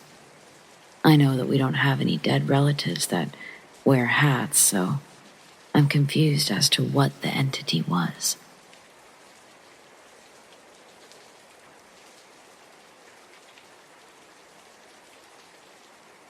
My family and I were recently on a trip in Glasgow. We stayed in this fantastic hotel that had obviously been around a while. Lots of plaques and photos of famous people who had stayed there, etc. The first night, I woke up, though not abruptly, really, but to what I can only describe as a presence. I heard distinctly, and by that I mean somehow the words entered my brain, but it wasn't quite a voice per se. But I heard someone say, "I'm watching you." But it wasn't scary at all somehow. It was absolutely matter of fact. I don't have any other experiences like this, and I've always thought of myself as a big scaredy cat, so I have no idea how I fell back to sleep. Not only that, I woke up the next day feeling great, and I didn't even remember to tell anyone. The morning following the next night, my mom, who was sharing a room with me, says at breakfast, "You all aren't going to believe me, but I swear someone was in our room last night." I remember thinking, just be still and let them finish whatever they're doing. Needless to say, this jogged my memory, and I relayed my experience.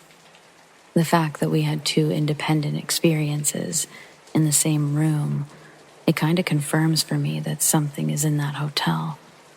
I asked the staff right before we left, and they kind of smiled and said, "Not sure, but you're not the first to mention this."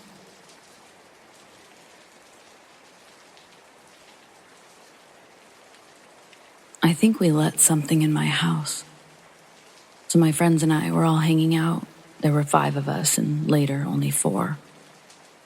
Due to a power outage, we resorted to playing board games with candles lit and flashlights out. My sister suggested that we try to summon a ghost and shit like that, as a joke, or just to have some fun and occupy the time. We all decided to go along with it for the time being, and we started by joining hands and inviting spirits to join us, or whatever we'd read online on how to summon things. We did this multiple times in 2 separate rooms, and it started with us hearing noises that could have very well been creaks or knocks from my house being old. But I started being convinced that it wasn't coincidence. We would hear noise whenever asking for signs, and only then. We weren't getting much, so we all just started hanging out and talking in the family room like normal. After a while of just hanging out and talking, everyone in the room froze as my bathroom door at the end of the hallway slammed shut.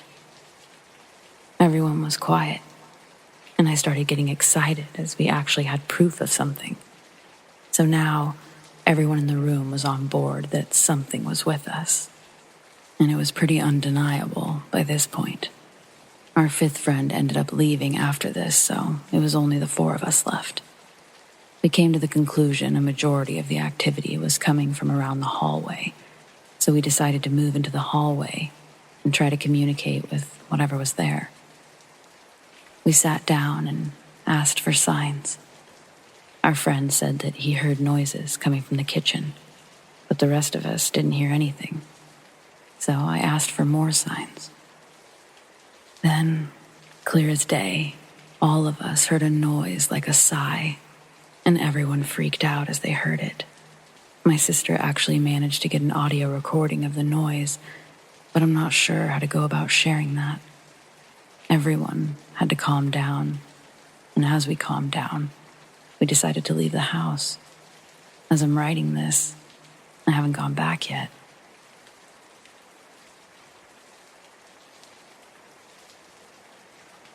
A couple of years ago, my buddy and I were bored one afternoon, and we decided to explore an abandoned house that I'd spotted earlier that week. I'd been out on a drive. We live in a small town that's mostly suburbs, but if you drive 5 minutes north, it's all country roads, farmland, forests, etc. The abandoned house I spotted was in the middle of a field. There wasn't a paved road or gravel driveway that led up to it, so we parked as close as we could to the side of the road and walked through the tall grass to reach it. The house looked pretty old, most likely built in the early 1900s. There were plants engulfing the entire home, and part of the roof was missing from what looked like fire damage. It'd obviously been abandoned for some time. My friend tells me that he's going to hang back when we get close to the house. He couldn't shake this feeling that something was off, and he said that he was getting bad vibes. I decided to keep going. When I reached the house, I looked in through the windows, and I saw lots of weather damage and signs of neglect. The door, however, was locked. I walked around the perimeter of the house, and I found a cellar door, unlocked. I entered, and I slowly started walking down the old wooden staircase. I got about halfway down, and I squinted, waiting for my eyes to adjust to the darkness. The only light source was the sunlight coming in from the open cellar door. It was full of old belongings, furniture, and junk. Then, in the far right corner, I saw what looked like a figure, standing in the darkness, facing me. My stomach sank. It was a tall person, just standing there, straight, with their arms at their side. I couldn't make out what they were wearing, or facial features. I stood there for a few seconds, staring back at them in shock. I thought it had to have been my mind playing tricks on me. I squinted harder, trying to make out if what I was seeing was actually a tall figure, when suddenly it moved slightly and made a deep grunting sound. I panicked. I ran up the stairs as fast as I could. When my friend saw the look on my face when I exited the basement, he started running towards the car. He said it looked like I'd seen a ghost. When we drove away, I kept looking back to see if we were being followed, but nobody was there.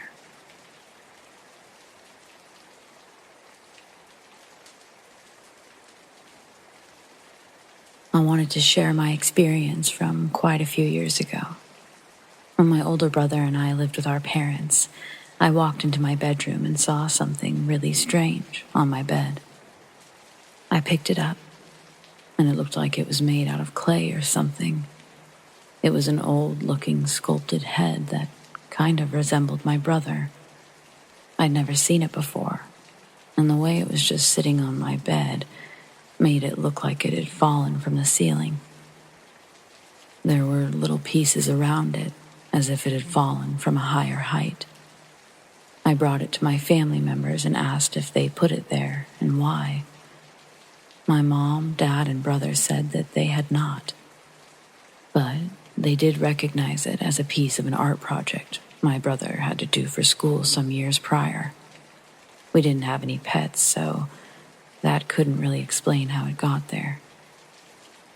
It's been years since that experience, but I still have no idea where it came from and why or how it ended up on my bed, or what ended up happening to it even. Nothing else like this has happened that I can remember, but it was so strange that I still recall it.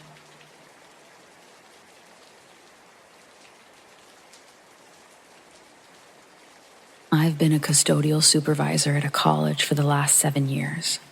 Before that, I was a custodian at the same college for 7 years. I've cleaned and been in every building on campus from early mornings to late at night. And I've seen and heard a lot of things in the last 14 years since I started working here. One of the buildings that I used to clean wasn't a huge building. It has 3 floors with 2 classrooms on each floor. One on the east and the other on the west side of the building. Now, to get to the classrooms, there is a staircase in the middle of the building with a heavy metal glass door that leads to a small hallway, a couple of offices, and the classroom. In the first few months that I'd been cleaning this building, everything was pretty quiet.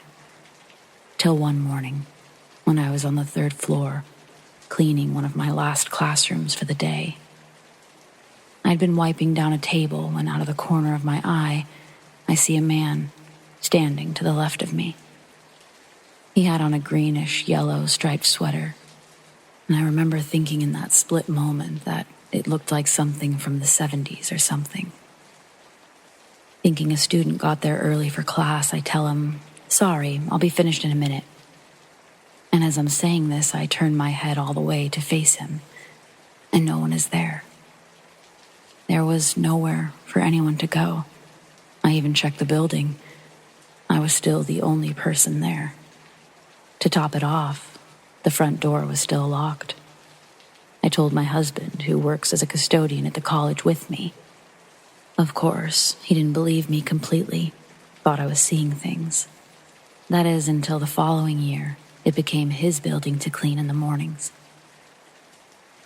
He calls me one day, freaking out, because he was in the classroom on the 2nd floor, which was right under the classroom I saw someone in.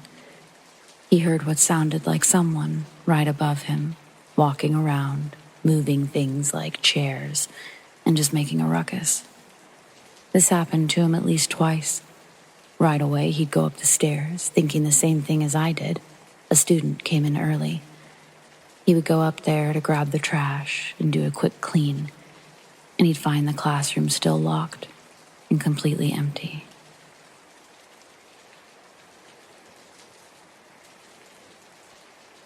I was staying at my partner's house, who had not long ago come out of an abusive relationship. She was moving out of the house, and a few boxes were in the bedroom we were sleeping in. She had a 6-year-old who was with us at the time, sleeping in his room. I woke up during the dark, early hours of the morning, and I heard him shuffling about at the bottom of the bed. I kept my head slightly under the covers and my eyes shut, as, to be honest, I didn't want to have to deal with a 6-year-old, and I was hoping he'd wake up his mom. After 3 or 4 minutes, I started to think that this wasn't him, as he hadn't tried to wake either of us up, just moving around at the bottom of the bed. Then I panicked. The ex. I started to worry for all of us at this point, and then I heard the footsteps I'd been listening to suddenly stomp and rush up the side of the bed. My partner's side of the bed. That was enough for me. I screamed as I flicked the bedside light on, expecting a confrontation. However, there was no one there in the lit room. No son, no ex. In the next few seconds, both myself and my now awake girlfriend then heard footsteps, almost running, going back down her side toward the bottom of the bed and across the room. To top off the experience, the set of boxes where the footstep sound ended suddenly tilted and rocked as if someone had run straight into them. I have no explanation for what happened. My girlfriend had never experienced anything in the house before.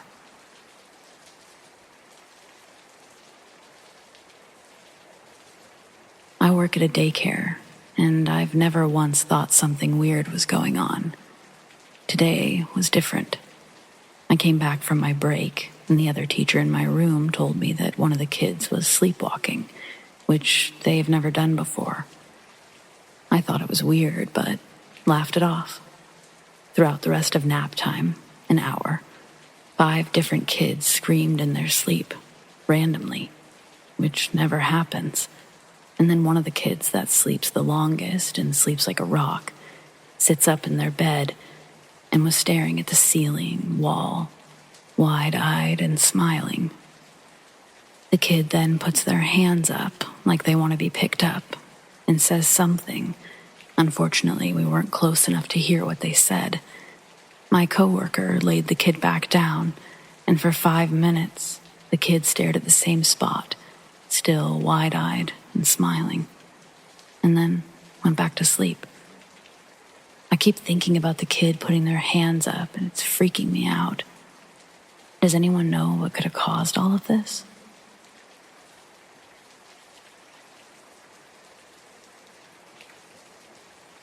This story happened almost 30 years ago, and it still bothers me.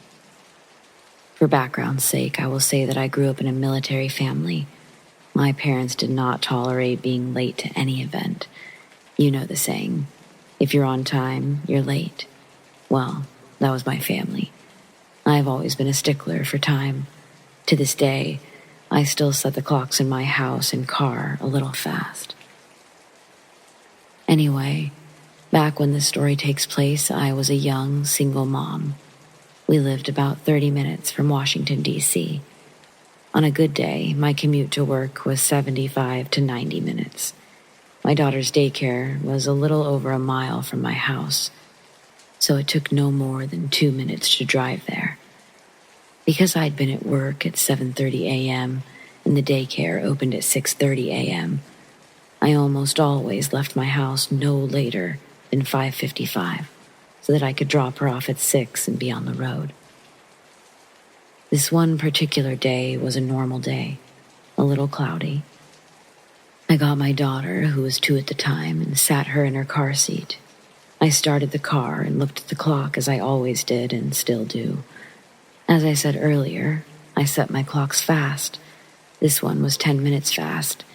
It said 6:05. I drove to the daycare, and when we got there, the clock said 6:15.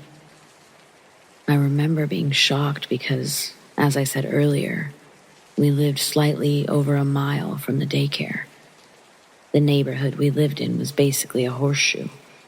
We lived at one end of the shoe and the daycare was at the other. This was not a busy street at all. In fact, I usually didn't see other cars until I got to the daycare. There's no way it took 10 minutes to get there. After I dropped my daughter off, I sat in my car, perplexed. I was freaked out that it took that long. There were no stores for me to stop at. There was no traffic. I know what time the clock said when I got in. When I picked her up at daycare, I timed how long it took us to get home. Just about a minute and a half.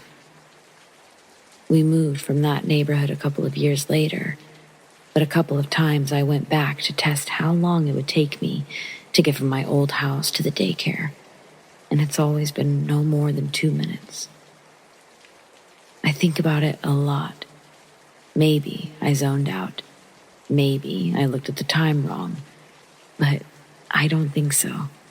As I said, I was and I am a stickler about time.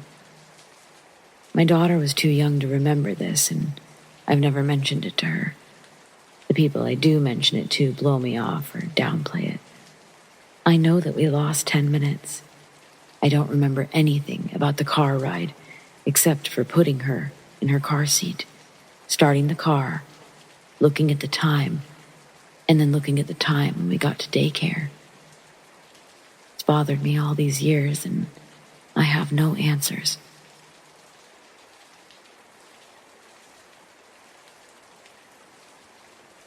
Didn't know this was a thing, but was told to post this here. I saw this tall, pale, skinny, really big, dark-eyed thing peeking out of my backyard fence, looking at me. My one half of me says that it's probably some crackhead looking to see what he can score in my backyard, and the other doesn't know what the fuck it is. I was throwing away something, and in my peripheral vision, it caught my eye. I thought to myself, it was a shadow, so I went and threw the garbage out, and on my way back, I straight on exchanged eye contact for a good minute. From where I was standing to the fence, brick wall about 6'5", it was about a good 100 feet away. I was standing in front of the backyard motion light, which was on, and it gave me a good look at the thing, but still kinda dark.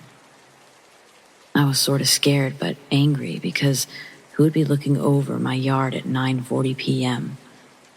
I'm tall myself, 6'2". Over the wall there's nothing but a really large area to run around and big antenna towers. No house, just empty space. Anyway, if I go to the other side and try to look over, you either have to jump and hang on or put something under your feet to look over. But the way this thing was, like, hunched over, half of its eyes pitch black, somehow made the darkness around it not that dark.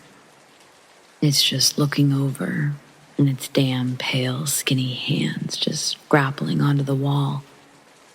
Imagine if you were to try to hide behind something short and you're hunched over, but you still want to look over. And that's how it felt. This happened for a good minute, just staring at each other. I'm not really a firm believer in weird shit, but I knew someone else had to look at it to see that I wasn't going crazy. I quickly walked inside, grabbed my pops, and said to look at the corner of the yard, because there's someone overlooking us. We both ran outside again, but it was gone. This all happened in about 15 seconds. So I quickly ran to the corner and pointed my iPhone flashlight to see if I could catch a glimpse of this thing. But it was gone. There's no trees or bushes where it could have hid, since it's pretty much an open area where you can run and do outside activities, but it's a really large area. I'd figured between my phone's flashlight, the moonlight, which was shining a good amount, desert area, that I could catch it in time. But no. To this day, right hand on the Bible, I know what I saw. It was like I caught it stalking me or sizing me up. Just for me to feel sane, I'll just say that it was some junkie looking to see what he could score. But where I live, we don't have people like that. If anyone reads this, what are your thoughts? You think I'm just hallucinating or going crazy?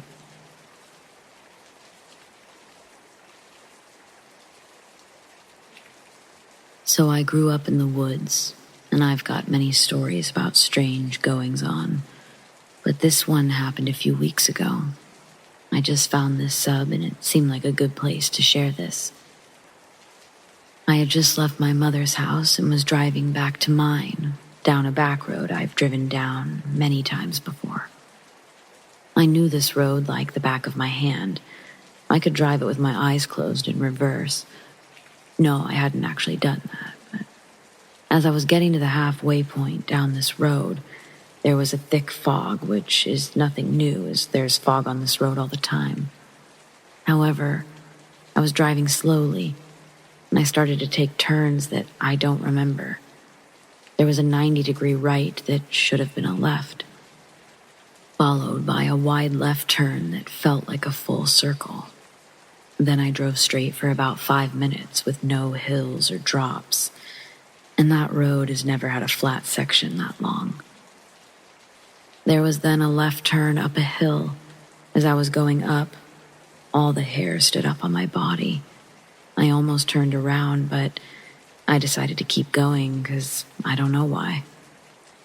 This is when I pulled my gun out of my glove box and I had it on my lap. When I looked back to the road, some dude was just crouched in the middle of the road. I slammed on my brakes and he didn't even flinch. I figured that it was just some dude going frog hunting or some shit. A lot of people do that on this road. I honked my horn, and the guy stood up. He was massive, like at least 7.5 feet tall, thin as a mother, and his arms were just too long. It looked like he didn't have any clothes on either. I laid on the horn again and clicked off the safety on my pistol, just in case. He turned his head what seemed like almost a full 180, and his eyes had that predator glow, like a wolf or a cat. I raised my gun and leaned out the window, telling him to get lost. He took a few steps towards me, and I know this is stupid, but I tried to pull the trigger, and my gun just didn't fire. Hammer clicked and no boom. I whipped the car around faster than I'd ever done before. I then just flew down the road at least 20 miles an hour over the speed limit. About 30 seconds after I turned around, I realized that I recognized all of the turns and hills. I was driving down the road like I'd never taken the first right. I went back during the day, and I still don't know where I took a wrong turn. There's no side streets down that road that are paved, and certainly no straightaway as long as the one I drove. I went to the range a day or two later. I put the same round in the chamber, and it fired no problem. I have no idea what happened. I also don't drive that way at night anymore. Please tell me that someone knows what I saw. None of my friends believe me, not even my mother. I know I'm not crazy. I know this happened. I'll give any extra details you need. Just please tell me what happened. This is really fucking with me.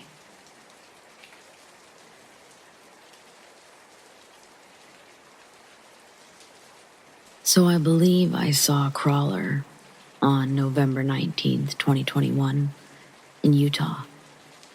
I remember this specifically because I was outside smoking in my car, waiting for the blood moon eclipse on the 19th of November at 2:02 a.m. It was 1:53 a.m. when I first started to look at the clock in my car. Then I saw something move in the rearview mirror, so I flipped around, and I saw this big creature, bigger than a dog or even a mountain lion. And keep in mind, I live on the mountain right up against it, and I've seen mountain lions before. This creature was big at the shoulders and a little smaller towards the back. I didn't see its face, but it was all white, and it glowed under the moon. I've got 2 white dogs, and at first I thought it might have been them, escaped from the yard. I wanted to call to it to see if it was them, but then I got a sinking feeling like dread or fear, and so I stayed quiet. I realized it was walking all messed up, and I tried to take a picture of it, but it was too far down the hill. And then, at 1:57, I grabbed my shit and ran inside. I was in my room by 1:58, and I stayed there all night. There was scratching most of the night, and I've honestly never experienced anything like that.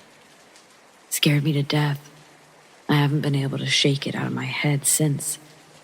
My brain keeps trying to justify it as a mountain lion, but my eyes know what they saw. Has anyone had a similar experience?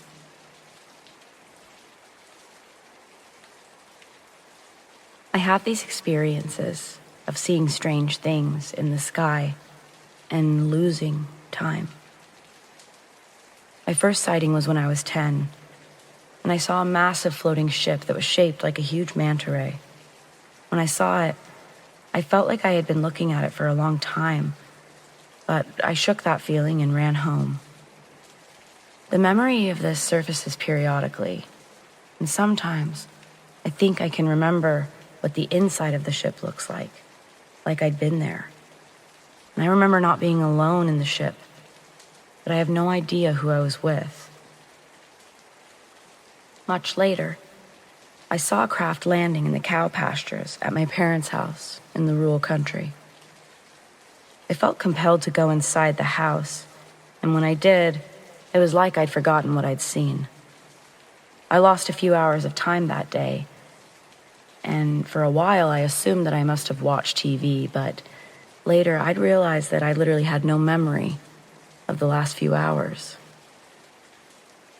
Later, I began seeing lights in the sky and would just ask out loud, "Are you here for me?" And the light would bob and weave up and down, left to right, or it would flash brighter for just a moment. Again, I would go inside, and soon after, I would lose memory of what I was doing for the next few hours. This happens often, even to this day. I know it all sounds a bit foggy, but that's really how it is for me. It's like I can remember these intense visions, but then I lose a ton of time. And sometimes I remember parts of conversations with people. Good conversations, but then I can't remember any faces of the people that I was talking to. Like these were conversations planted in my head, but I don't have any real memory of them. I used to be very scared by these experiences, but I'm not so fearful anymore of the encounters. I'm aware that they're taking place. I just don't know if I'm ready to remember all of it yet. I just don't know if I'm ready to remember all of it yet.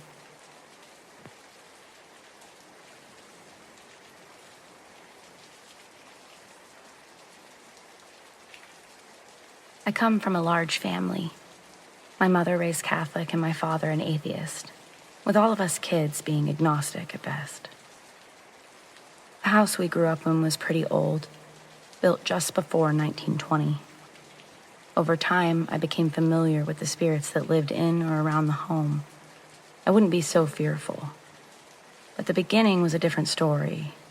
I was young, unaware, and sometimes alone. My older sister, 3 years older, she had the most experiences, and myself being second. This was because most of the spirits liked our bedroom the most, and for a while we shared a room.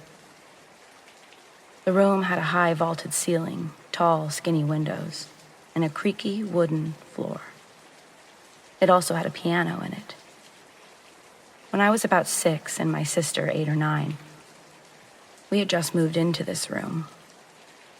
One of our younger brothers was just born and would be taking my old room, while my older brother would be getting a room of his own, at least for the time being. In our home, you never had your own room for too long, that's for sure. I don't know how long we'd been sleeping in the room before the ruckus started, but I know the first thing that scared us was the piano. It sat against the wall opposite of our beds in the room, with nothing around it. We were laying there laughing about nothing when all of a sudden we heard a few notes play on the piano. Not like something had fallen on the piano, more like a short tune. We weren't laughing any longer, and I was previously rolling around on the floor, but now had jumped back up into bed and hopped over to my sister's bed, which was the furthest from the piano. Then as we sat there in silence, we heard what sounded like something beginning to pace back and forth on our wooden floor, followed by more piano. Being young, I began screaming. Shortly after, my sister followed suit. She was yelling with purpose, though, screaming, "Mom, Dad, get in here." Of course, this piano playing didn't happen once they arrived, and naturally, they thought it was some sort of ruse to stay up past our bedtime.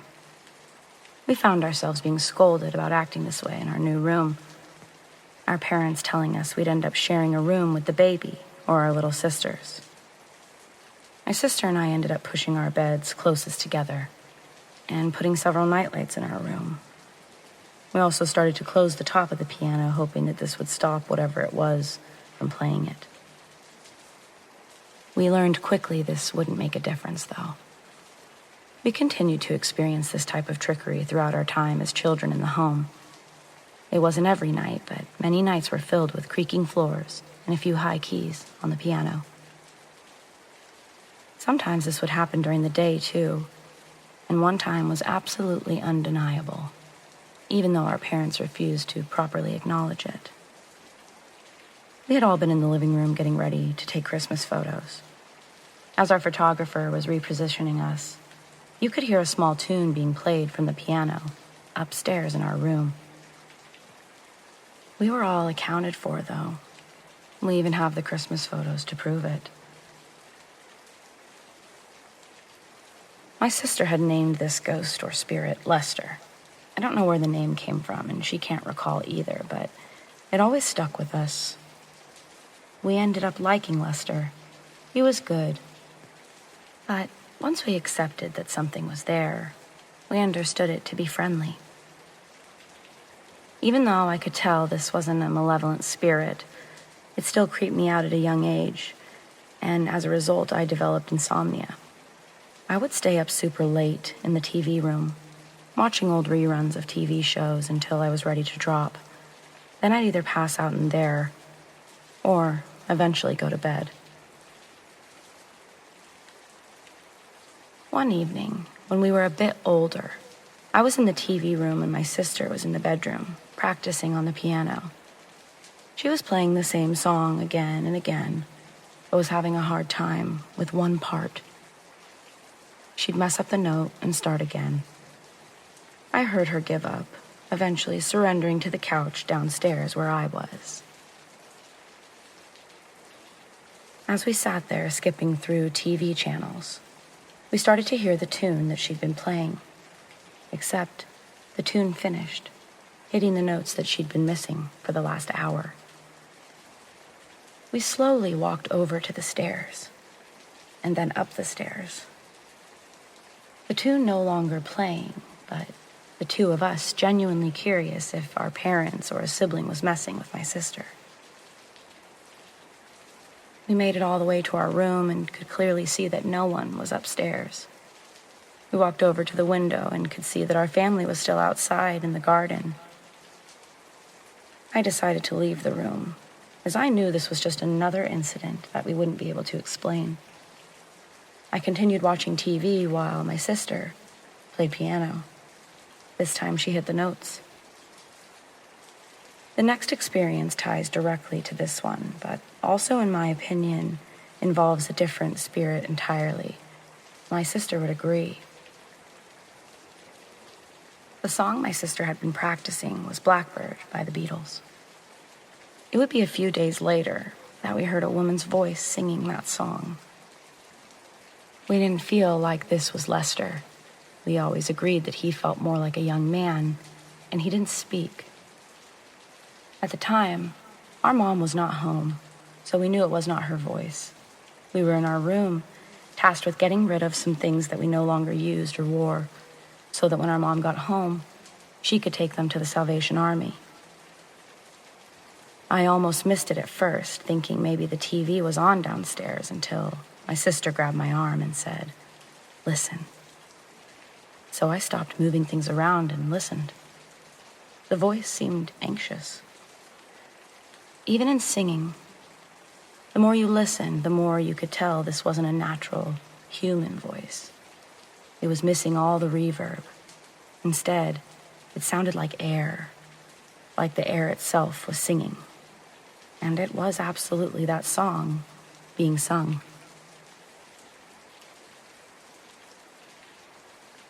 I couldn't recall any other experiences with this spirit, not exactly. When I asked my sister what she thought she named this one, she couldn't remember. What she did remember was the voice. She reminded me that she heard that voice often, that she was the one who heard it the most, and usually when she was alone. As she put it, because of that voice, she was too afraid to continue playing Blackbird, and to this day, it still creeps her out every time she hears the song. So, these were just some of the experiences we had growing up in our home. These were the experiences that we, even as adults today, are unable to explain.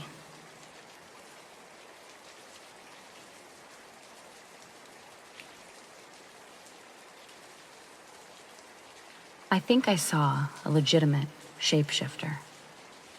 I've shared my experience before in hopes that someone out there has an explanation, or maybe has had a similar experience. Well, here's the story. The experience took place during Thanksgiving break. The sighting was later in the evening at about 1 a.m.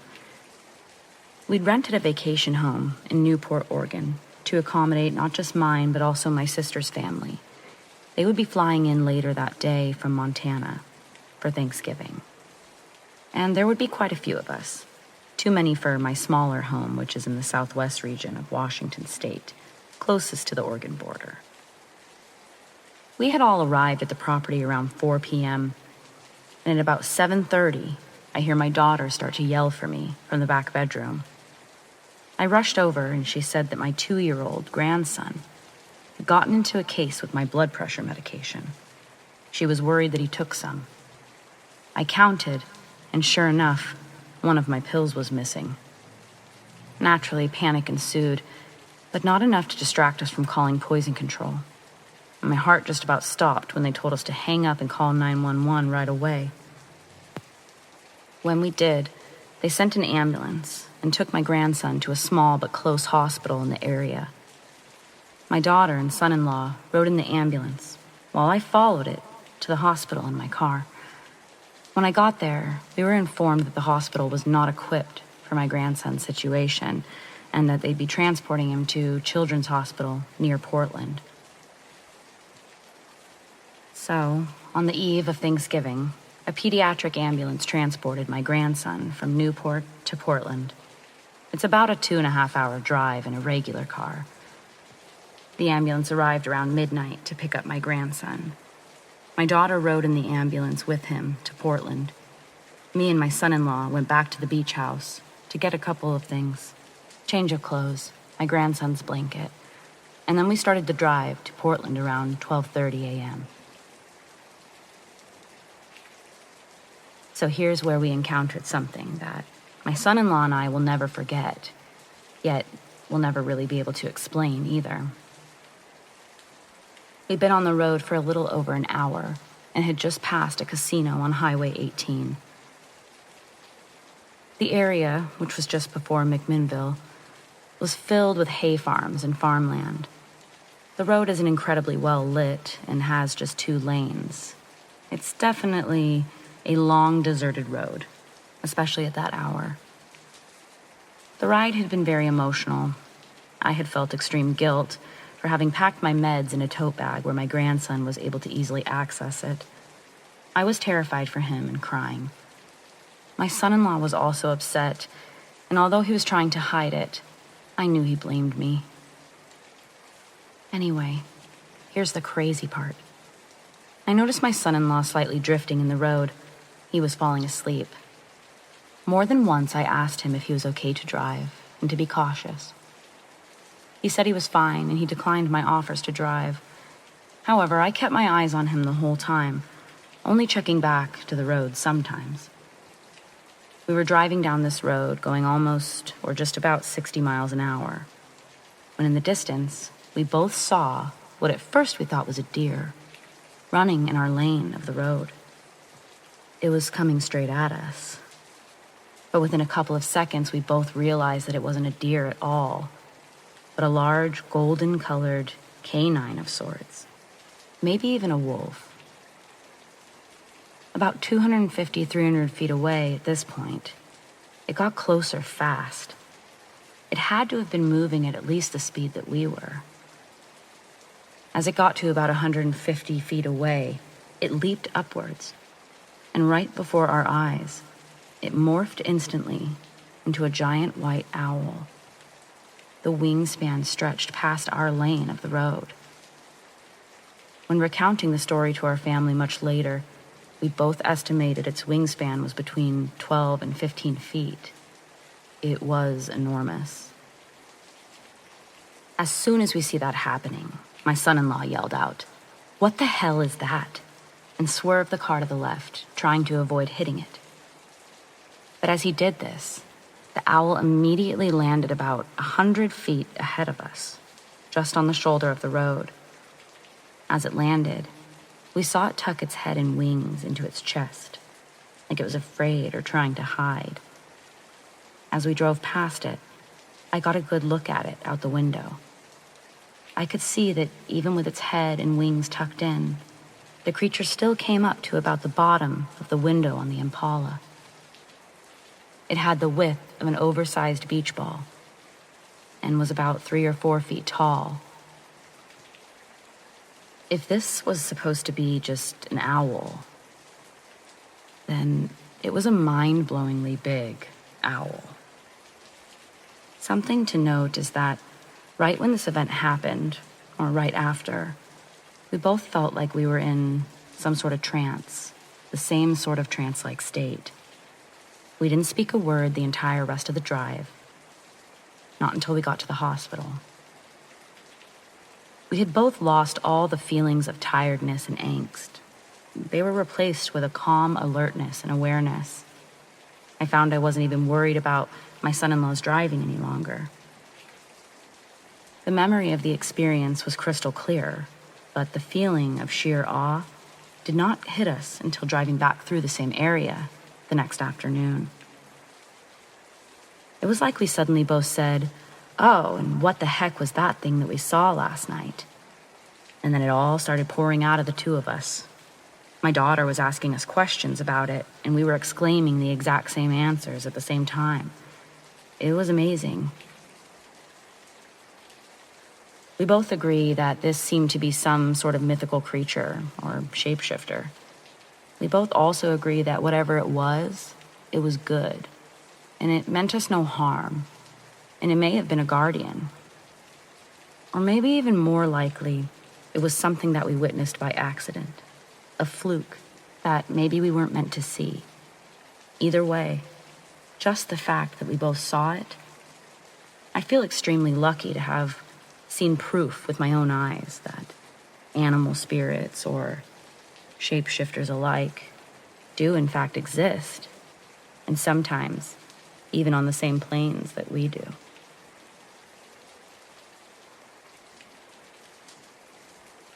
Growing up, I didn't always like staying at my grandparents' house. If I did, I'd always try to get away with sleeping on the couch, even though they didn't like that. The thing is, there was something wrong with their guest room. Even before this event, I didn't like that room. It always gave me a really bad feeling. I couldn't explain it even as a child, now as an adult. But it also seemed to have shadow people. The best way I can explain this is that there was nothing in the room to make the shadows that would appear. And furthermore, there was nothing that would make these shadows move the way they did. Most of the time, I tried to ignore them, closing my eyes or turning on the lights and falling asleep that way. One night, I remember it was particularly hot, and I was tossing and turning a lot. At some point, I decided to poke my feet out from under the blankets at the bottom of the bed to cool down. I hadn't even really started to doze yet when I felt something grab my feet. I immediately jolted, but it felt like whatever had grabbed my feet was still holding them. I continued to struggle and reached over as far as I could to the bedside lamp. I turned it on. There was nothing. I could move my feet again, so I did. I moved them into the living room, onto the couch. And honestly, I never slept in that room again. And to this day, I can't sleep with my feet hanging off the bed or out of a blanket. Just creeps me out.